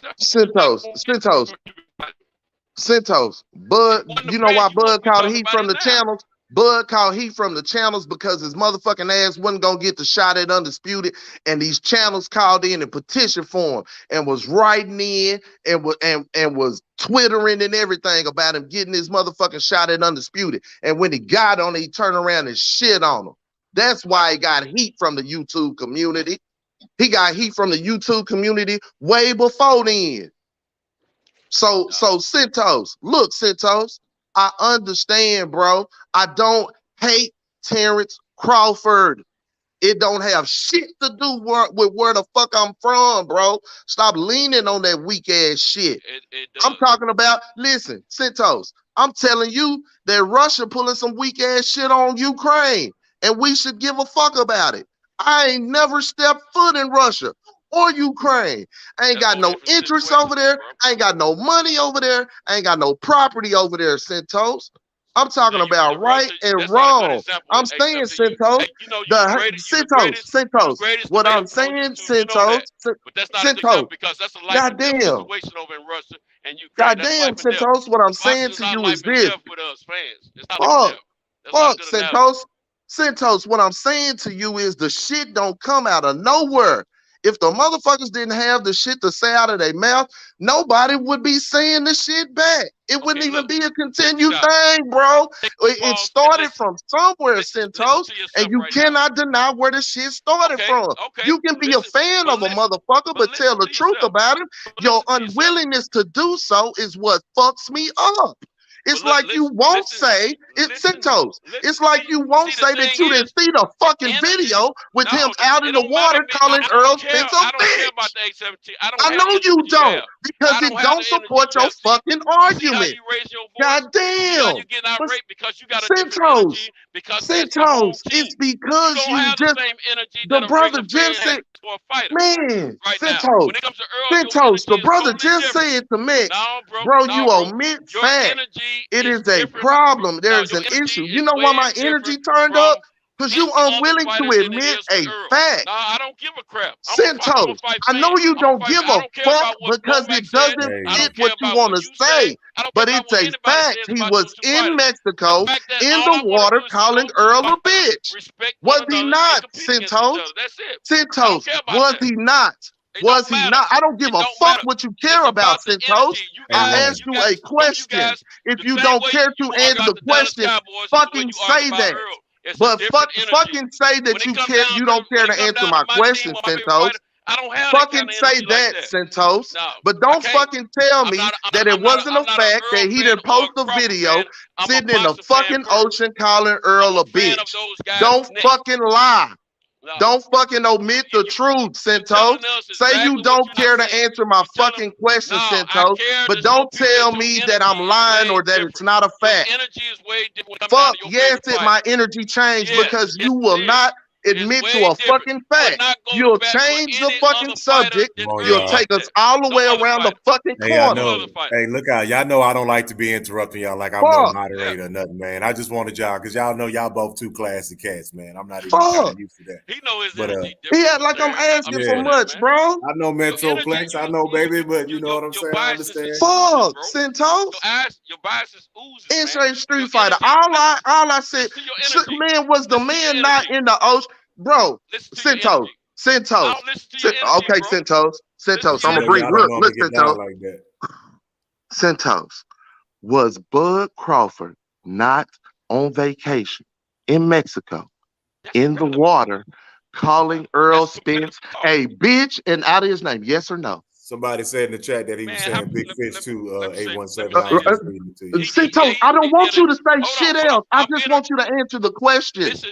No, fuck that. I listened for 10 minutes. You can't answer my question for 5 seconds. I can't answer if you're talking. I can't answer if you're talking. Pause for a minute and calm down, bro. Yes, he did the video.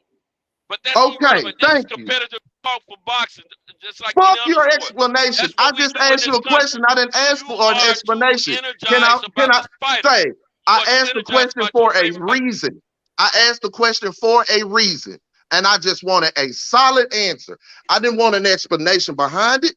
I just asked you a factual fucking question. I asked you, was he not? Centos. I asked you, was the man not in the ocean calling him a bitch? And I asked you quietly, calmly, the way you wanted me to. Your energy, listen to your energy now. Your energy changed. Why? Because you did, because when you answered, you felt like you had to explain it, because the truth of the matter is, he sat in the ocean and he called that man out his name. Now I want to ask you another question. Well, hold on, 817, because I did want to kind of hear Centos do his little thing right quick, man, if you don't mind. I ain't trying to I just want to say, can he pull a video of Earl Spence calling the man a bitch out his name? Yeah. Can you do that? Yeah, I feel you. I just wanted to see right quick. Fuck you mean? I'm just trying to look at it. At the end of the day, man, these guys are fighters. Yeah, at the end of the day, all right. They fight for multi-millions of dollars. This is not a life and death situation. This ain't no hood thing. This is a professional sport. And since childhood that I remember, me and my homies always been competitive talk about our favorite teams that we support. Now, some people get a little bit more energized about their home team. I'm not one of those type of people, bro. I'm not getting ready to sit up here and get all of my feelings about the Titans or the Grizzlies. I don't do that. Because it ain't, at the end of the day, it don't make or break me. It ain't. You're right. I'm just this way about the home team, Centos. That's what you fucking implying, but that's bullshit. Because I'm not that way about Jerron Ennis. I say Jerron Ennis is a 50-50 fight with Spence. I know you ain't fucking heard it because you ain't listening. You ain't listening to me now. You wasn't trying to listen before. You know why? Because you're looking at that star and you associate where the fuck I'm from with where my passion is. But that's bullshit, Centos. That's bullshit.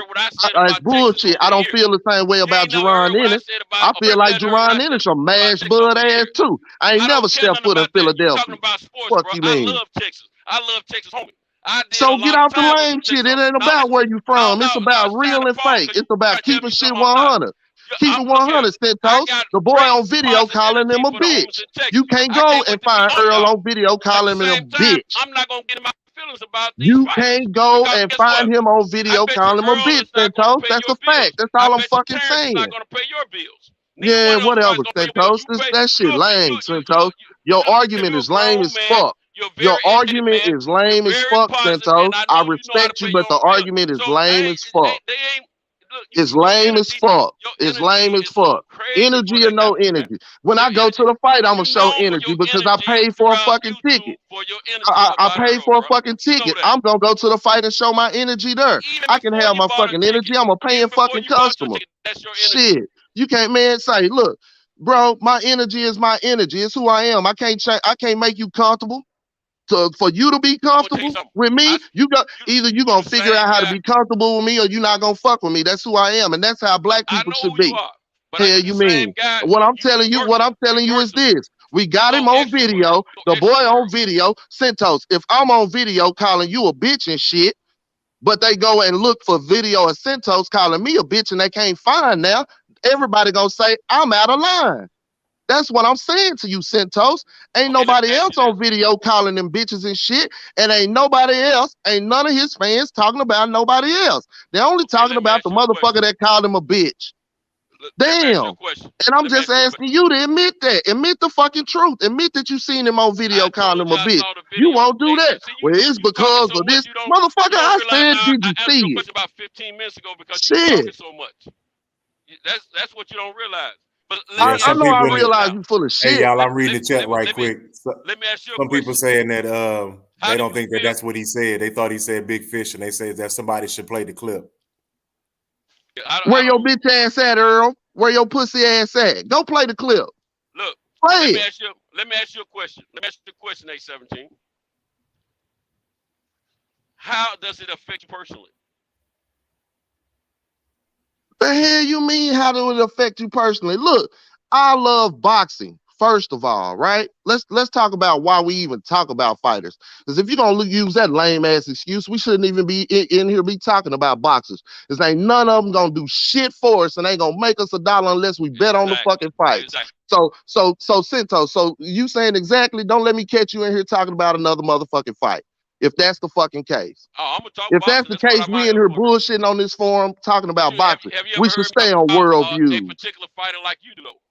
Man, it ain't no particular fucking fighter. We shouldn't be talking about none of them if that's the case, Centos. Nah, come on, man. Nah, your argument just don't work one way for you. Don't do that shit. Don't do that shit. Don't do that shit. That argument just don't work one way for you. Like I said, if it's over the top, bro. Bro, because you're not gonna because Centos, you're not gonna sit here and bullshit me. You're not gonna bullshit me. I'm not gonna keep my energy the same for you bullshit me. I'm gonna call you out on your shit. Okay, call me out. That's fine. But you the hey, same y'all, I don't think we guy got control over that, y'all. Hold on, Street Fighter. No, it's about the chat. I was just saying something to the chat. They asking y'all to play the clip. I don't think we can. Let me get this off, bro, because I got to go in somewhere. You the same brother, A17.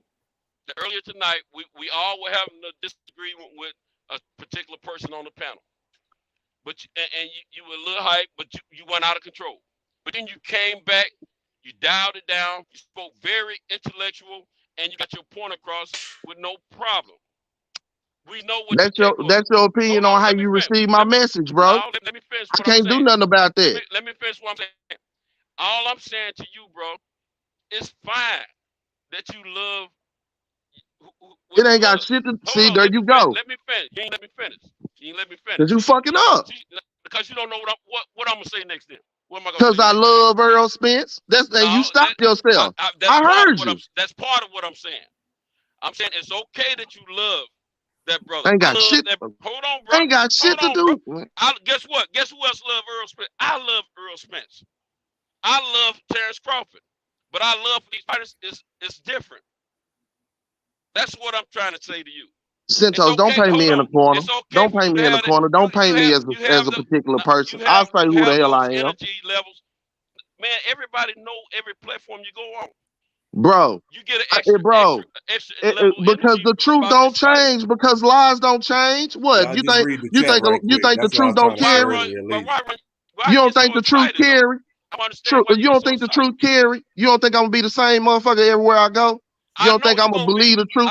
You don't think I'm gonna believe in the truth everywhere I go, Centos? But it ain't no reason to get in an irate conversation about Centos. It ain't an irate conversation because my voice changed. You know why it's an irate? You know why it's an irate conversation? Because I asked some shit that you don't like to answer. You know, like that brother earlier. That brother earlier, he walked himself into some shit. You done been on here with me. You know how I do. You know I walk you into some shit. You know I walk you into some shit. So you careful about how you answer.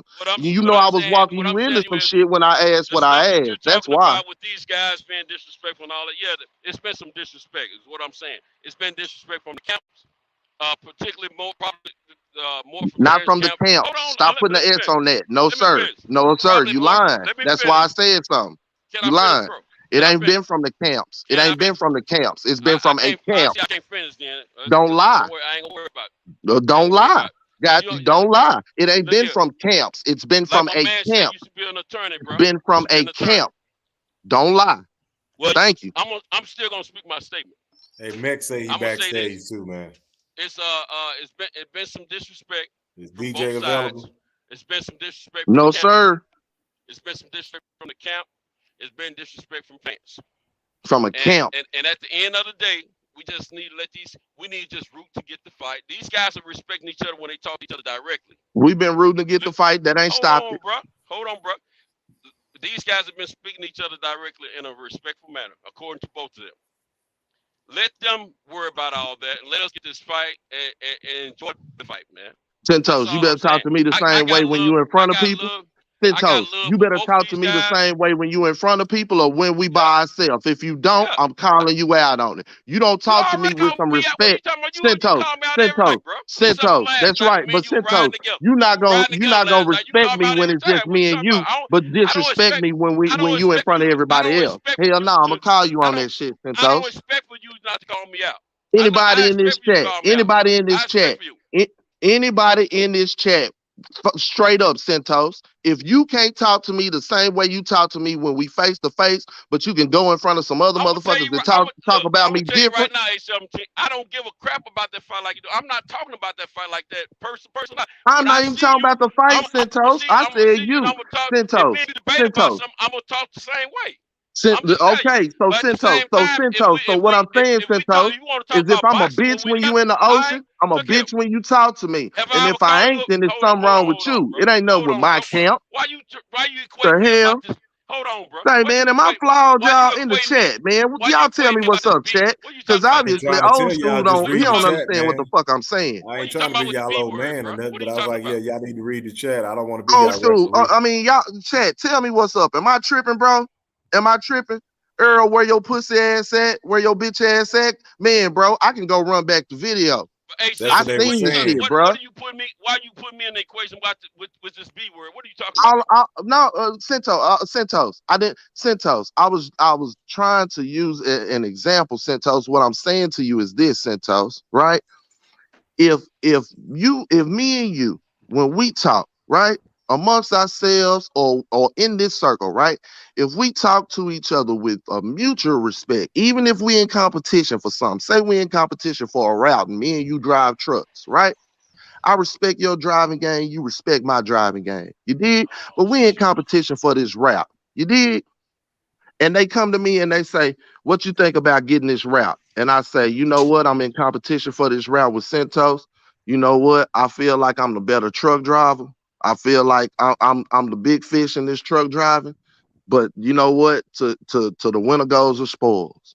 And then they come and ask Centos, hey Centos, how you feel about getting this route? And Centos, you go on and say, yeah, man, I know I'm gonna get this route. And who him? The drunk? That motherfucker, he a drunk. He need man say, you better see if he can get out of that car wreck. Where that bitch ass motherfucker at? Earl, where your pussy ass at? I'm out here in the ocean looking for you. You say you the big fish. Where your pussy ass at? If you out there talking about me, where Bruce pussy ass at? He ain't gonna get the route, no driving ass. Centos, you out of line, Centos. And if my people got something to say about you and how you feel about me and not getting that route, you out of line, Centos, and my people ain't out of line for saying something about it. Ain't nobody in my camp said nothing about you getting the route, Centos. Everybody in your camp say, fuck Bruce, fuck A17 Boxing B, fuck him getting the route. He ain't shit. He ain't a drunk. He a drunk. He can't drive. And you can't understand why you getting the hate. You and your team shouldn't have opened your mouth about the route. It's just that's plain and simple, Centos. That's all I'm saying. The concept that you're going with, right now, I understand what you're saying with that. But this is my thing, man. When it comes to you know, when I'm out here on this platform, I'm always preaching about fans getting along and us staying out of the business of boxing. That's who I am. That's what I roll with. And all I'm saying is, yeah, it's been some disrespectful talk, but let's go way back in the history of boxing.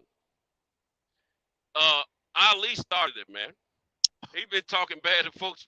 He talked bad to folks most of his career. I ain't saying it's right, but what I'm saying is these guys have been doing this stuff, man. This stuff has evolved that way in the United States in the sport of boxing. These guys talk like that. And they, with the fans had disagreement, from Ali to Frazier fans, but at the same time, they ain't at each other's throats and they ain't at the fighter's throat. Let them dudes do them, man. And look, trust me, they gonna take care of each other if they feel like they've been overly disrespectful to one another. Ain't It's nobody up to them, stopping them. but it don't mean Santos, ain't nothing the fans saying. Ain't nothing the fans saying gonna stop that fight from happening. That's why Bud blaming the fans. It's some bullshit. It's his ego, fam.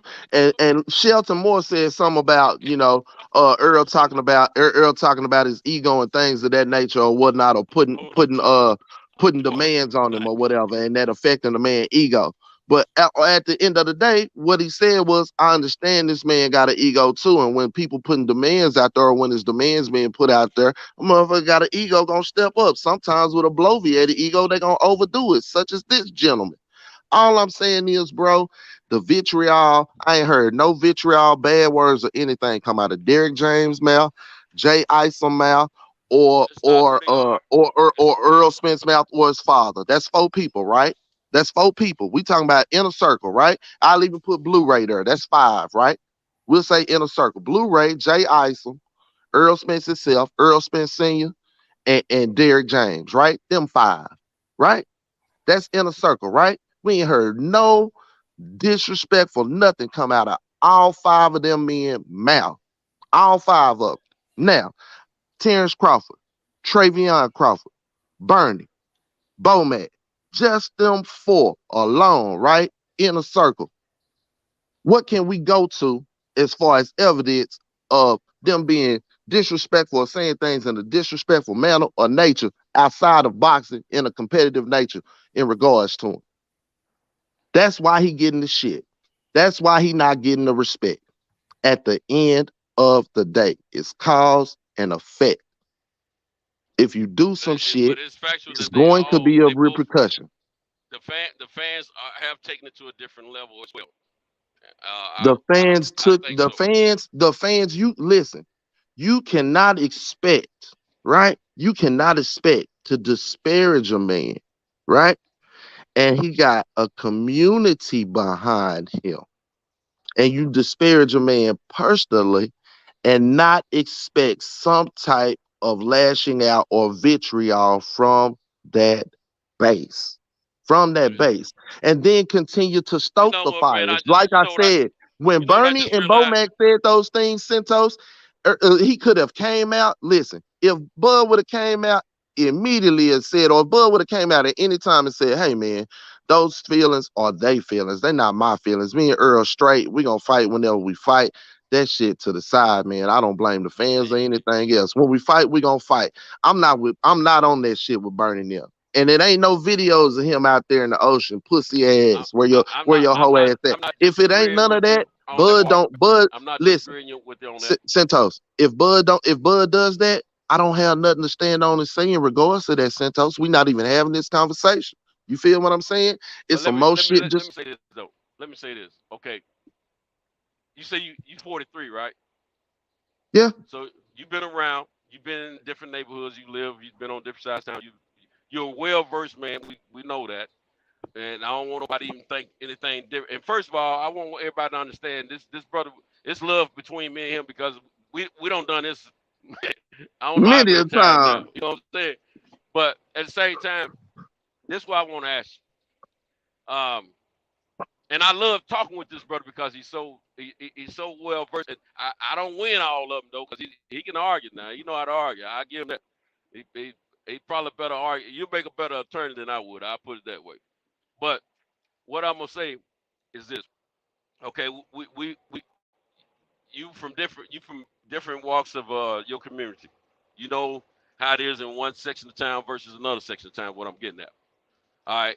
Now, is it safe to say that? Now, forget your section of town. We're gonna say different cities. Okay. I'm sure you met some cats from New York or Philadelphia, Chicago, or DC, LA, and so forth. All right. And you know how brothers are in the state of Texas. Okay. I don't know how brothers are in the state of Texas as well as you do, but I got I got a little taste of it. I know how, they kick it, but at the same time, I don't know deeply how you know intimately how you know. All right. So, and respect is a hell of a thing, as you're saying. You didn't say that word, but it's speaking along. That's what you're speaking along. So now, okay, like the kid, Colbert, his talk out of his mouth is different than the talk out of, let's say, a fighter from, let's see. Okay, what's the kid name that Earl Spence promotes? What's his name? White, Frank White, Frank is that his name? Martin. Frank Frank Martin, Martin. I think. Yeah. Oh, okay, my bad. All right, okay, that kid. His talk is gonna be different from a kid like Colbert, right or wrong. I see Or what it's you're like, saying. okay, Culturally, yeah, the inner city of New York, exactly. See culturally, some, right? yeah, cause see some people from their area. See, I'm thinking, I know how the brothers. If it's if it's still the same as what it was when I did time with some of the brothers out of Texas, I kind of know how y'all get down flavor wise verbally. You know what I'm saying? And you only when you speak on it, you mean that. You see what I'm saying? That's the way I'm used to it. See, we had a lot of similarity from my cultural standpoint, but some cats in other areas, northern, northeastern, and stuff like that, and some midwestern, they speak real fly out the mouth. That don't mean they trying to be. To them, it ain't being disrespectful. It's being competitive talk and let you know I'm about that. You know what I'm saying? Not in a disrespectful manner. And it was hard for me to understand that 2 years ago. But I've been around some of these cats for a certain amount of time. I got to learn that, because in the first person, now the last person that pointed that out to me was a white guy, older white guy. He's from Scranton, Pennsylvania, and he was talking about the difference in cultures and how people in the South communicate versus people in the North. You see what I'm saying? And when I went to Chicago, I saw that same thing. And I was around cats from New York, DC, Virginia, Chicago, all them places. You know what I'm saying? So I got to see the difference of how different brothers flow. You know what I'm saying? I So feel you. The it's a lot of, interpretation of yeah, it's a what he's lot of, saying. it's gonna be a lot of disrespect. And I'm gonna tell you, man, I don't I don't believe nowhere in my heart that anybody in Terrence Crawford's camp fully believe anything that they're saying it publicly negatively, as far as like calling him the B word. I don't think he No, mean it like I don't no, think he meaning all that, man. and Centos, you right. I don't believe that they really feel like that either. You feel what I'm saying? And I'm gonna tell you why. It lends credence to the fact that they don't, and it's a bunch of bullshit and malarkey because you've had Bud come out at different times and go against the shit that he was saying. Right, right. Like for instance, Earl, where you at? You say you're the big fish. You looking for the fight. But then you back door and come back after, everything come out in the wash and the rinse and say, I already knew that the Earl Spence and Ugas fight was agreed to, and we already knew that was coming next. That's why I asked the brother on Knockout Show if honesty and not being misled is your thing. Then when we go to talking about these boxers, how can you stand behind this guy because he's misled you a few times and he's giving you the examples? So if you're going to lean on Knockout for being misleading with a title or something, how come you haven't transferred that same energy to Bud and his team about being misleading to you and you're a fan of them? You feel what I'm saying?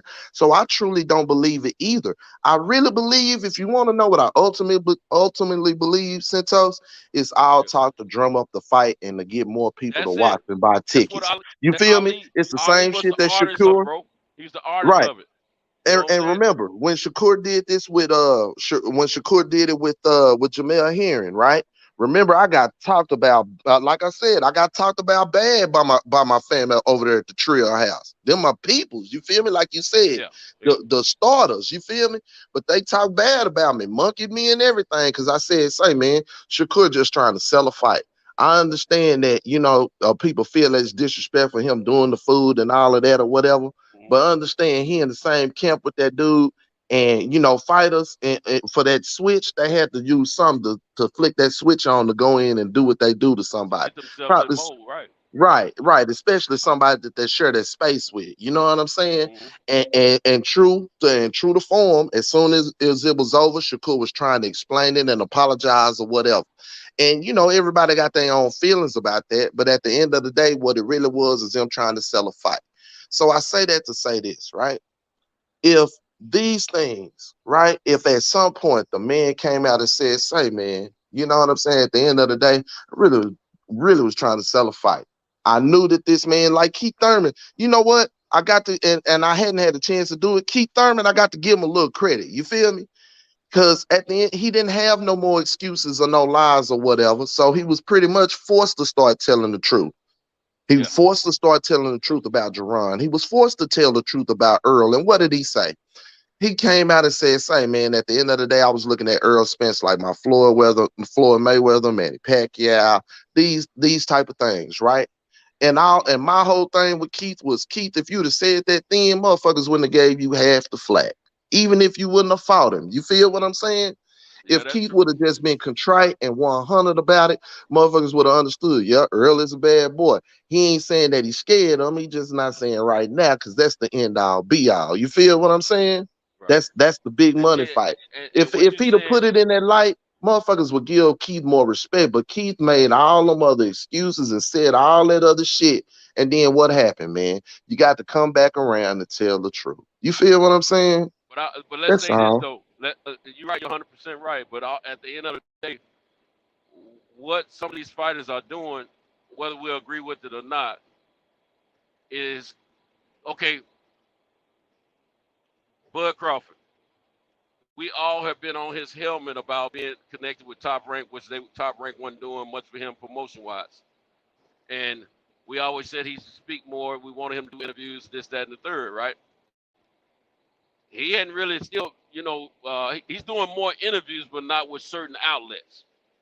And we don't agree with that. And I'm one of them that don't agree with it as well. But at the same time, we must tell the truth. This going back and forth, no matter if he's saying it or he's not saying it, or what he is saying or what he isn't saying, this going, and then whatever's being said on the other side. It's got all the fans fired up, ready to see this fight. And it's got these guys ready to get in the ring and mix it up with each other. And at the end of the day, that's a success because they're going to get paid for their efforts. And the whole art of all that back and forth, even though it was some disrespect versus some chatter, was to pump up and promote that fight. Ali figured that out a long time ago, and several other Mayweather figured it out, and several other fighters do it. Shakur, he figured it out. He needs to sell that fight. Plus, it motivates them internally to get ready for fights. So at the end of the day, Keith Thurman, he's great at it. Talks a lot of stuff, you know. Always have. He sold fights, you know what I'm saying? And yeah, a lot of stuff bit him in the back later because, like you said, we didn't ride with him on that bull crap because we weren't trying to hear that bull crap. We were like, get in the ring, fight, quit talking stuff. You know what I'm saying? But at the end of the day, every one of us on this panel still want to see them two fight. Thurman and my man Earl. You know I do because it's a boxing match and we love boxing. You know, and there's competitive talk that's been displayed out there. So we all want to, see that type of thing. So what I'm saying is, in a nutshell, these guys, they say and carry themselves in a whole lot of in disregarding ways that we don't care for. But at the end of the day, in their mind, they're saying, I got to sell this fight. I got to be excited. And what Terrence Crawford, him and his camp, what they did do, negatively and disrespectfully or not, they raised his profile. They definitely raised his profile, and he didn't get that from top rank. And It came, and it came again, within the community, huh? and I agree with you wholeheartedly. Ain't nothing you said was wrong, but I will say this, right? And it's true in everybody's life. How you go about what you do, how you carry yourself, and how you show people who you are to be is how they're going to receive and respond to you. Yeah. You know what I'm saying? My my Yeah. my mom and them always taught me when you speak to somebody, you look them in your eye, not in a slump manner. You know what I'm saying?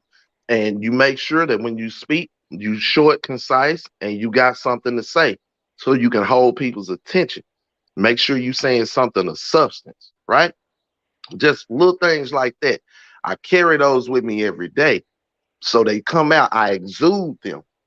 So what I'm saying is, it's more of an insight to who you are and what you'll allow when you do things like that, and allow them to speak for you as who you are, right?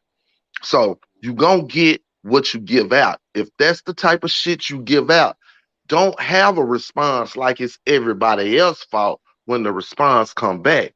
You initiated that response with the way that you chose to carry yourself in this regard. If you chose to build your fight profile or whatever on these things, then this is the result of those. Deal with them. Don't complain about them, because if you want to earn that respect that you saying is not being given to you, then carry yourself in a respectful way, and also along with that, go earn it in the manner in which these people that you want respect from are requesting it in. Yeah, I don't disagree with. I think with Terrence, I think things got so sideways more more than what he wished and wanted, but he wasn't he wasn't used to that. What they've been going through, he wasn't used to it. He wasn't used to the he was used to a certain level of feedback, positive or negative, but he wasn't used to what it became. And like you said, sometimes he'll come out and he'll say something different that people can respect. And then sometimes he may not be as respectful. But at the same time, it's been more of his team, Right, speaking but you know in the why? beginning. Because he a decent dude, Centos. You Exactly, feel what I'm exactly. saying? I was He going to not yeah. he not just a horrible human being or No, whatever. he's You can't be a and, you and can't he, be a you can't be a great father like he is to his kids and right, shit like right, right, that. You right, know what I'm right. saying? And who he is to his community and things of that nature, and be a shit person. That's why that's that. And see, I got when Boxiana got mad at Shakur. You feel me? Because she said Yeah, you acting out of character. That ain't who you is. You know what I'm saying? yeah. But my argument was to Boxiana, hey, sweetie, I understand you getting mad about him taking that and that ain't who he is, but understand that, they also portray him to be one way too. They want to sell the American kid from Jersey with the Olympic dream, and then he cried. And you know how the media and TV and how they portray and present people to us too. You feel me? Because again, there's another side of Shakur too that we see in that ring too. That's mean, nasty, and got a mean Yeah, streak. You, yeah, you did, yeah, you feel me? yeah, So yeah. that's got to be Venomous. part, right? So that's got to be part of his disposition too. Certain things gonna bring it out, but that's part of him as well. So I And, get and, it. You and know what I'm saying? when it comes down to Earl, man, one thing about Earl, we all know. Some may have forgot, but one thing I remember about Earl, if he feel a certain way negatively about what somebody said or what they've been doing or how they moving or whatever, what is his word? Keep that same energy. Keep that same energy, because he gonna mark Exactly. it down mentally and Exactly. make notes. Exactly. And that's Earl. Earl ain't about that back and forth, la la la la la. He ain't about all that. He keep that same energy. We know what that means. You know what I'm Right, saying?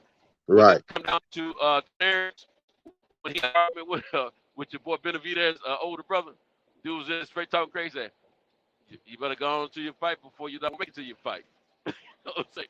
He didn't have a whole lot to say to the kid, even though we knew that the meaning that he was displaying and those minimized amount of words that he was using, we knew what it meant. See what I'm saying? Yeah, So yeah. Bud, these Bud of the same nature, man. He built the yeah. same way, bro.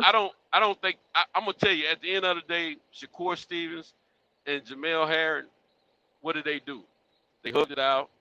much respect. Shakur even went and apologized to his wife. He said, it was the fight. I just had to get it. I just saw my opportunity. I had to, do what I had to do. You know what I'm I saying? know where you're going. I agree, Santos, and I know where you're going. Go ahead. I know where you're So going. it ain't. I don't. I'm gonna tell you something, man.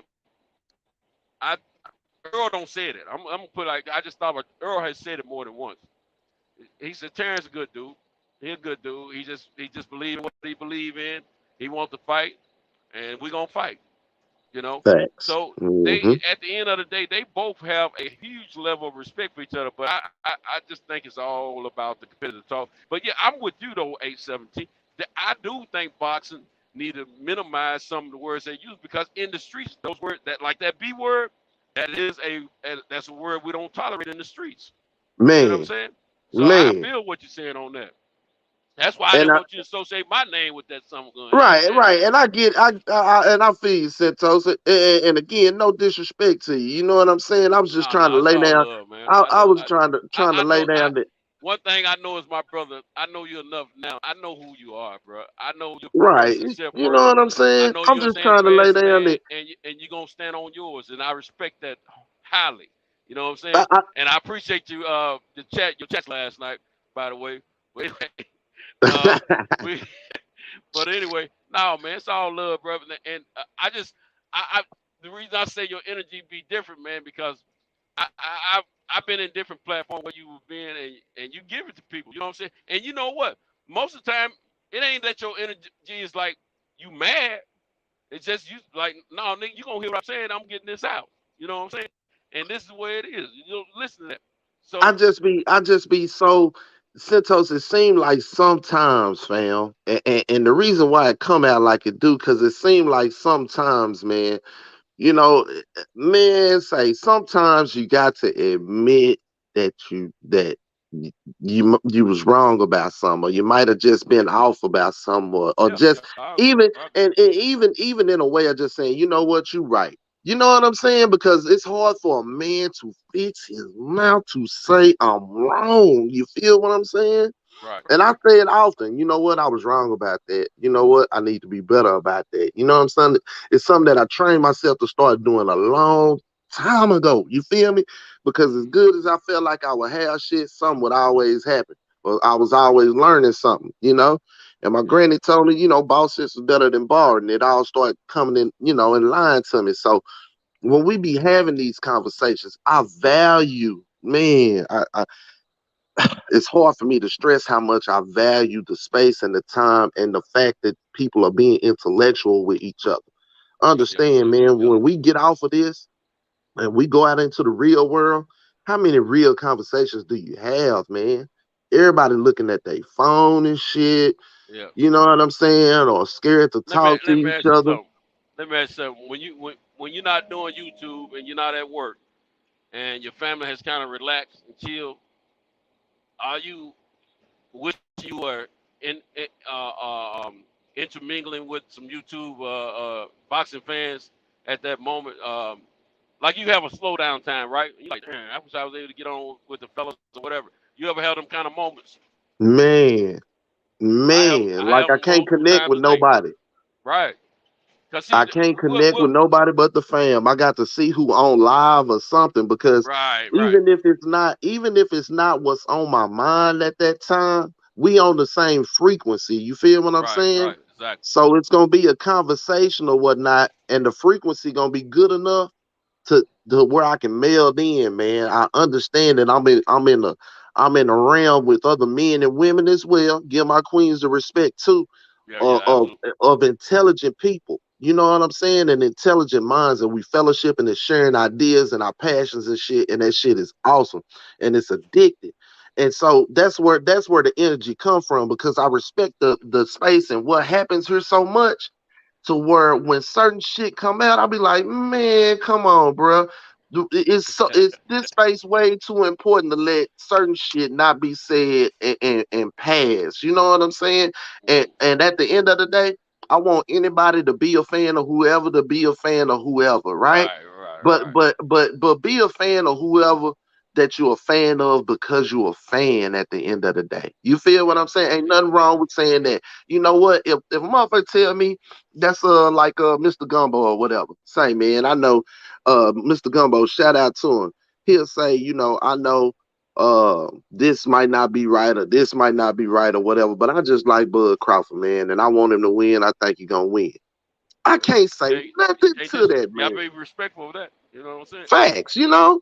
But it's when you tell me all the other stuff, you know what I'm saying? When you invalidate Jeff Horn at one point, but then tell me Jeff Horn was a champion on the other end. And when you start doing stuff like that, I feel like you're playing with my intelligence and the intelligence of the people in the space. That's like I was saying about Fred. I love Fred. I love some of the things he exudes.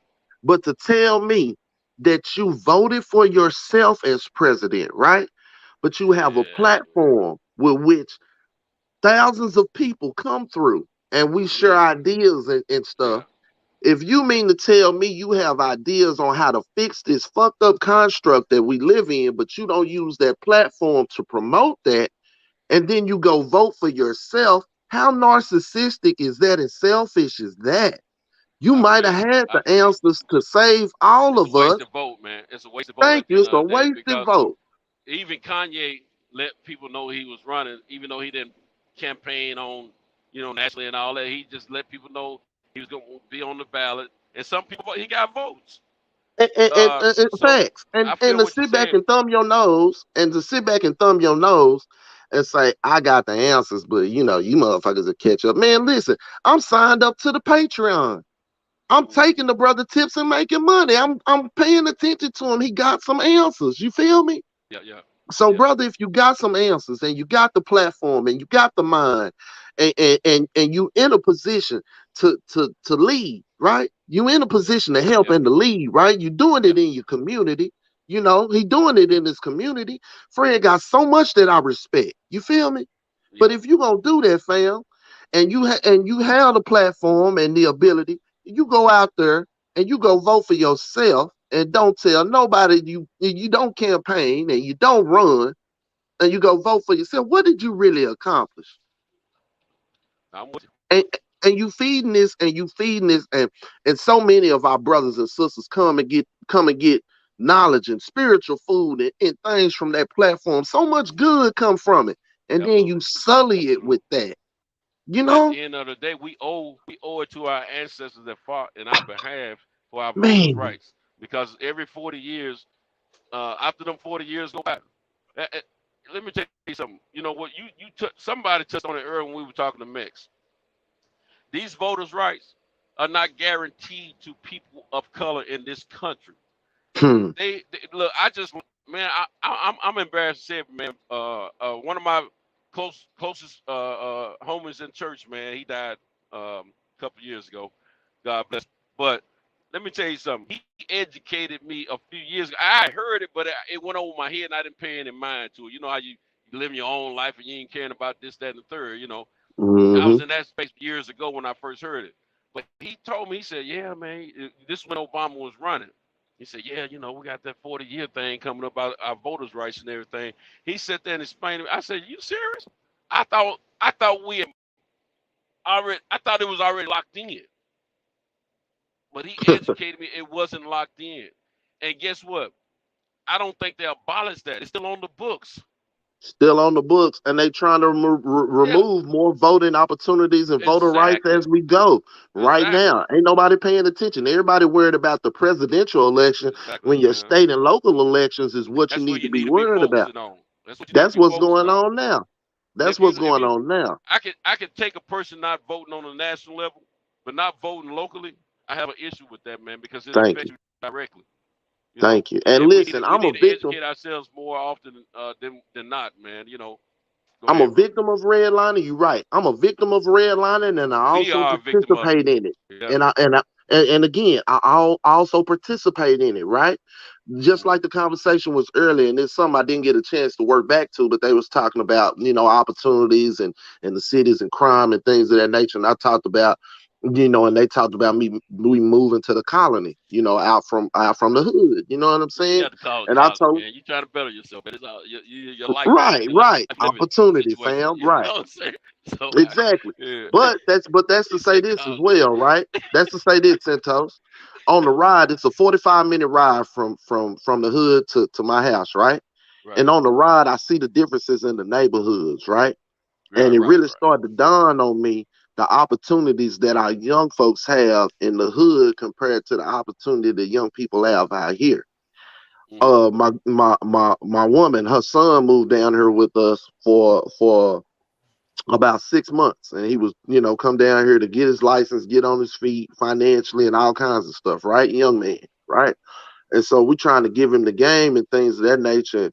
He young. You know what I'm saying? And he ain't really realized it. But now he Right, done shot back to Arkansas, and the opportunities are slim to none. You feel what I'm right, saying? yeah, And I was just thinking, like, the opportunities that was afforded to him coming down here and looking for a good paying job, they was everywhere in my area. Everywhere. There's a retail place or something that he can go to and, become gainfully employed quickly as a young man, right? yeah, But I had to think about when I was a young man, or think about the young men in the area where I'm from, where their opportunities are. And the brother said about, grocery stores not being in the area and things of that nature. Bro, you got to leave out of the neighborhood to go to the grocery store. yeah, You know what I'm saying? yep, The kids, all these kids is going to Alabama out of the Frisco area and things of that nature. They were staying in the hood. They moved out to Frisco and Aledo or whatever for opportunity for their kids, right? And mm-hmm. true enough, it gave them opportunity. But what was you giving back to the hood? You know what I'm saying? Right, right. So while I participate in it and benefit from it, I also am a victim of it, and I'm victimizing others, right? I feel And you. when you start Yes, sir. realizing that, when you start realizing you participating in that, then it really want to make you wake up politically and start paying attention to what the hell going around in your neighborhood and for your people. And that's what I'm saying, the Kyle and all the rest of them. You feel what I'm saying? Start Yeah, paying attention. Start paying attention, really, bro, to what's going down. Pay attention to the posture of these other countries and how they changed when your boy went in office. It's a reason, bro. It's a reason. yeah, There's a cause and effect for everything out here in this world, man. absolutely. And let me say this, and we all know this. Everything, when these people move certain ways, it's planned, orchestrated. It's never accidental. They make decisions when it means to. Yeah, dollars stuff. Yeah. When they set out to slow down the development and improvement of a certain group of people, it's done intentionally, man. It's not an accidental situation. It's not a situation doing out of, created out of organic situations. These are strategic moves. They plan for war, and to them, keeping a certain group of people down is the same. They plan for that the same way they plan for wars, and we need to understand those things. None of this stuff it's all intentional, all intentional. Not by And happenstance. You correct. no, no. Absolutely. And yeah, we do need to take accountability for our own shortcomings and things we cause, and for ourselves to be, coming up a little slight on some things because of our actions. We all have to make choices. Like me, I made a choice to do what I did that led me, um, to get behind and be gone from society for 5 years. But at the same time, what you do to try to make yourself better is the other thing. Like they said, if you get knocked down, what you gonna do when it's time to get up? Are you gonna get up? Are you gonna fight? Are you gonna try to do something better? If not, Fact. then Fact. you just being a statistical person that's allowed them to be correcting the actions and the thoughts of who we are. You Fact. want And to It's I don't what look I you and don't I get do in don't from the contact point of with when you get DJ. knocked down. You right. yeah. Yeah. So I don't I just think we gotta be accountable for our actions. But at the same time, like a brother told me who from Texas, one of my Texas brothers told me, I think he's from Fort Worth. He's a Muslim brother. He told me years ago when I was out there with them, he said, "Hey man, I ain't saying to hate this person, hate that person, but don't be a fool and don't let them pull the wool over your eyes. Pull that curtain down. See what's behind it. You know what I'm saying? He was a few years older than me, and I'm one of them type brothers. I always the brothers when they trying to educate me on something. If they talking with some sense, I'm listening because you can always learn something, even from brothers. A17, 43, I'm 54, going on 55. You one of the most profound speaking brothers I know of in this boxing community. I love when you get on the road because the fact that when you know how to capture an audience. When you having fun, you having fun. That's when you more animated. You talking about boxing. But when you on some serious stuff, you capture everyone's attention. No one was talking when you were talking to Mix. You feel what I'm saying? So when you got people like that in your life for those moments, you pay attention, you listen to them because everybody can learn something. I don't care how old you are, how young you are. Everybody can learn something. Mix trying to get on, man. Y'all can't get in contact with DJ. What you say?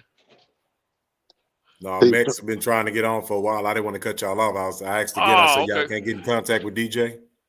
Yeah, I probably can call. I can call one of them. And the reason why I said that to Mex is because truly, bro, I respect Mex, bro. I know you do. Feel me? I got a natural love for each and every one of y'all, bro, whether I agree with you or not. But I only feel, understand this, right? We say, we got certain expectations for certain people, right? And the reason why we got expectations for those people is because we hold them to a certain standard, right? We view them in a certain manner. So to much is given, much is required. I look at you in a certain way, so I expect for you to hold yourself in this way. And maybe I have some unrealistic expectations, but I truly believe you to be, this you can be this person or you this type of person. You know what I'm saying?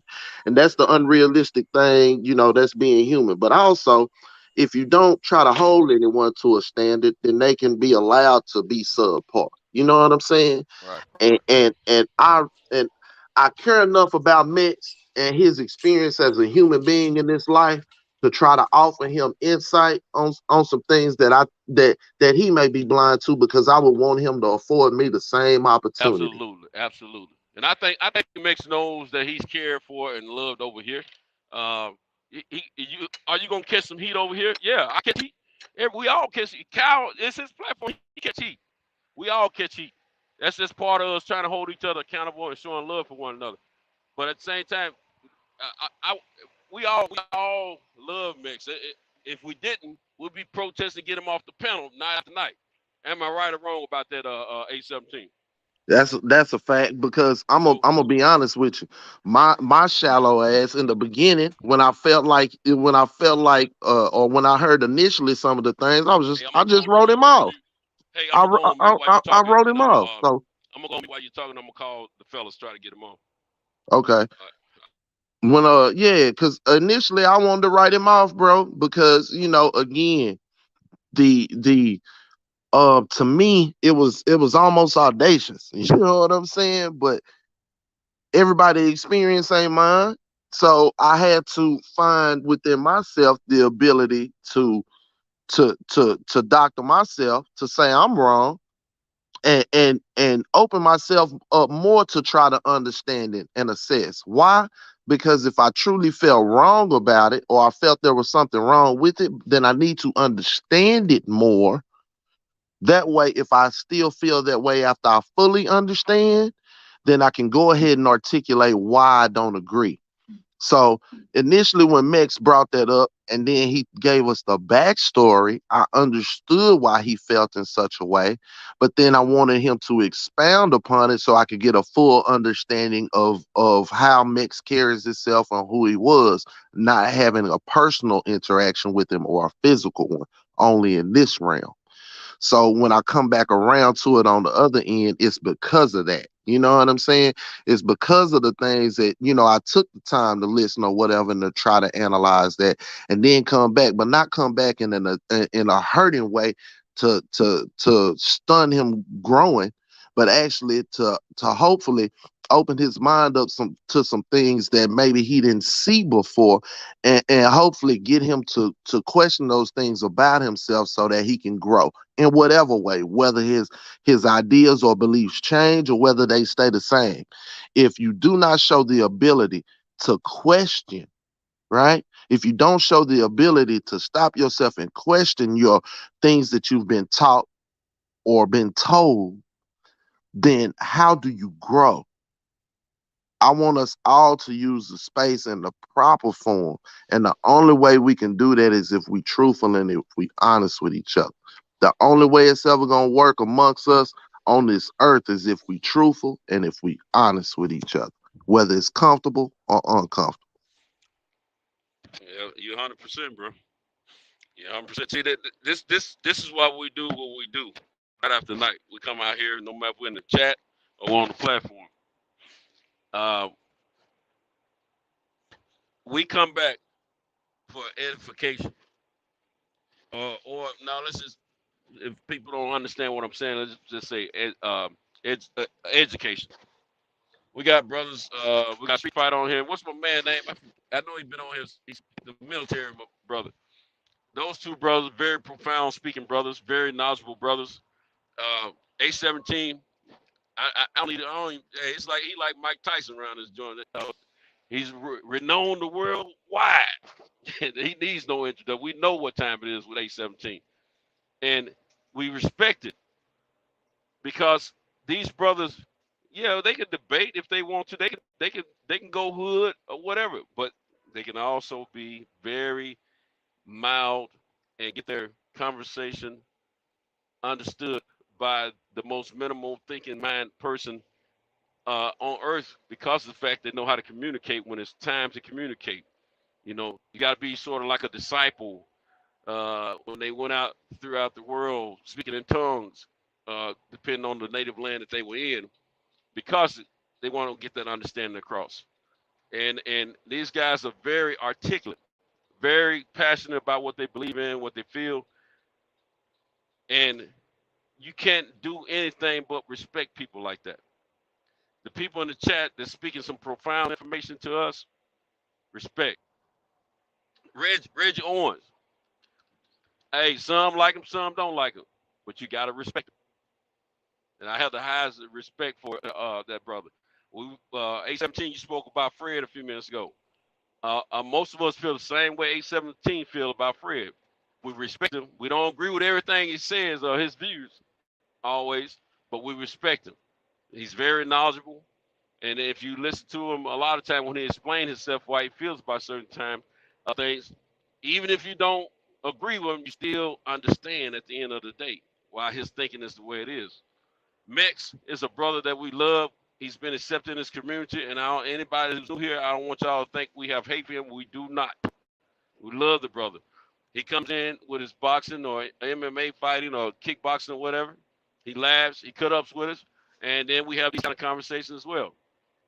We ain't jumping on him because we don't respect or like him. We getting at him so he can understand our view of how we feel about the situation that our coach has been through.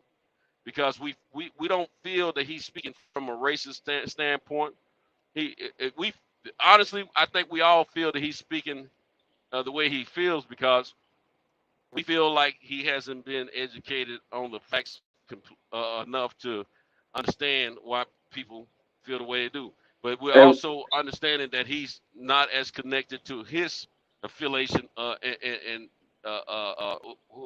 recognizing. I ain't gonna say he don't recognize who he's a descendant of. I'm just he's wanting to let the world know he's American first foremost before anything. Right. I understand that. And I just want to say this real quick before I get out of here, Santos. I want to say real quick. No, you can't be doing that, man. You bring the whole panel around to listening, and everybody's quiet, and then you want to jump out of here because you act like you tired now. No, man, I've been rolling for hours, man. You know, I'm about to get it's been a up minute anyway, y'all. All right, y'all. There you go. See, look, see. I knew that was gonna happen. Hey, I've been rolling for hours, man. My old lady waiting on me. You know, hey, y'all know I gotta be out, but now it's that same thing we talked about a minute ago. We looking around, see who's live, see who we can join up with. But go ahead, say your spirit, brother. I mess with y'all. For sure. Nah, I was just gonna say, man, yeah, bro. At the end of the day, too, understand that Mex is in a safe place, right? Amongst us, because we love him. Right. You dig what I'm saying? So when we have these conversations or whatever, he's taking advantage. Understand this. Watch this, y'all. Mex is able to take advantage of what the rest of America is afraid to take advantage of. Yep. And that's an opportunity to sit down and dispel the myths and misconceptions, right? In a space of where you actually loved and respected. You feel what I'm saying? So, we understand that at least I understand, a lot of it comes from lack of opportunity and ignorance, right? So if you can show me the ability or the willingness to even sit down and listen, then we somehow, some way, at the end of the day, man, I can see us bridging the gap. You feel what I'm saying? It's the willingness.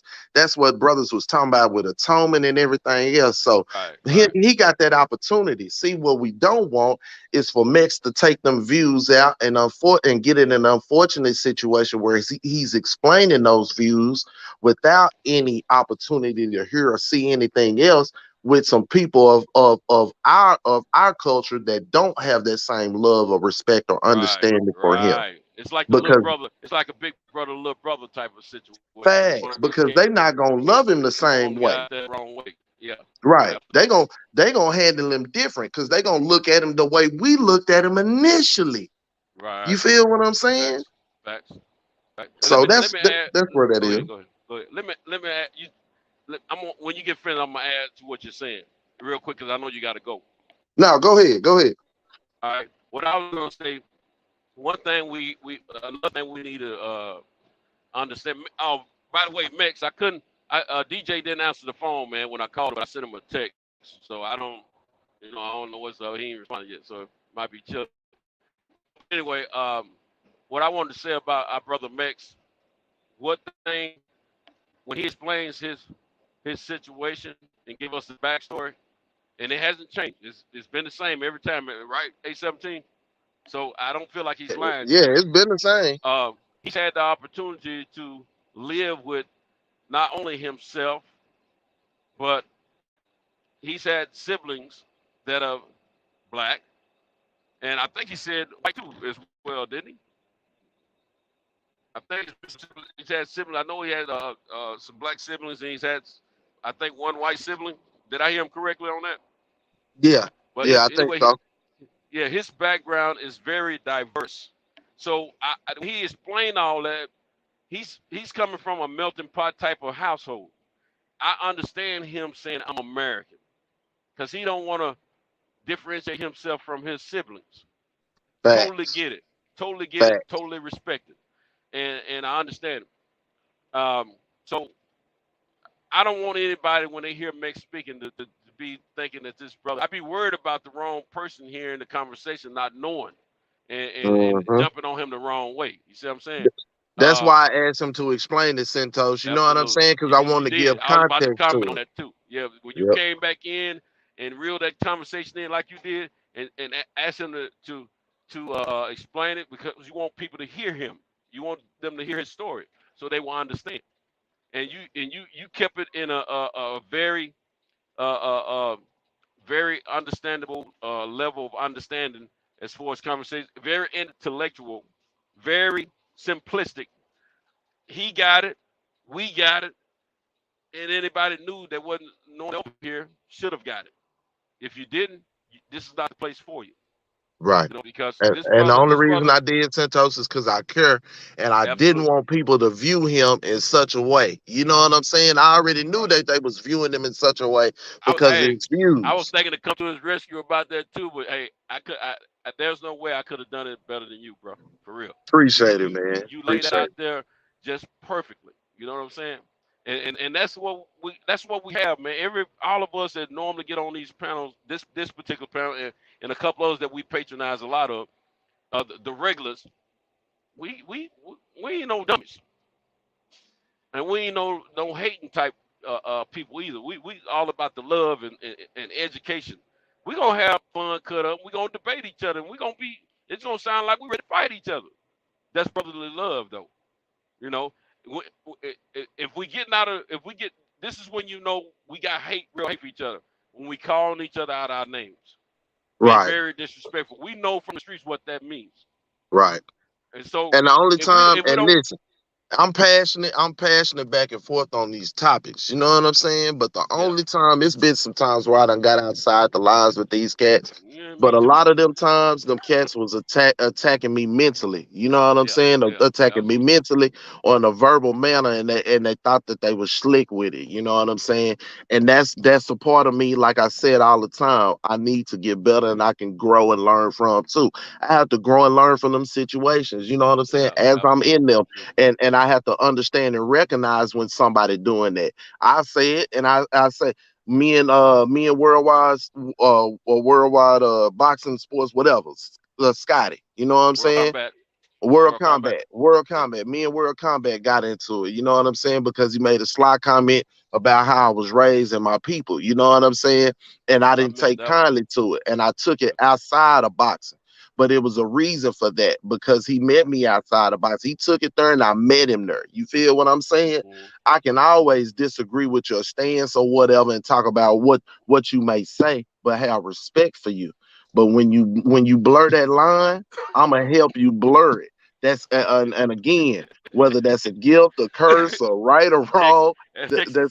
that's me. You know what I'm saying? So again, I try to keep it on the intellectual level because Yeah, again, that's what I love this space for. You know what I'm saying? That's what this space absolutely. really for, man. I love everybody being able to come here and do what we Mhm. do. Real talk, man. It's it's Yeah, it's refreshing to me, and I feel like the older you get, the less time you get to spend around people. You know what I'm saying? It's not like, when you first get out of high school, you still fuck around with your partners. Y'all go hoop or whatever twice a week, something like that. But then when you start having kids and bills and get in that rat race, man, you get life away get in from the your way. people. Life get in the way, man. And Yeah. before you know it, you ain't seen your partner in 2 years and 4 years. You know what I'm saying? Things of that nature. So Mhm. this is wonderful because I can always get with my people, man. I can always sit down and talk with my partners, man. And a lot of times I can talk to y'all about shit that I can't talk to my people about because we don't have that image to uphold here. You know what I'm saying? We don't have we The image that we uphold is who we are and who we create, and you can't hide who you are if you're Right, gonna come here multiple times. It's just like right. the ring, it's It's gonna gonna show. eventually come out. It's gonna come It's out. gonna show, and that's what we Mhm. love. Boxing brought us here because of that, right? You know what I'm Right. saying? At the end of the day, no matter how we feel about this boxer or that boxer, when they step into that square circle, it's gonna come out. You know what I'm Yep. saying?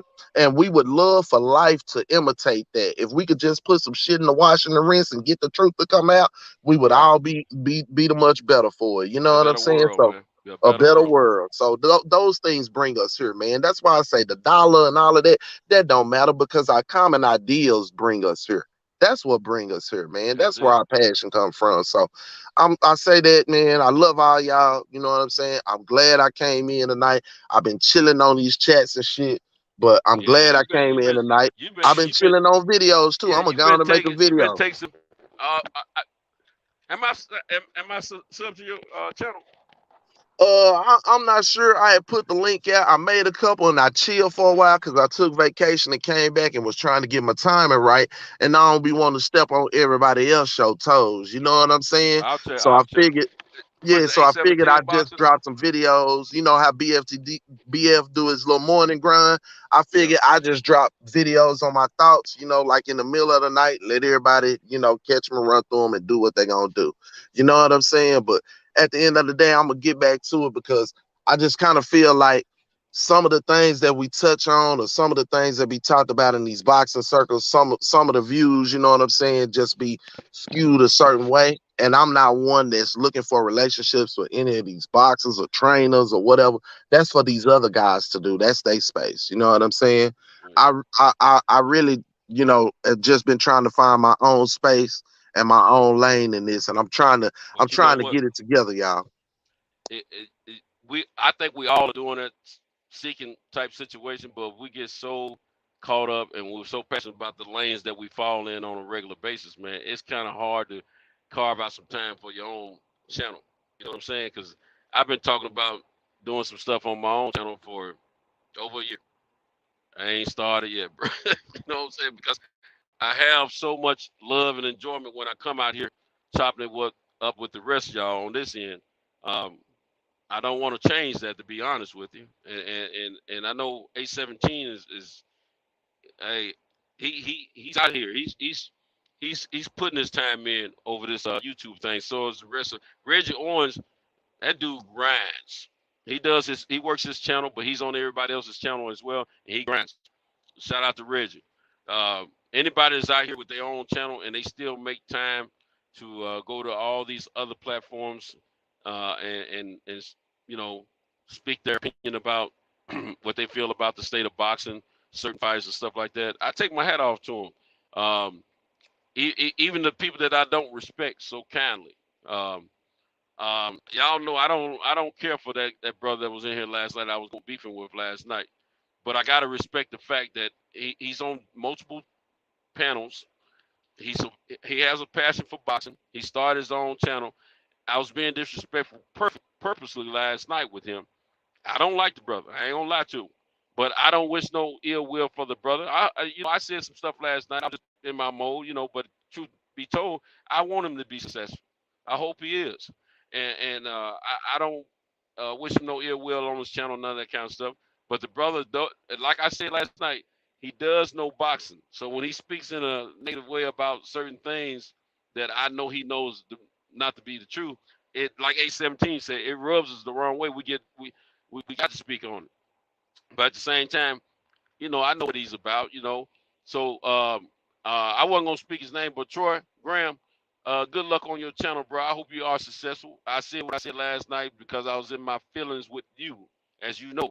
But at the same time, I didn't mean it from my heart. I want you to succeed. You're a brother at the end of the day, and you do put your work in from panel to panel. You speak your opinions, even if you feel the way you feel, truthfully or not. You speak your opinion. So I know you're grinding from space to space out here on YouTube. I do respect that, but at the same time, I ain't liking you, bro. I ain't gonna front with you. I'm gonna keep it real. But at the same time, I respect your grind. Anybody out here, there's a lot of other platforms that I've been on. I've subbed to. When I sub to a platform, I don't unsubscribe to them just because I learned that we don't have as much in common as I thought initially. Especially if they look like me. And that ain't me being racist, in my opinion. That's me supporting my people. You know what I'm saying? Because I want us to succeed. I don't want to unsubscribe to them, but it ain't just my people. It's some platforms that's headed up by some other people from other communities other than mine, and I subscribe to them. I didn't like what they were saying, and I don't go to their platforms, and I have not unsubscribed to them.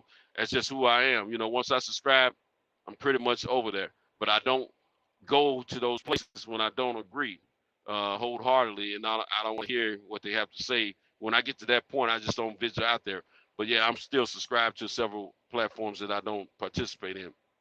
But we are a special breed of people, in my opinion. Us fight fans, we love our boxing, and some of us love our fighters, and me included. We love some fighters more than other fighters, and we'll speak a little bit more passionate about certain fighters versus other fighters. But at the end of the day, we have so much love and passion for the sport of boxing. The real fans, I call it, you can't hide it. No matter if you type in comments in the comment section in the chat, or if you're on a panel speaking. That's because at the end of the day, we are who we are. We are a unique breed of people, in my opinion. This is my opinion. When it comes down to boxing fans, I respect all boxing fans, no matter if you agree with me or disagree with me, because you love the sport of boxing. And I can tell if you love it, or I can tell if you're just a flash in the pan overnight. Just stopping by to, talk, stir up some people and keep on going. But at the end of the day, I respect all true boxing fans, no matter if they agree with me or not. You might get an argument, but I still respect you. And I love this.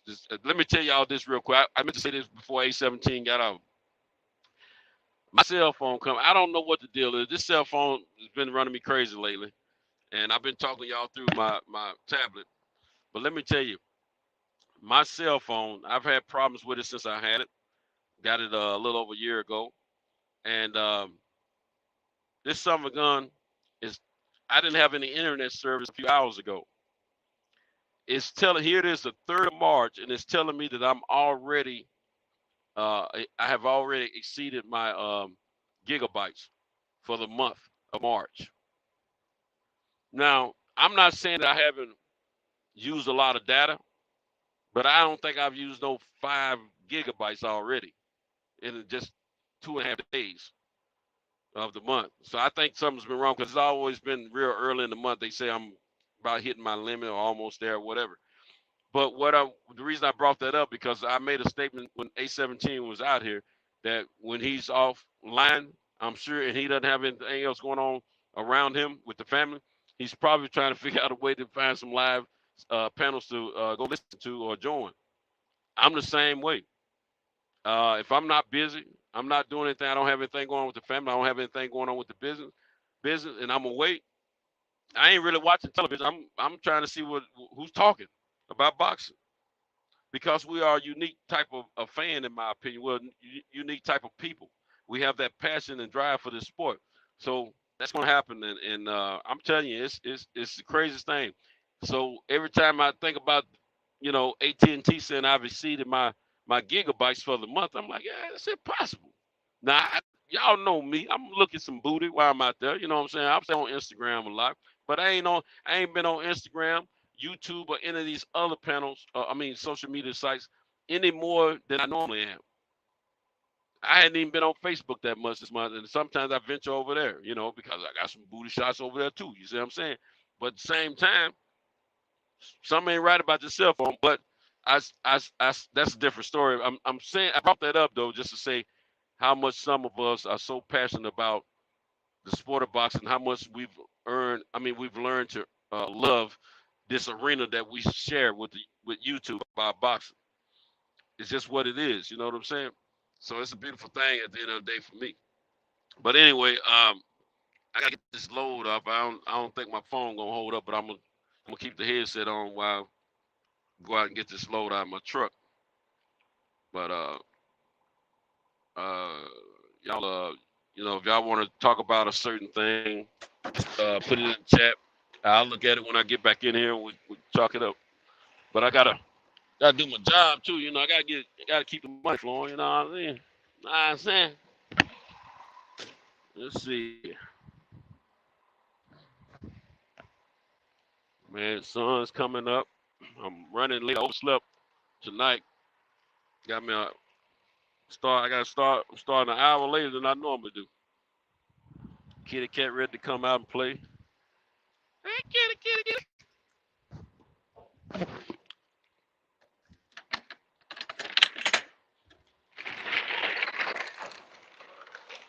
Yeah. Oh shoot. Got everything falling over back here. Oh man, batteries and stuff. Acid all in my freaking truck.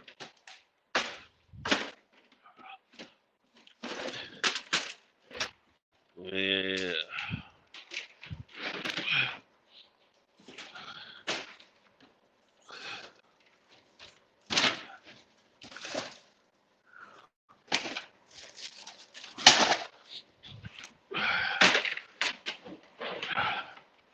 I must turn the curve pretty hard. I must be coming in hot. Uh-oh. Okay, let's go over here. There's stuff falling everywhere.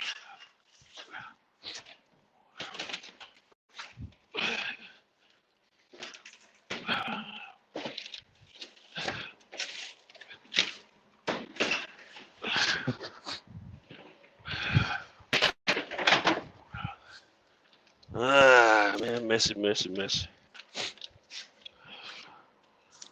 Bird up on the bottom. This one on top. All right, let's see.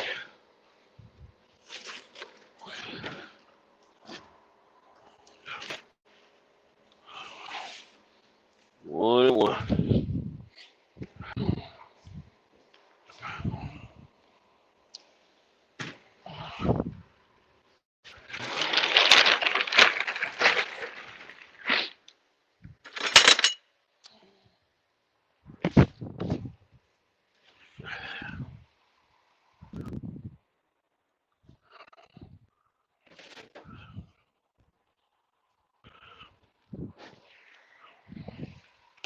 One down, one more to go over here, and then I gotta get to the other side of Alabama. Alabama knows how to party. Alabama knows how to party. In the city, Huntsville. See, that's the southern version. Y'all don't know about that. Let's see. Yeah, Bird, man. It's been a cooking. Hey, it was hot in the kitchen, Bird, man. It was hot in the kitchen. Pots and pans going everywhere. Sauces bubbling, ovens, bacon. It was going down, bro. Very educational, very entertaining. And I think we got some things accomplished. I think we got some conversations handled. Sorry my brother Max couldn't get back on. So I got so caught up with my brother A17. I wasn't looking in the chat to see who was in backstage and all that. I should have been doing that. Probably could have caught somebody early enough to get them to take care of us, letting folks on. Well, anyway, I do want to thank everyone for coming in and participating in the conversations live. All the brothers that was on the panel. I want to thank all the brothers and sisters that have been in the chat comments and that have put comments in the chat section. I mean, no one thing works without the other when it comes down to these channels. You know, you need the comments in the chat. You need the verbiage on the panel in order for these platforms to have any level of success as far as sharing information and talking about different things. So shout out to everyone that comes in and give their input one way or another. You know, the men, the women, at the end of the day, we all contribute to this. And it's well received. And what I love about this panel here, we don't have a lot of, oh shoot, I'll get away from over here. We don't have a whole lot of, we don't talk about we going to shoot each other. We gonna as soon as I see you putting a hot one in you and I'm gonna stick you with a knife, or there ain't none of that kind of stuff going on, because if it's once it start up, we're gonna shut it down. The rest of us, we're gonna intervene in the conversation. We're gonna shut it down. But every now and then we'll let a couple people get off, and have the heated debate and talk about what they want to talk about. And at the end of the day, we try to make sure it's all left in a respectful manner.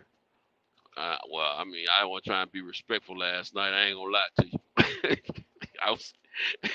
I want to try and be respectful at all last night, because I mean, I don't know, that dude be getting to me. You know what I'm saying? He speak one way, and I know he can speak less hate. I know that for a fact, because I've witnessed him several times speak very intellectual about the sport of boxing and other subjects, not just boxing. But sometimes he gets in his groove, and that's what he do. He's known for that, and I got to be a little bit more restrained than what I was last night and the time or two I was in the past. Normally I just mute myself when Troy comes on. I just let him do him. You know what I'm saying? Just so I don't mess the show up. But man, last night, man, I was in rap form, bro. Brothers and sisters, I was in rap form, and I just didn't want to hear that bull crap, any more than I had already listened to it. And I was feeling pretty good in the fact that I was ready to argue with the best. But see, I'm the type of cat, I don't mind having debates with brothers I know that has a genuine love for me and vice versa, I don't mind having a debate with them because I know at the end of the day we can bring it back around and we're still family. But if I don't like you, I don't like you. I'm just gonna keep it real, and you know, either I'm not gonna say anything ever, or if we do say something to each other, I'm gonna speak on it and let you know I don't like it. And I tried to like Troy when I first met him. To be honest with you, I thought a lot of the brother, and I don't. It's not that I think a lot less of the brother now. It's just we just have such a disagreement with how he carries himself from panel to panel. I don't like that kind of stuff, you know. So I got beside myself a couple times over here on this panel about a year, last year sometime with him, and last night one of those times where I refused to restrain myself. I was gonna say I couldn't restrain myself, but that'd be a lie. I refused to restrain myself last night. That's the truth. And I just want to let him know because some of the stuff he was saying, I felt like I had to speak on it, which at the end of the day, I didn't have to. What's up, Mr. Pads? And, I know it's entertaining. It got entertaining for me, but at the same time, I did want him gone last night when he talking about leaving, you know what I'm saying? But at the end of the day, like I said a few minutes ago, the brother's very knowledgeable about boxing. He can speak very profound about it. He does put his work in. I do, even though I said something different last night. I was in my feelings about it, but I don't wish him any ill will. I don't wish him any misfortune. I do want him to be successful, but at the same time, I just wish he would calm down on all that trolling energy. You know what I'm saying? Because he brings it over here, and you know, most of the time when the homies over here are having heated debates, okay, me and A17 for example, our conversation got heated. You know, that ain't the first time me and him had a heated conversation, and we still have a lot of love for one another.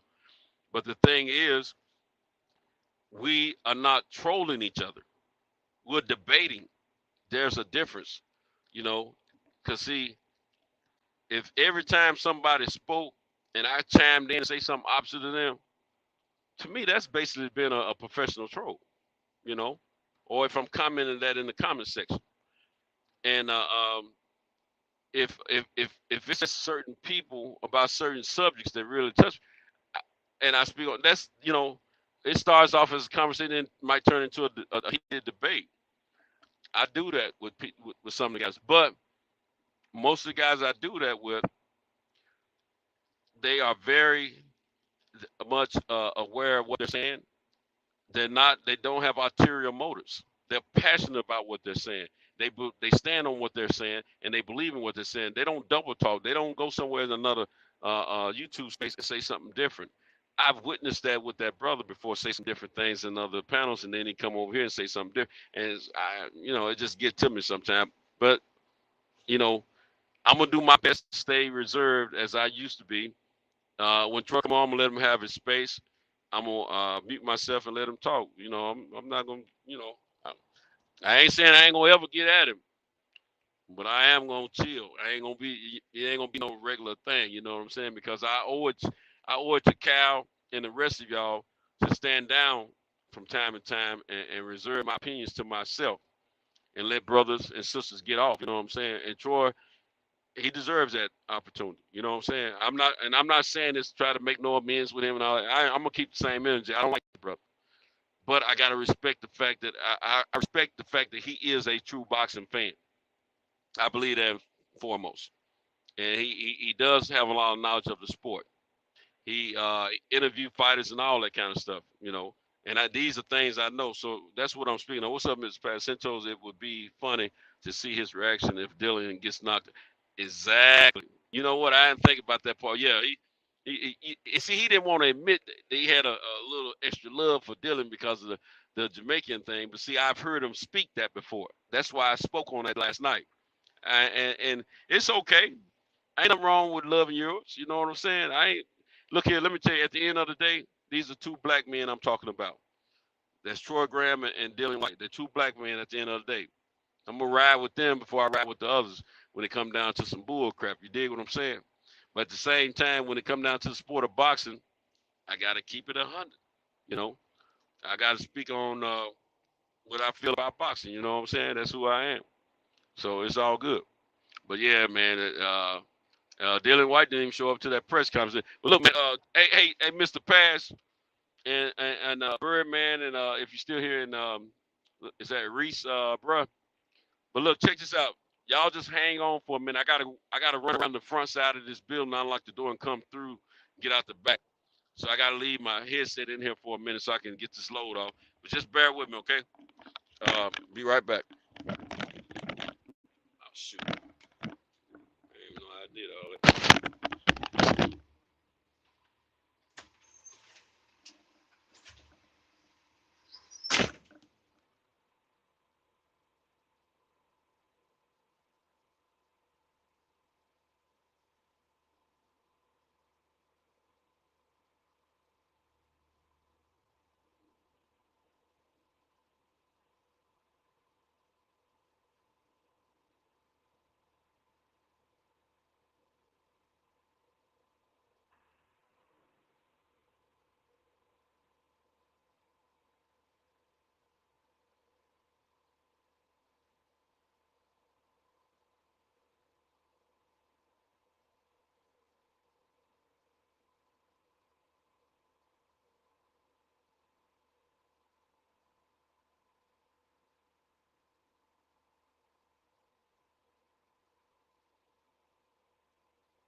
Anybody there? Took me longer than I expected. I see my man logged off. But yeah, so anyway, is that a person? Or just a bush? It's a bush. Anyway, now I'm getting ready to head. I'm leaving. I'm about to leave Decatur, Alabama, and go to Muscle Shoals, Alabama. Take care of a few things over there. See, we had a certain amount of drop off while I was working. Understandable. I apologize, but I had to do my job. Had to do my job. You know what I mean? Again, it's been very intriguing tonight. Well, last night up until this morning, it's been very exciting panel. We've had a great audience, and the audience has been very involved with the conversations that we've had. We did get a little boxing in. We didn't get a whole lot of boxing, but we got a little bit in. And so at the end of the day,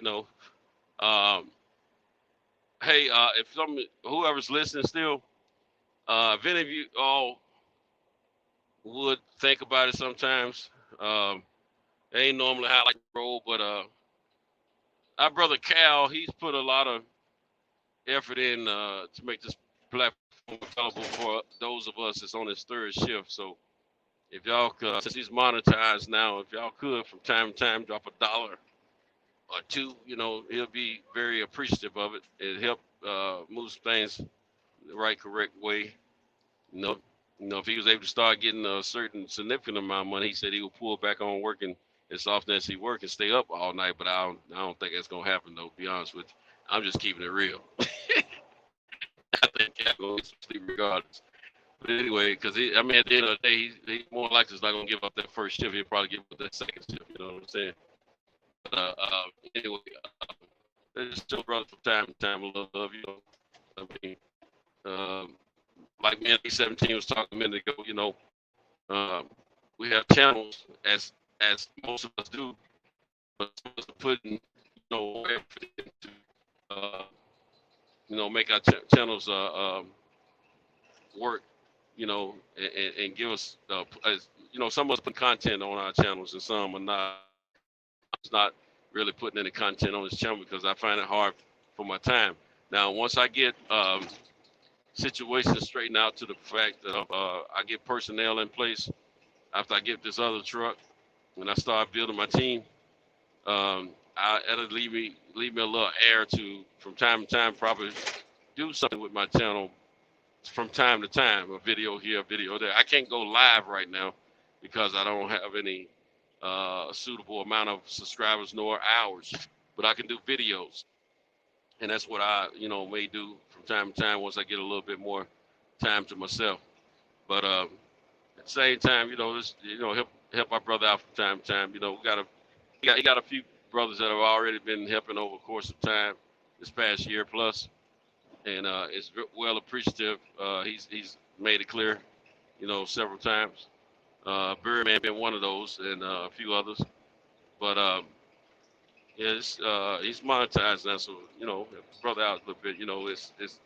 This is like my man A17 said. This is our safe space. Like he was speaking in behalf of Mex. This is our safe space at night. Third shift. We all are riders at nighttime. And when I say riders, I mean, hey, we're here for the ride. You know what I'm saying? That doesn't mean we're driving something like I am. We're here for the ride. We're listening. Some of us comment. Some of us get on the panel. Some of us don't do either. But that doesn't mean you're not part of the show. If the show makes you feel good, if it keeps you laughing, or if it's entertaining, or if it's educational to you, support it. Because Al has given me a different understanding of how important it is. He hadn't spoke to me about it, but just he in different conversations, I've been privileged to be involved with. I know it's it's very healthy. So just think about it from time to time. And look, I want to say something else about someone else's panel. They work hard. I mean, they work hard. They're on every evening as I'm trying to get my rest in before I work at night. And that's Miss T. Let me tell you, that sister works. Boxing Fans Talk TV. She works. If y'all can, if y'all ever awake at the time she's on, uh, show that sister a little love. If it ain't no more than you just showing up and um, putting some comments in from time to time, and definitely clicking that like button. Speaking of the like button, we need to definitely hit that like button over here if you hadn't already. Um, but yeah, let's help the sister out. She's been sitting at 293 subscribers for a while now. She should be, as hard as she's working, she's coming through every day. She's posting her channel. She should, if we were supporting her the way we should, she should be, well above that 293 by now. So let's just help the sister out. It doesn't. Let me tell you something. One thing doesn't cost you in this YouTube space, and that is a subscription. When you subscribe to a person's channel, like I said, I got channels that I've subscribed to that I don't even go to anymore, but I hadn't unsubscribed to them either because I feel like those subscriptions are important to those channels. So I don't take my subscription back from. I just don't go out and check them out if I don't agree with them. But subscribing to a channel doesn't cost anything at all. All it costs you is a click here and a click there, and you're done. You know what I'm saying? So let's help the sister out. Let's help her get to 1,000, 1,200, and so on and so on. She works hard. I mean, she really puts the work in. You may not agree with everything she says. I don't know, but she's a very positive woman. She's very respectful, and she recognized, the men as kings and the women as queens. You don't get too much better than that. And she's okay with you coming in speaking your opinion about how you feel about a certain fighter or boxing in general. Um, she's gold, man. I'm telling you. So I was checking her out yesterday evening as I was laying down, and she still got the same amount of subscribers she's had since last week and maybe the week before. I'm like, what? We gotta help this sister out. I mean, Miss T, she's golden, and I love that sister. She works too, and she knows boxing. She knows boxing, and it's just proud though. I mean, a subscription don't cost us nothing, nothing, not one iota, not one meal of a penny does it cost us. So let's help her out. You know what I'm saying? But anyway, and then who else needs? There's somebody else I wanted to speak on that has a channel and they put work in. I can't remember.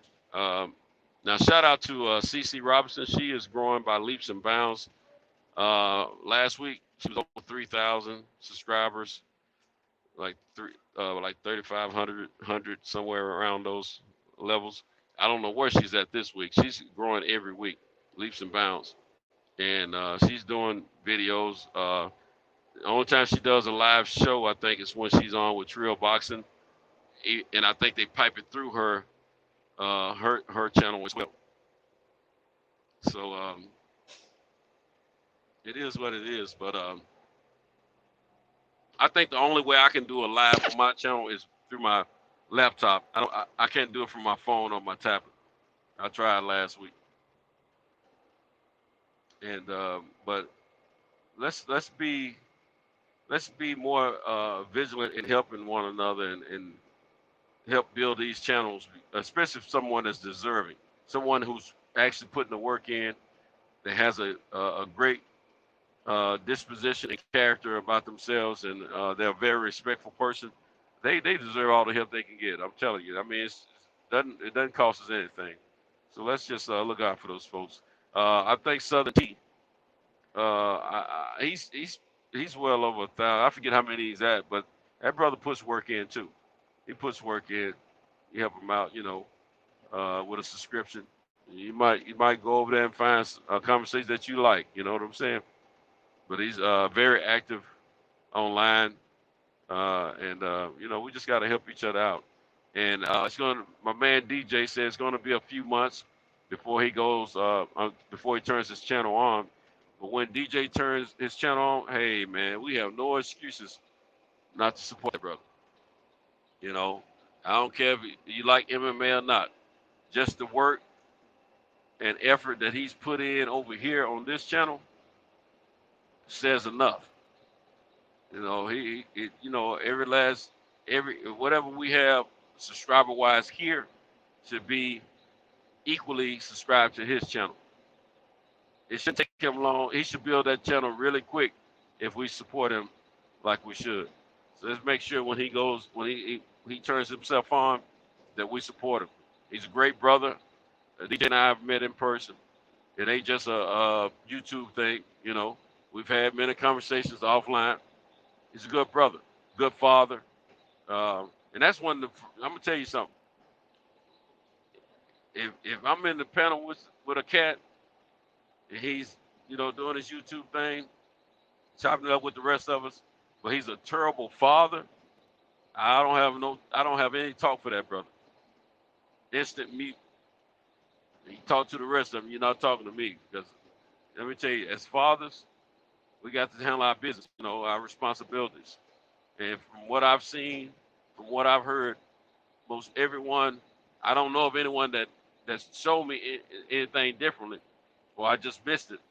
But from everyone that I know of, great brothers, great fathers to their kids, and I'm assuming the mothers are off the hook too, and and great women in the lives of those husbands and fathers. But we have got to show support for our people. We got to do better. We got to, hey,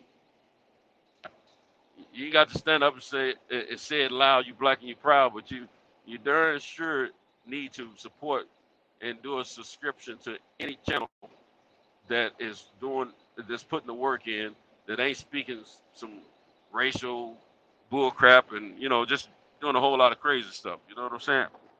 That's all I'm saying. Is that you, DJ? Yeah, it's me, man. It's me. It's me. What's up, bro? What's going on, man? It's huh? You got it. Did you work last night, or were you off last night? No, I was off last night, man. That's why I had to hop on. I was like, y'all ain't finna keep hollering here, man.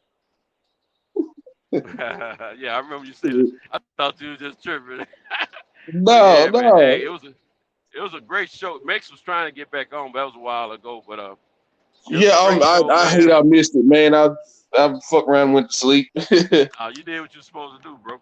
I'm praying to God, and I'm hoping that I came back, man, and let everybody on. I was like, if anybody want to come on, come on. Yeah. Well, Mex, I hope he heard what was said in his behalf before A17 got off the panel. Yeah. I want him what was spoken about him is true love. We just want him to have understanding. Mex good people, man. He just, everybody was raised different. Everybody believes different things. Right. It's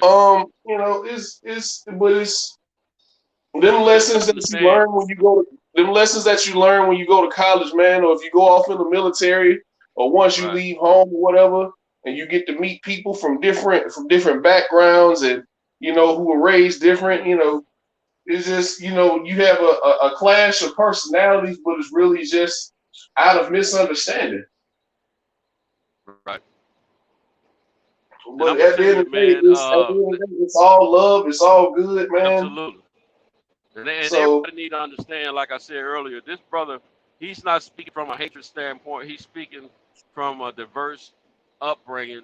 He was around. He has siblings that were of black creed and genetics and skin color, as well as I think he said one of his siblings were white. So he's been respectful of his siblings and his upbringing. I respect that wholeheartedly. That's why he says he's an American. He don't want to claim sets, and I respect that. But he I think he disseminates more with the black culture than anything. I could be wrong. I don't know him on a personal level, no more than our YouTube space. But I think he knows he's loved over here. I think he knows he can feel comfortable over here, or he wouldn't keep coming back the way he has. He's become a staple in the show. When he doesn't show up, I'm concerned. I'm two things. He's more than welcome. He's more than welcome to come back. I like that he stands his ground on what he believes in. Absolutely. And I like how people can continue to try to educate him. Mex, listen. This is. I understand that you come from a diverse background, and you know you had white siblings as well as black siblings, and you had a black stepfather, and you know. So when people call to see his name and see his skin tone, and you know, think he's Mexican, I was like, well, no, the man is explaining to y'all how he grew up and how he views the world. Right. You know what I mean? So it's just that's why it was so important that 817 did what he did. He came back on and he calmed everything down, and he was speaking to Mex directly, and he asked Mex to explain, you know, his backstory. And he did that purposely because he wants people to understand this is not someone speaking from hatred. It's someone speaking from their upbringing, and is well respected. And he's loved with it. So, you know, it was a beautiful thing, man. I'm gonna tell you something, man. This is one of the more intriguing shows that we've done in a while, man. You know, we've had several shows that were intriguing, heartwarming, and heart touching. But I'm gonna tell you, this was one of those, and we hadn't done that in a minute or two. We've had some good conversations, but we ain't had those heart wrenching conversations like that. And guess what?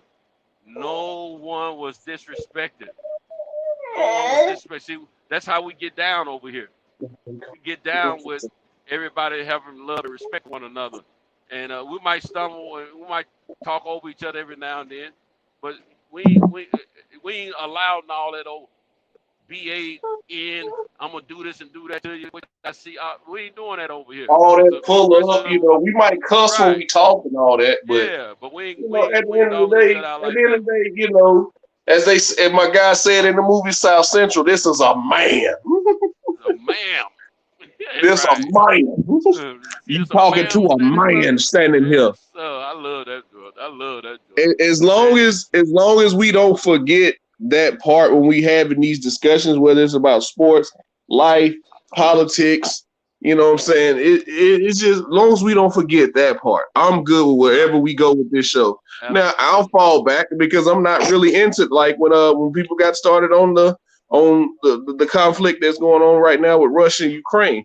I really don't get into foreign politics or national politics. I pay attention to what's going on in my area. I pay attention to what's going on with my mayor, my police chief, my district attorney, my judges. Those are the only politicians I pay attention to because they're the only ones that directly affect me. My governor, you know what I mean? Right. I tend to really not care what happens nationally. You get what I'm saying? Because I'm not gonna, you know, I'm not moving to Iowa. So I don't care about what this senator from Iowa does. I want to know what my senator from Alabama. How you feel about that? Right. I'm gonna tell you because he has just as much power as you do. So how you feel about that, Bucko?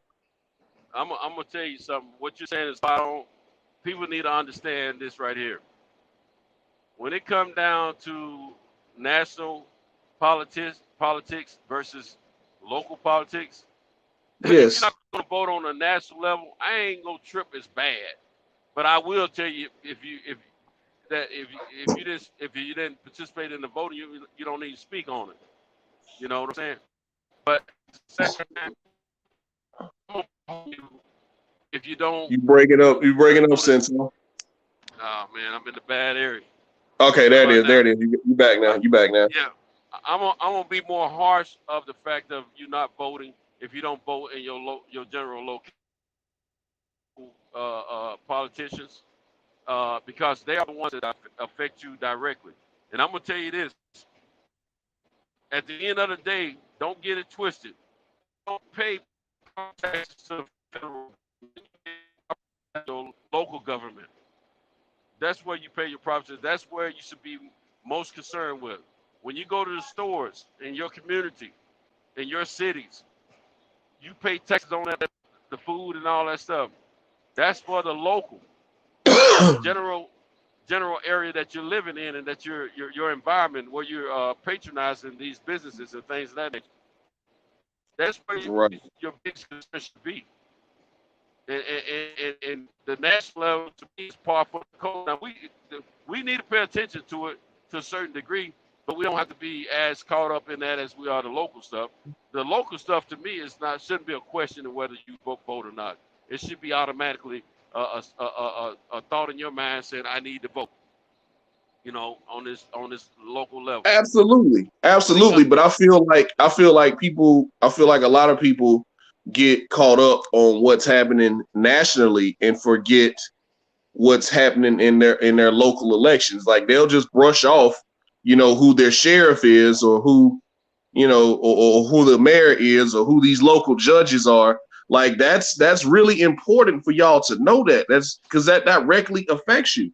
Yeah. Now, what happens nationally, the way I look at it and the way it works. What's going on, Brother Cole 10?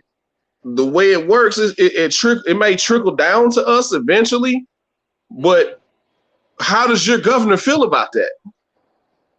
And if is your governor going to drag his or her feet enacting these policies? Are they going to be? Do you have a more progressive or more conservative governor? Right. Like the way they do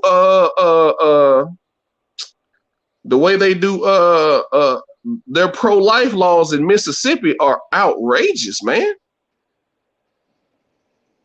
I don't know if y'all really paid attention to that. I'm not going to really get into it here, because that's, like I said, I don't really like to discuss politics because everybody believes something different.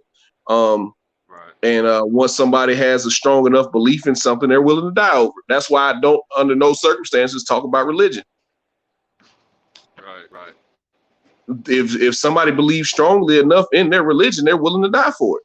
Look what happens globally. If somebody believes strong enough in their religion and their ideals surrounded by their religion, they're willing to die for it. I'm not willing to die over that argument, right? I'm not willing to die over that argument, so I don't discuss it. No. See, what we got to understand also, the way you vote locally has an effect upward and downward.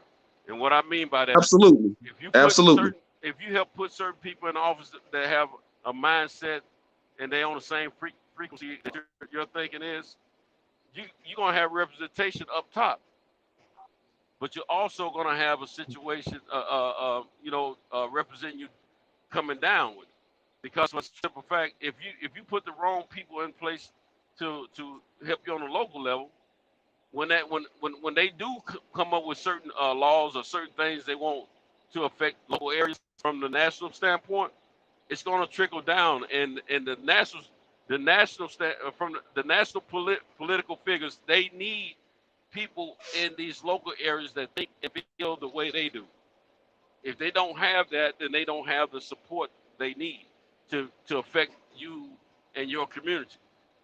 So it's up to you to put, and support and vote for the right people that think and feel the way you do, or get the best you possibly can.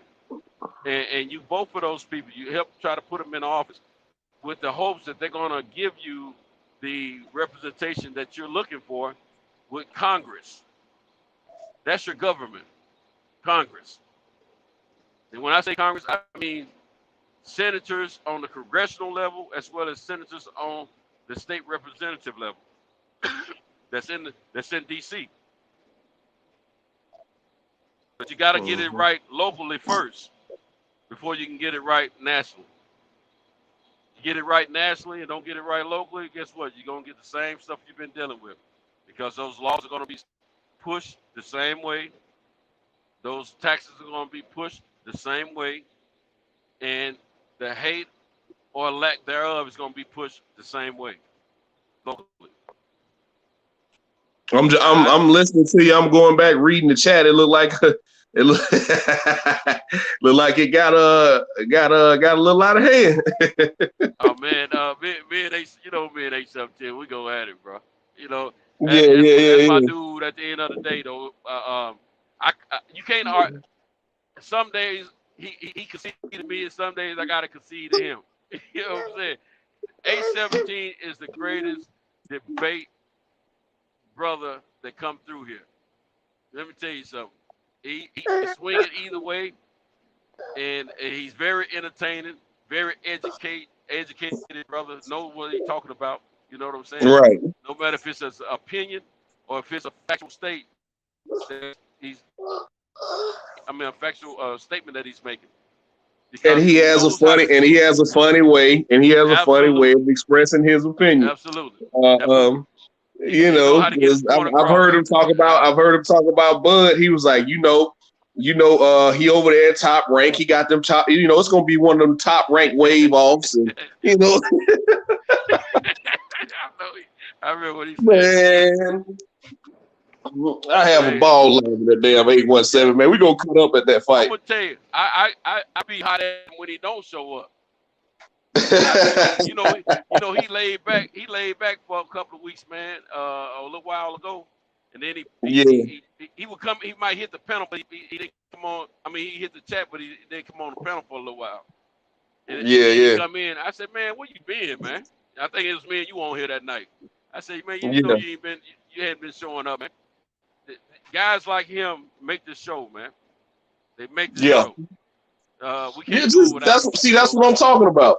We need 817 and OG Shelton Moore to come on here and debate that fight.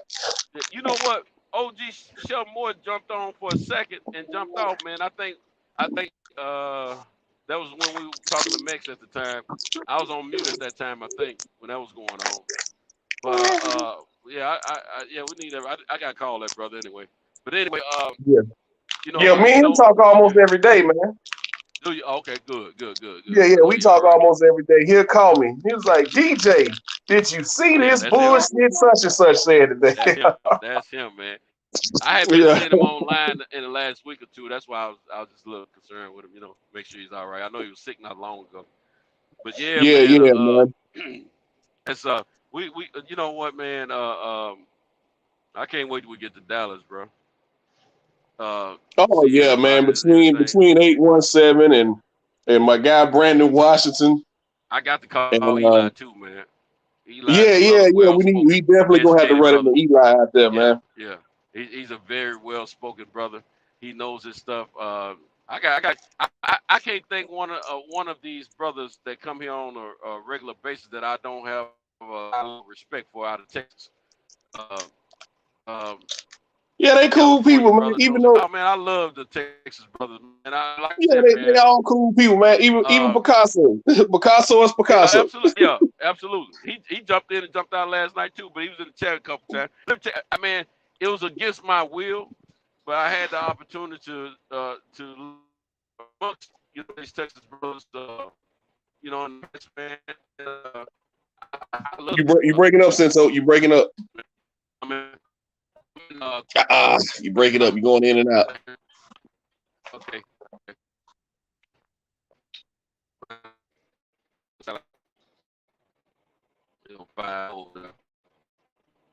Police.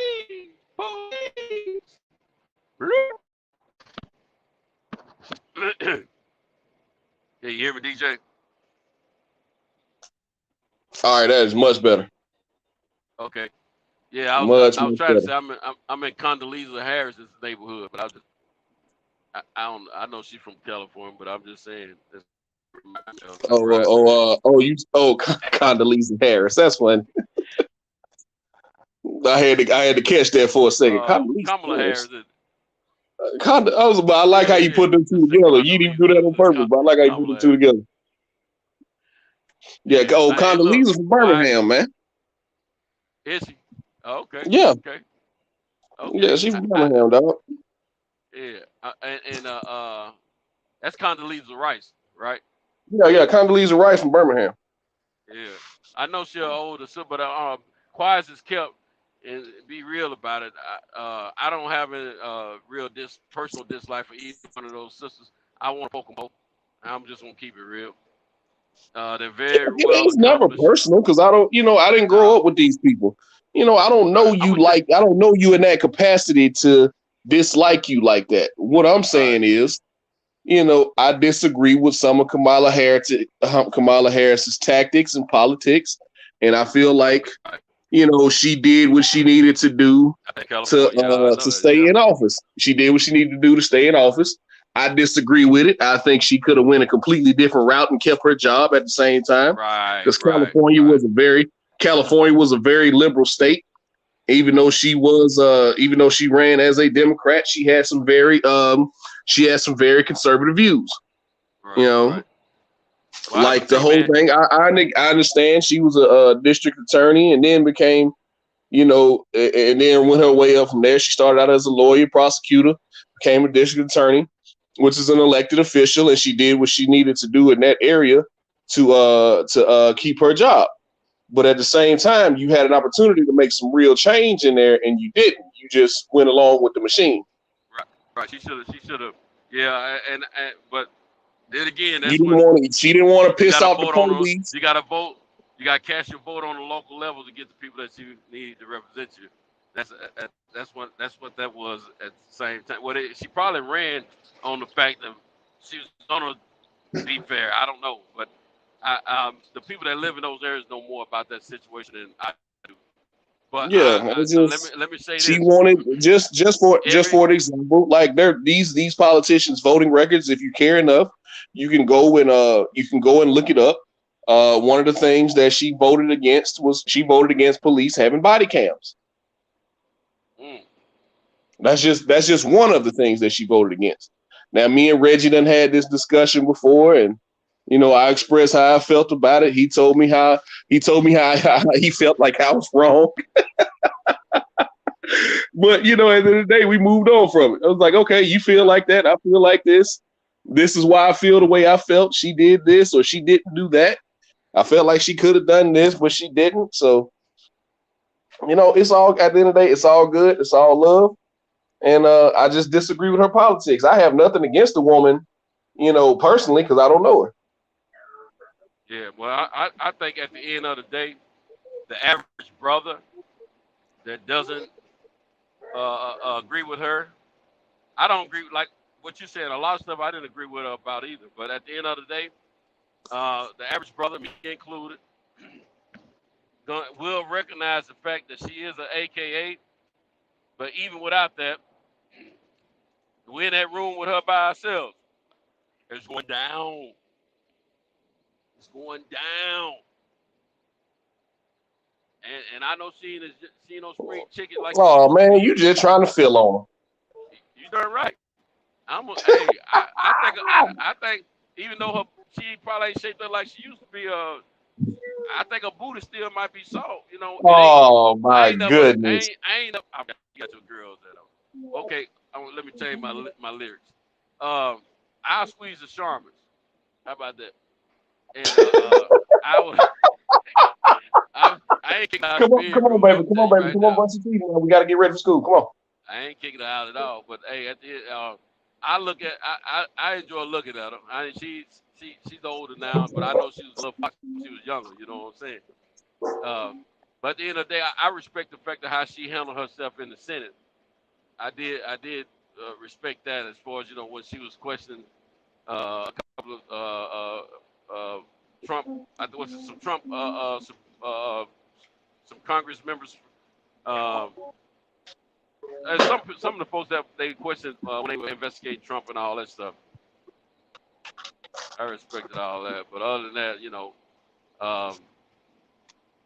I gotta support the fact that somebody is trying to get in there and make a little dip. Man, there's still a lot of water standing up down here in Alabama, isn't it? No, not one. Well, maybe not your area, but up here, right before Muscle Shoals, it's farmland up here. There's a lot of water still standing. Well, I mean, that's kind of like it's. Let me see if I can explain that terrain.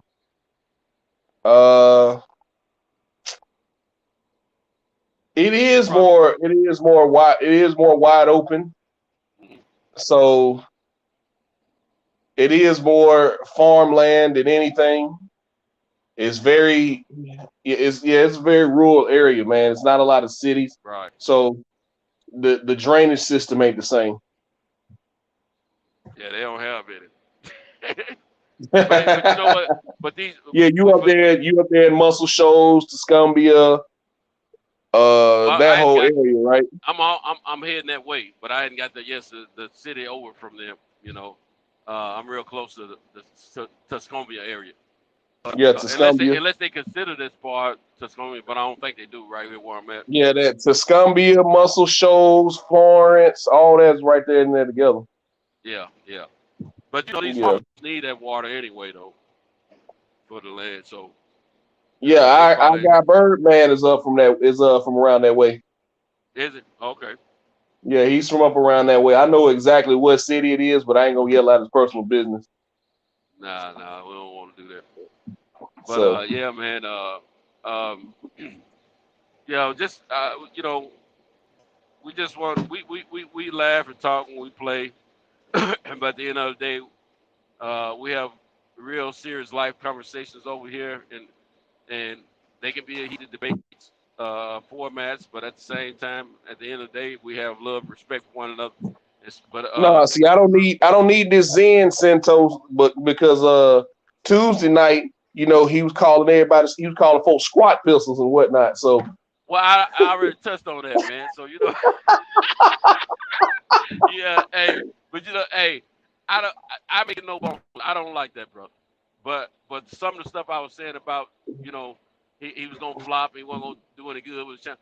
I was just talking mess, you know what I'm saying? yeah, I got In you. my zone. I'm already here. I wish the brother all the success. I'm not gonna subscribe. I'm gonna be real because I don't like. I'm being real about that. But I respect the fact that he is a true boxer fan. He knows boxing, man. I get beside myself when I know the brother knows boxing. He gets the trolling. He get in his troll mode. Cause you know the other night when y'all was talking to him, all that stuff y'all was telling, he already knew that stuff, man. But that's the way he get down though. You know what I'm saying? Just got on my nerve. Plus I was feeling a little good too. Because the fact that I'm closer to getting me another truck than I was before. But I'm gonna keep that same energy about that squat pissing though. You know, but you know what? I'm gonna give him. I'm gonna go back to giving him his space when he come over here, man. I'm gonna be on mute while he talk. That way, I can stay a little separated from all that. You know what I'm saying? He's a passionate boxing fan. At the end of the day, keeping it 100, and he respects the sport. He does grind. I'm gonna give him credit on that. He's all over YouTube, different panels, making his awareness known. You know, he does work. He interview fighters, all that. You know what I'm saying? Yeah. So I do respect that of him. You know, I can't take that from him. You know what I'm saying? He will be successful in a sense because of that. You know what I'm saying? But at the same time, all the trolling and estrogen conversation and sandwich in the mouth and squat the piss, come on, man. But hey, you know, at the end of the day, he's a brother. The brother, when we were talking about Dylan White situation, at the end of the day, Dylan White's a brother. I'm gonna ride with my coach. Some people brothers and some people black guys. Dylan White's a black guy. He's a black guy. Yeah. But I'm gonna tell you though. And I'm gonna keep the same energy on that. I'm gonna tell you what I do like about Dylan. He will speak his mind quicker than some fighters will. He you know, he say some crazy stuff about one of our favorite fighters that I don't like, but at the same time, at the end of the day, if you ask him certain questions about, you know, general questions, not about a particular fighter, like with the AJ thing, when they asked him about the AJ, they said, well, what are we gonna see in your fight? He said, not that, you know, he kept that energy that way, you know. I respect. I think Dylan, if okay, let's say that Dylan and his homies were with us, and we all went somewhere, and we the only ones that looked like each other, and we ran up on some other people that didn't look like us, and they had a different energy for us that, you know, was indifferent than what we think. I think he gonna ride with his people. You see what I'm saying? I don't think he gonna side with the other side. I think he'll ride with his people in a sense like that. So I don't, at the end you of know, I'm not gonna speculate whether or not he would or would not ride if it was just all us and you know, if it was us against him and he came into the fold and what would he do? What would he not do? I'm not gonna speculate on what he would and wouldn't do. I'm just saying, I don't agree with some of the things he's done in the past. I don't agree with how I don't agree with the personal attacks that he had on Deontay. It's one thing to promote the fight, it's another thing to talk about a man's family. Oh, he talked about his family. I didn't know that. People really don't remember some of the stuff Dillian White was saying about Deontay Wilder. I remember he said some crazy stuff, but I didn't know he spoke on his family. I missed that part, really. Yeah, because he said a lot of unsavory stuff. I didn't. This was during that whole saga when Deontay Wilder was trying to get the AJ fight, and Eddie Hearn told him, "Come over here and fight Dillian White," and he was like, "Cool, put AJ on the back end." It was like, I'll only fight him if I get it. He's like, once I knock out Dillian White, he was like, and plus, I'm not traveling halfway across the world to fight no Dillian White. I want AJ. Because you remember Eddie Hearn was using Dillian White as AJ's attack dog for a long time. Yeah, absolutely. That's how Dillian White got a lot. 800 days. Go ahead. 800 days, bro. No shot. Deontay Wilder, let's go, baby. Let's go. Man, listen. Let's go. Let's go. Yeah.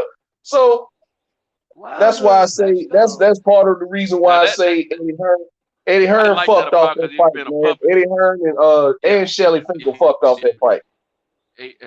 But I think Eddie had more to do with it than anything for him and AJ having that fight. Cause AJ wanted that fight, man. AJ wanted that fight. Yeah, I've never said AJ duck. I've never said AJ duck, regardless of what people believe or how strong I stand on. Yeah, that was Eddie Hearn, how avid of a Wilder fan I am. I've never said AJ duck. I've always said Eddie Hearn don't want that fight. Eddie Hearn don't want that fight. I've been consistent in that point.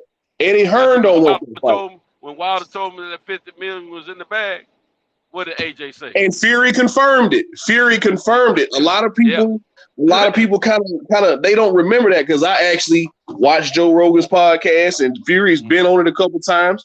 He was like, I think this was before the second fight, heading into the second fight, right? Right.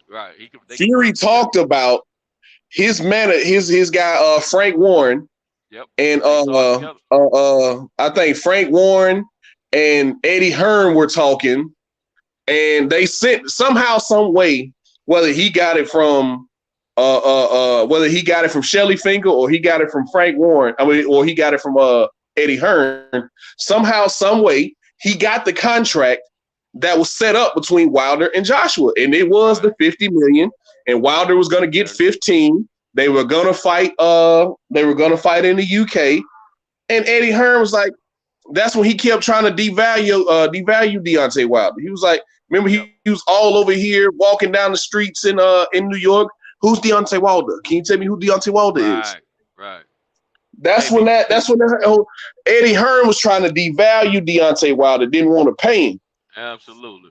Because he wanted when everybody talked about he backed out of you got a few guys who talk about how he backed out of the DAZN deal. Well, the CEO from DAZN told you himself we messed that deal up. Yep, he came and apologized. He came back and apologized, backtracked, and said they messed that deal up. Yep, so absolutely. And see, I'm gonna tell you something. What people got to understand also, this Eddie Hearn, and it was a DAZN deal. It wasn't a deal to fight AJ. It was a DAZN deal. That's right. AJ was part of. Let me say this about Eddie Hearn. I think he's one of the better promoters for his fighters. That's doing he'll throw away some money in a minute. He'll give away some money in a minute. Yeah, but he did some bogus stuff because he was trying to protect. Well, what it was, he was trying to protect his promotional control of that AJ and Wilder situation. That's what that was about. He didn't want AJ getting what he wanted, and he didn't get what he wanted. And I'm gonna tell you that, man. Look here, all of a sudden, he had to confirm he had to confirm. He was preaching that there was no confirmation on the 50 million minimum for guarantee for AJ. But I never heard him say anything. He was saying that the 50 million wasn't real, or he didn't know it was real. But I never heard him say that about the Canelo 40 million that PBC gave him. Never said. Never. So, you know, we gotta. He killed that. He killed us opportunity for us, and then both of them guys take loss. Yeah, him and Shelly Finkel, man. They, you know, because I don't ever believe into it unless you're a megastar. See, there's stars, there's superstars, and then there's megastars. Floyd Mayweather was the megastar. I think he dictated all the terms of a fight. Yeah. Everything. Down to the number. Well, Cinnamon is a megastar.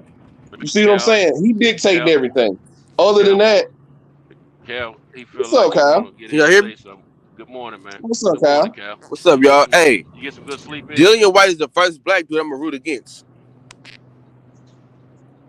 I don't. He's not my favorite fighter. You know, I mean, depend on who he's fighting is going to determine if I roll with him. I feel what you're saying, Cal. What I'm saying about Dillian White, what me and DJ were talking about. I feel like that if it came down to it, you know, I think Dillian White will speak his mind quicker than some fighters. You know what I'm saying? As far as some truth, but I didn't like the fact that he let Eddie Hearn play him like a puppet. I didn't like that part. You know, hey, he let Eddie Hearn use him as AJ's attack dog for half his career. Let me go start the sport. Well, not half his career, but for like at least 3 years of his career, he let Eddie Hearn use him as AJ's attack dog. Anytime somebody came up and fighting AJ that he really didn't want AJ to fight, it was always fight Dillian White. Huh? He lost too many close fights. Who? Dillian White. He's only lost 2 fights. He's only lost 2 fights. I get a turd that he got knocked out by Povetkin, and he came back and knocked Povetkin out, and he got knocked out by AJ. They're the only 2 fights he done lost. I will give that turd that credit. I can't shit on the man's record, but yeah, he's only got 2 losses. But everybody keep trying to pump up Derek Chisora is what get me. Derek Chisora lost every big fight he was in. Yeah, Derek Chisora, boy, he always getting, but he be in some dog fights, boy. So do you think that's just his? Do you think that's more to do with his style or his limited skill? I don't know what it is, boy, but that motherfucker be just swinging for the fences, taking shots to give shots. That motherfucker be on one. Oh, man. Yeah, I just, just don't bring me Chisora when everybody start talking about resume. Don't bring me a man who got 12 losses. This ain't MMA. 800 days, bro. 800 days, bro. I can't hear shit. I don't know what's going on. Hold on, y'all. Get off that track phone.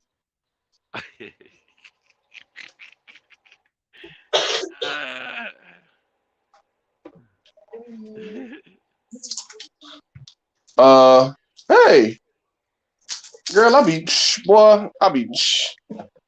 coordinating. You dressing your daughter? Yeah, man. Boy, I be dressing. Hey, look here, DJ. Man, here you go. My wife been working. She's been working over the weekends. She's been working over the weekends for probably about 10 years now. And my granddaughter and I be her and I on the weekends, right? And I would have to, I would have to dress her for church and stuff like that. And man, I was doing borettes and I was putting all kind of stuff together, man. The outfits, borettes, and everything. My wife had it made. And as you do it, the more you do it, the better you get at it. You know what I'm saying? I'm doing the little hair balls and all that. I'm not allowed to touch their hair. Well, usually what I do, I'll have my wife to comb it the night before. She'll wrap it. And next day, I would dress it up. You know what I'm saying? Yeah. Follow us. Oh. Now she grown, man. She's 12, going on 13. She grown or something. Getting on my nerves, man. I love her death. Hey, DJ. What's up, bro? What's up, bro? Man, I forgot this was your off day. Yeah, these next 2 days. I was off last night and I was off I'm gonna be off tonight. I thought you was off. That don't mean get on here. No, that don't mean get on here 20 minutes and try to leave. Right. I said I thought you was I thought you What's up, Jay? You worked on Monday. Every other Monday. I thought so what day was that you was at work when we was on? That Sunday? That couldn't have been Sunday. Bro, you was at work on Monday. You talking about that when I did the MMA show? Yeah. I was at work. That's what I'm saying. So, nigga, that was Monday. Up in the chat, man. They said white ain't crap. They said AJ. Yeah. What's up, J.A. Dixon? Yeah, see, J.A. Dixon feel like I feel. I'm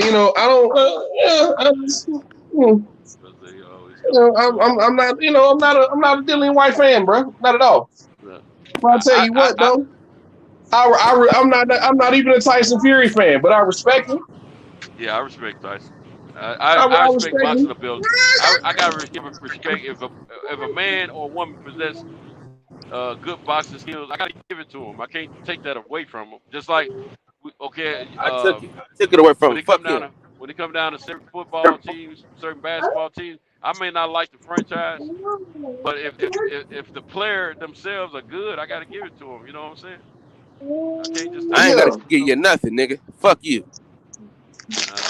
Man, you better come off that shit, man. I give credit what credit's due, man. I mean, I ain't giving you nothing. I seen him. I seen him get up. I seen him get up from 4 knockdowns that would have otherwise knocked other boxers dead. So, that's where it come from. Me. He could have laid there and quit, man. But he didn't. So he kept getting up. We gotta give him credit, man. I mean, I give him credit for that. Long counts or not, he still got up. He fought back, man. He didn't run. I mean, gotta give credit, dude. Come here. Go get your ankles. Get some more of that cocoa butter. Put it on your ankle. Come here. And that don't mean I have any less love for the boxers that I can't wait for him to beat up Dillian White though. Absolutely. I hope he mauls Dillian White. Yeah. I wish you would get the fuck out my way, my boy. All right now. If he don't bring that same energy against Dillian that he had for Deontay Wilder, it's going to go 12 rounds. But if he can bring that same energy that he had for Deontay Wilder, and you know what spurred that energy was fear. He said when he got knocked down the first time, the 12th round in the first fight, he said I can get up and be afraid of him and be on the running from him, or I can get up and take the fight to him. He said that's when he realized, when he took the fight to him, he says when he realized that that's all he got to do to compete against Deontay Wilder to beat him. And he told that to Paulie Maldonado. And I just heard Paulie talk about that about 2 weeks ago, actually. Man, fuck Paulie Maldonado. Did you hear what he said in his press scrum yesterday? When he was talking about, he was like, what was going through your head the first time you got dropped by Deontay Wilder in that third fight? He was like, get up, you bum. He said what? said he heard, he was like, it was like Mickey from Rocky. He was like, get up, you bum. One more round. Get up, you bum. Yeah. I'm going to tell you, man, he be disrespectful when they competing against each other. I'm going to tell you, in these interviews, man, he have a lot of respect for Deontay. He still everybody. Deontay is he says Deontay he's the second best heavyweight out there next to me. He said every time. Did you wipe your hands on the shirt? Oh, you talking to the door. So mute your mic, DJ. God damn it. Nah, he ain't got to. Yeah, he good. Shoot, DJ the conductor, he handling bit with his bass. Damn, my bad. I ain't on mute. I'm trying to figure out what shit I got on this shirt, man. I got them ready for school. Oh, Well, yeah, Jay Dixon. We know he cheated, man. But I mean, I'm just looking at boxing skills right now. what the He was. hell, I'm gonna tell man? you something. He was smart enough to land the same punch in the second and third fight that slowed Deontay Wilder down, man. I don't think he did that by luck. I think he did that purposely because he see how effective it was in the first fight, and it was the same round. And so that's a skill set. That's not luck, man. And I just got to give him, he beat the man. I mean, this last fight he beat him, like, long count or not. I mean, he beat him. You know what I'm saying? It hurt me real bad. Now, I more than hurt anybody else on this card. I was in the building. Yeah. I never got into the whole glove situation. And I especially didn't get into it after the third fight because Deontay Wilder wore the same gloves that Tyson Fury had on, man. Yeah, you can't say nothing about the gloves in that fight. Can't say nothing about the gloves in the third fight. It happened. It's time to move on. Wilder's probably going to retire. Slim to none chance that he comes back. So my man had a fantastic career. He's going to walk into the Hall of Fame. Absolutely. You know what I mean? That's just undeniable. Absolutely. He overachieved. The man who walked off the beer truck and became the heavyweight champion of the world. Man, you can't write that. And I'm telling you, man, it's not won a bronze medal. No, in a year or less than a year, won a bronze medal. That's a move in itself, man. I think he can win another heavyweight championship belt, though. I'm sure he could if he get the right opponent, but I don't think Tyson Fury is that guy, though. Until Tyson Fury, I don't know if he's, let's go out the door. Out the door. Where's your backpack? I think Deontay can knock him out. I do feel that. Go get it. Hurry up. I just think Tyson don't got so comfortable fighting Deontay Wilder. It's not gonna go that way. Man, he's been preparing for him for like 3 years, man. Yeah. So, but now against anybody else, yeah, Deontay Wilder. You don't know. It's in the car because you sleep last night. I wish he would have stuck to that fucking game plan, though. That's what I'm saying. That's what I'm saying. He got once I'm gonna tell you, man, he got to look out in the second round, and you can see his energy level change. And then he got caught with that same punch over his ear on the same side of his head that he got caught with in that second fight. Same spot, same punch, same spot. And that wasn't by happenstance. Tyson Fury targeted that spot because he saw how effective it was in that first fight. But for Deontay Wilder to go as far as he did, that's Deontay Wilder's a man. At the end of the day, he's a man. Shoot, he did his thing. Come on, baby. So we just gotta give credit where credit's due. Both of those are good fighters, man. I mean, they were the best of the best. Emmanuel Stewart saw it years ago. He saw it years ago. But at the same time, we got an exciting weekend. Dylan White, Masvidal and Colby Covington is gonna be great. I'm also looking forward to seeing Richard Torres' pro debut, man. Hey, you know what? I don't like Colby Covington, man, because he's a fake ass dude, man. That's why I don't like that motherfucker, man. Nigga's a fraud, man. Hey, now he playing the Conor McGregor role now. I mean, that dude's a fraud. He don't let none of that distract you. He make for exciting fight. Don't let none of that distract you from the fact that this kid can fight, man. I don't give a fuck if he can fight or not. I'm talking about how fake he is, though. I can't get behind a fake ass dude. No, ain't none of us behind him. But oh man, I don't care about none of that, man. But we like to see him fight though, because he brings action to the table, man. I mean, he can fight. Conor McGregor, no matter if he dislike or not, he can fight. He ain't as good as he Hell, Floyd Mayweather fake. Yeah, he can fight. So it's a lot of fighters. He came up with Money Mayweather as a character. Yeah, absolutely.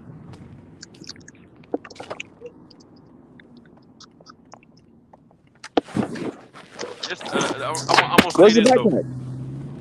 What if these guys were not in boxing, the ones that or MMA, the ones we don't like? How much excitement would we miss out on if we don't have those characters? Win, lose, or draw, they bring some excitement to their sports.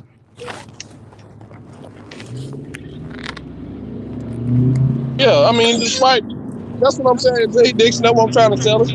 No matter how we feel about it. Feel about who? Like, he got legit skills. It'd be one thing if you had all that mouth and couldn't fight like Chris Cobra. Damn. He put a sock in his mouth. Boy got that panty swiftly pulled down. Yeah, no, he got me embarrassed. Because I was vouching for the nigga. Oh, no, he'll be back. He'll be back. All that. Yeah, all he'll that be shit back. he He'll be back. say. It ain't even what he said about Wilder, bro. It's like, I like, that's so long ago, I don't even count that against him. This is how you gonna tell Shakur he ain't got no dog, but when you get your ass beat, you tuck tail and run. Like people say, like, you know, like I say, I'm on so, you know, if I ain't got nothing else to do.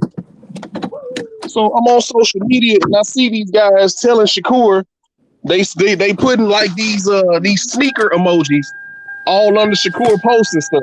Tell him, don't run. It's like, it's the difference between boxing and running. And I put up the contrasting styles. Hold on.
Hey, Cal.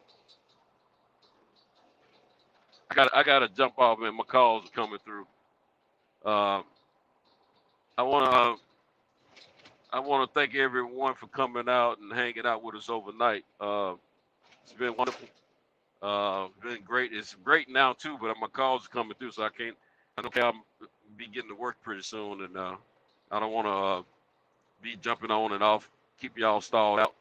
But anyway, I want to thank everyone for all the love, all the support, all the comments. Thank y'all for coming out nightly. Well, most of all, thank my brother Cal for this platform. I want to thank everybody that joins the panel from night to night, especially last night.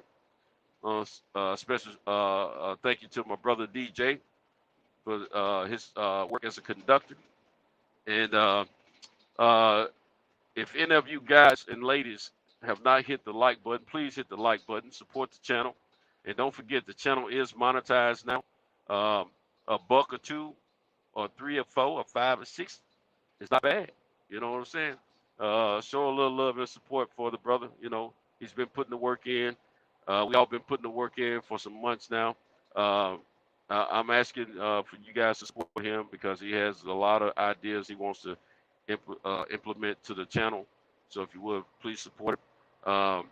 But in the meantime, and in between time, you get yours and I get mine, and I got to jump off because my calls are coming in, and we'll chop it up later.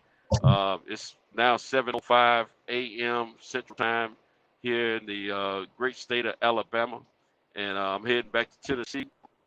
And hold on, Cento. Say that again. Say that again. The what? The great state of Alabama.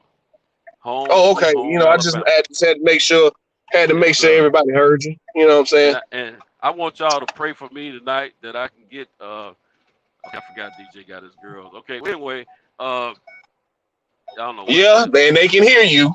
Make sure that relief comes to the OG tonight. I got you. But anyway, yes, pray for us all. Pray for us all. Right. But I'm gonna jump on out, man. Y'all hold that now. If y'all still on here when I get finished with a couple of calls, I'll jump back on this joint. You know what I'm saying? I tell you what, I'm just gonna mute out and let y'all do y'all thing, okay? In case y'all still there when I get finished. Peace. All right, Cento. Hey, Kyle, you still with me?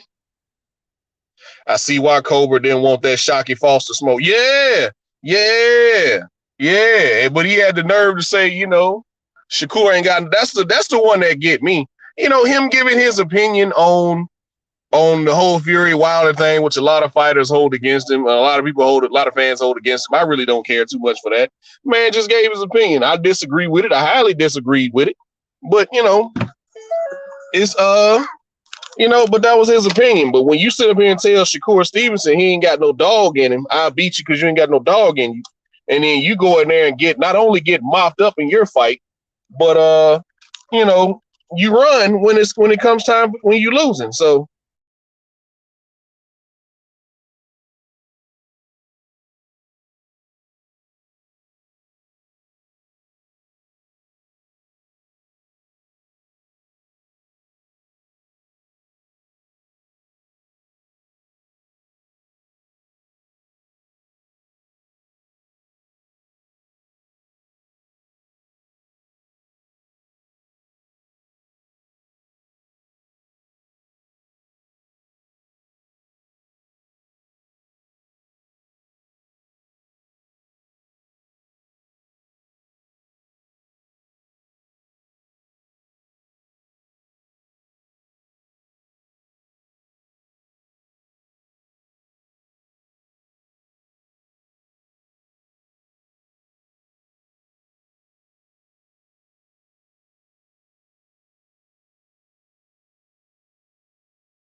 okay, I guess nobody else is gonna hop on. So with that being said, man, thank everybody for tuning in tonight.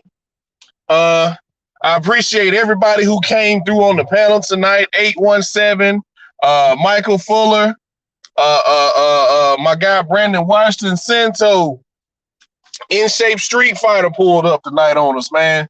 My guy Reggie Owens, Mex, everybody who pulled up on us tonight, man. I appreciate y'all so much. I'm pretty sure Kyle appreciates y'all as well.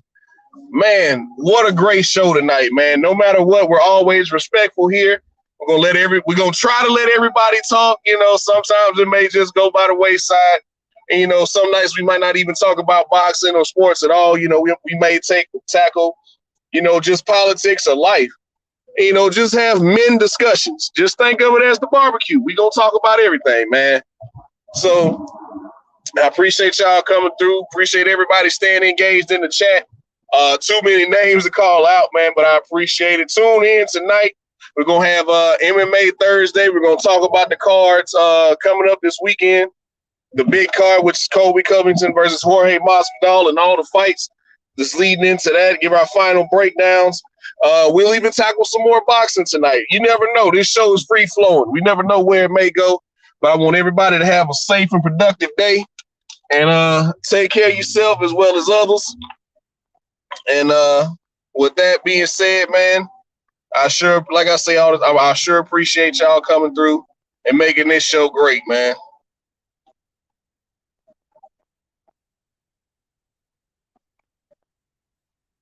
At the roots, he let the beats build, bitch, and we never switch. Even if I'm rich, I'll be broke like I'm Mitch. Niggas talking down, but that's headed in the wrong direction. But I knock that shit out like the boxing section, cause they can't touch what they can't see. All I gotta do is be the same me. All I gotta do is keep it cheap, always be the same me. While I'm solid, boy, they can't change me, no.